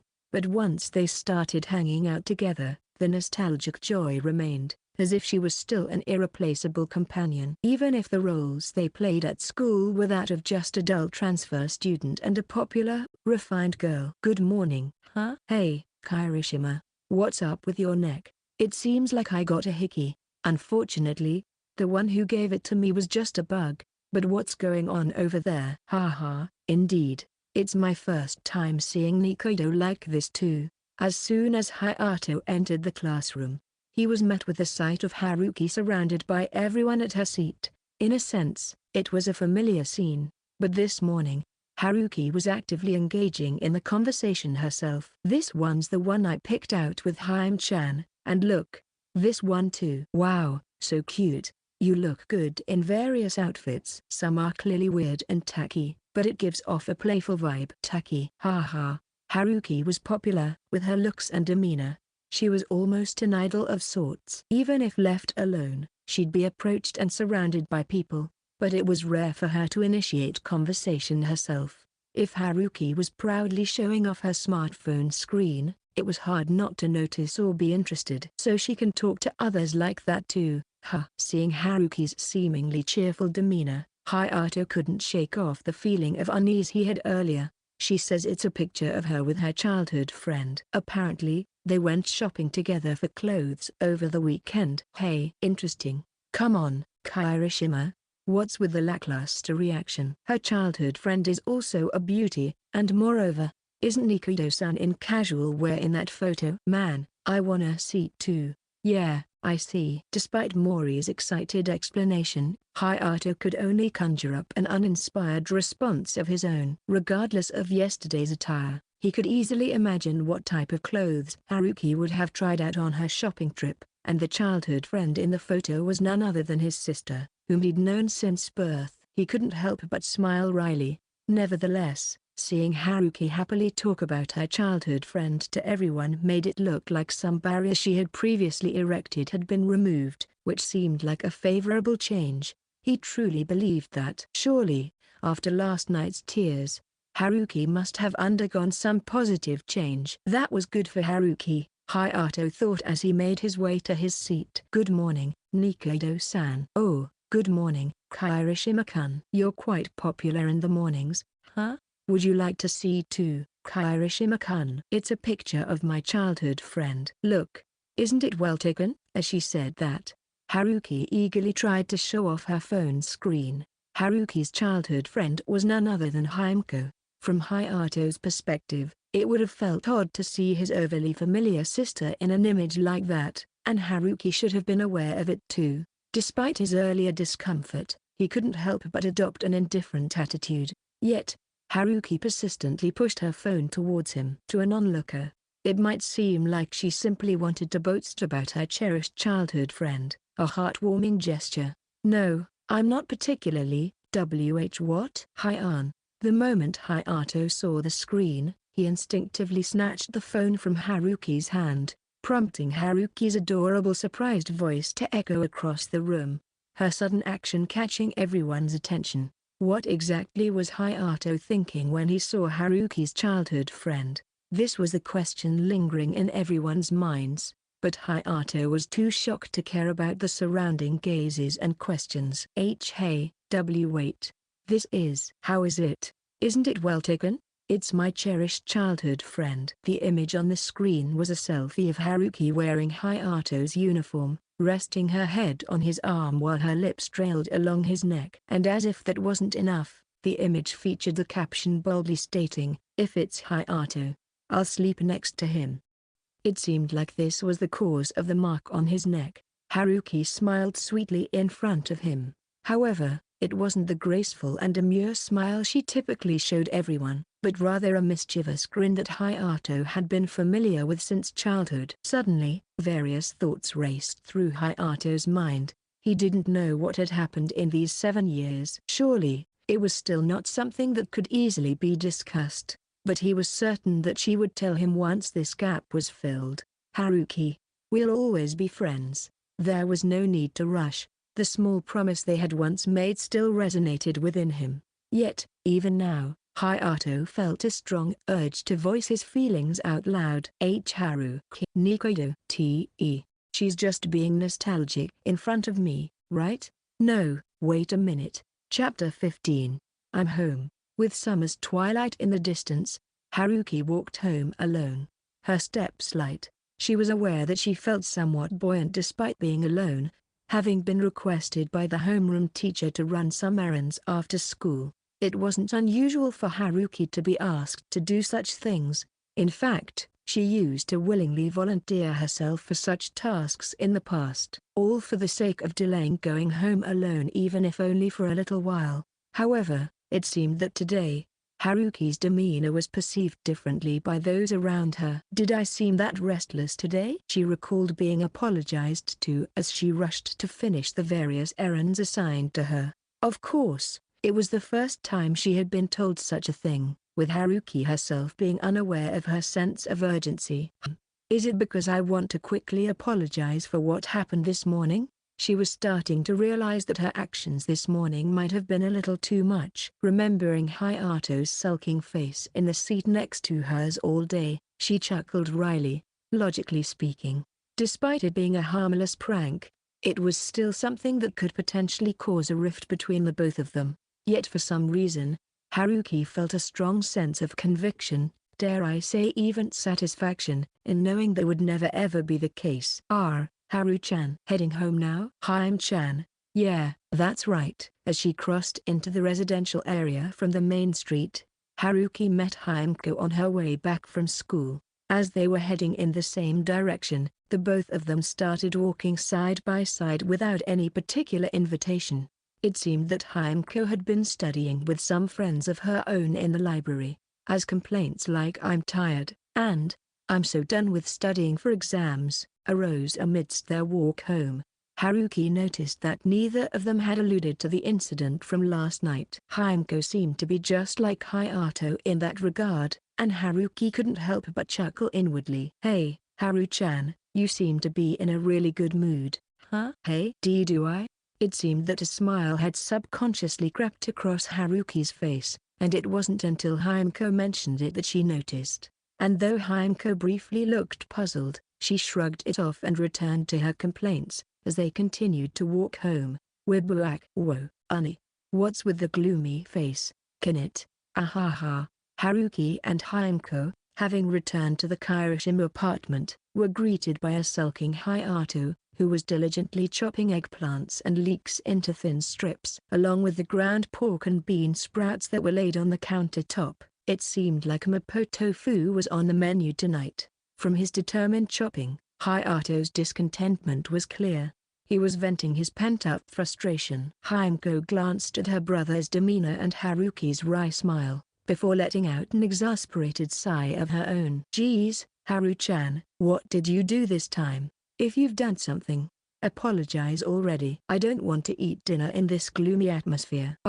Prompted by Haimko's push, Haruki reluctantly made her way over to Hayato, with an expression that seemed to say that she was sorry for intruding. Although Hayato glanced at Haruki, he didn't stop chopping with his knife. Still, Haruki tilted her head, peered at Hayato's face, and apologized. And maybe I had gone a bit too far. I'm sorry. Letting out a big sigh, Hayato paused, straightened up, and then scratched his head with a troubled yet resigned tone that enveloped Haruki. Welcome back! Exclamation mark. Though momentarily surprised and bewildered, Haruki chewed over the meaning of his words, before embarrassment and happiness swept through her as she reciprocated. I'm home. And with that, she flashed her biggest smile since reuniting with Hayato. Authors afterward. Hello, Hibara here. To be precise, I'm the signboard cat, or so the story goes, for the Hibari public bathhouse located somewhere in town. Meow. Thank you for reading. The neat and pretty girl at my new school is a childhood friend of mine who I thought was a boy. Somehow, I managed to get this work published as a book. As you can tell from the title, it's romantic comedy. I poured a lot of my likes into it. And while it's romantic comedy, I wrote it with a strong awareness of youth. Things like a somewhat vague affection that hasn't yet blossomed into love, the confusion arising from the changes that occurred during years apart, accompanied by a definite and certain bond. I wanted to depict something bittersweet and frustratingly delightful, something like being together but also apart. How did you find it? Despite it being a rom-com, when I showed the first draft to my editor, it seems I was too focused on the youth aspect. I got comments like, "Isn't there enough excitement as a romantic comedy?"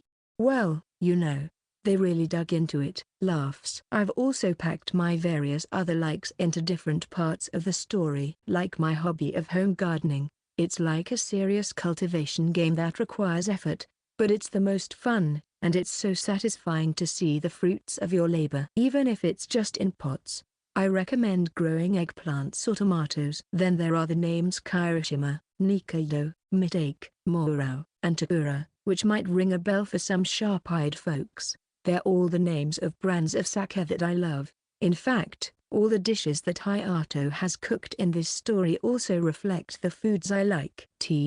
By the way, there are also inspirations for both the city and the countryside in this story. The city is meant to be Tokyo, with Ikebukuro being the district where Hayato, Haruki, and Himeko go shopping. And as for the countryside, Tsukino's is inspired by the mountainous villages in Nara Prefecture, the place I hail from. Anyways, the story has only just begun. I want to continue depicting Hayato and Haruki, who are feeling their way forward together, as well as the gradually changing environment surrounding them. Please continue to watch over them in the future. Finally, to Kei-sama, my editor, thank you for all your help and sorry for all the trouble. And to Saiso-sama, thank you for the beautiful illustrations. To everyone who has supported me and to all the readers who have read this far, I sincerely thank you from the bottom of my heart. I would be grateful for your continued support, and to meet with you all again. Please do send fan letters. Not sure what to write in a fan letter? Well then, just meow is fine. Meow. Hibaru. End of Volume 1.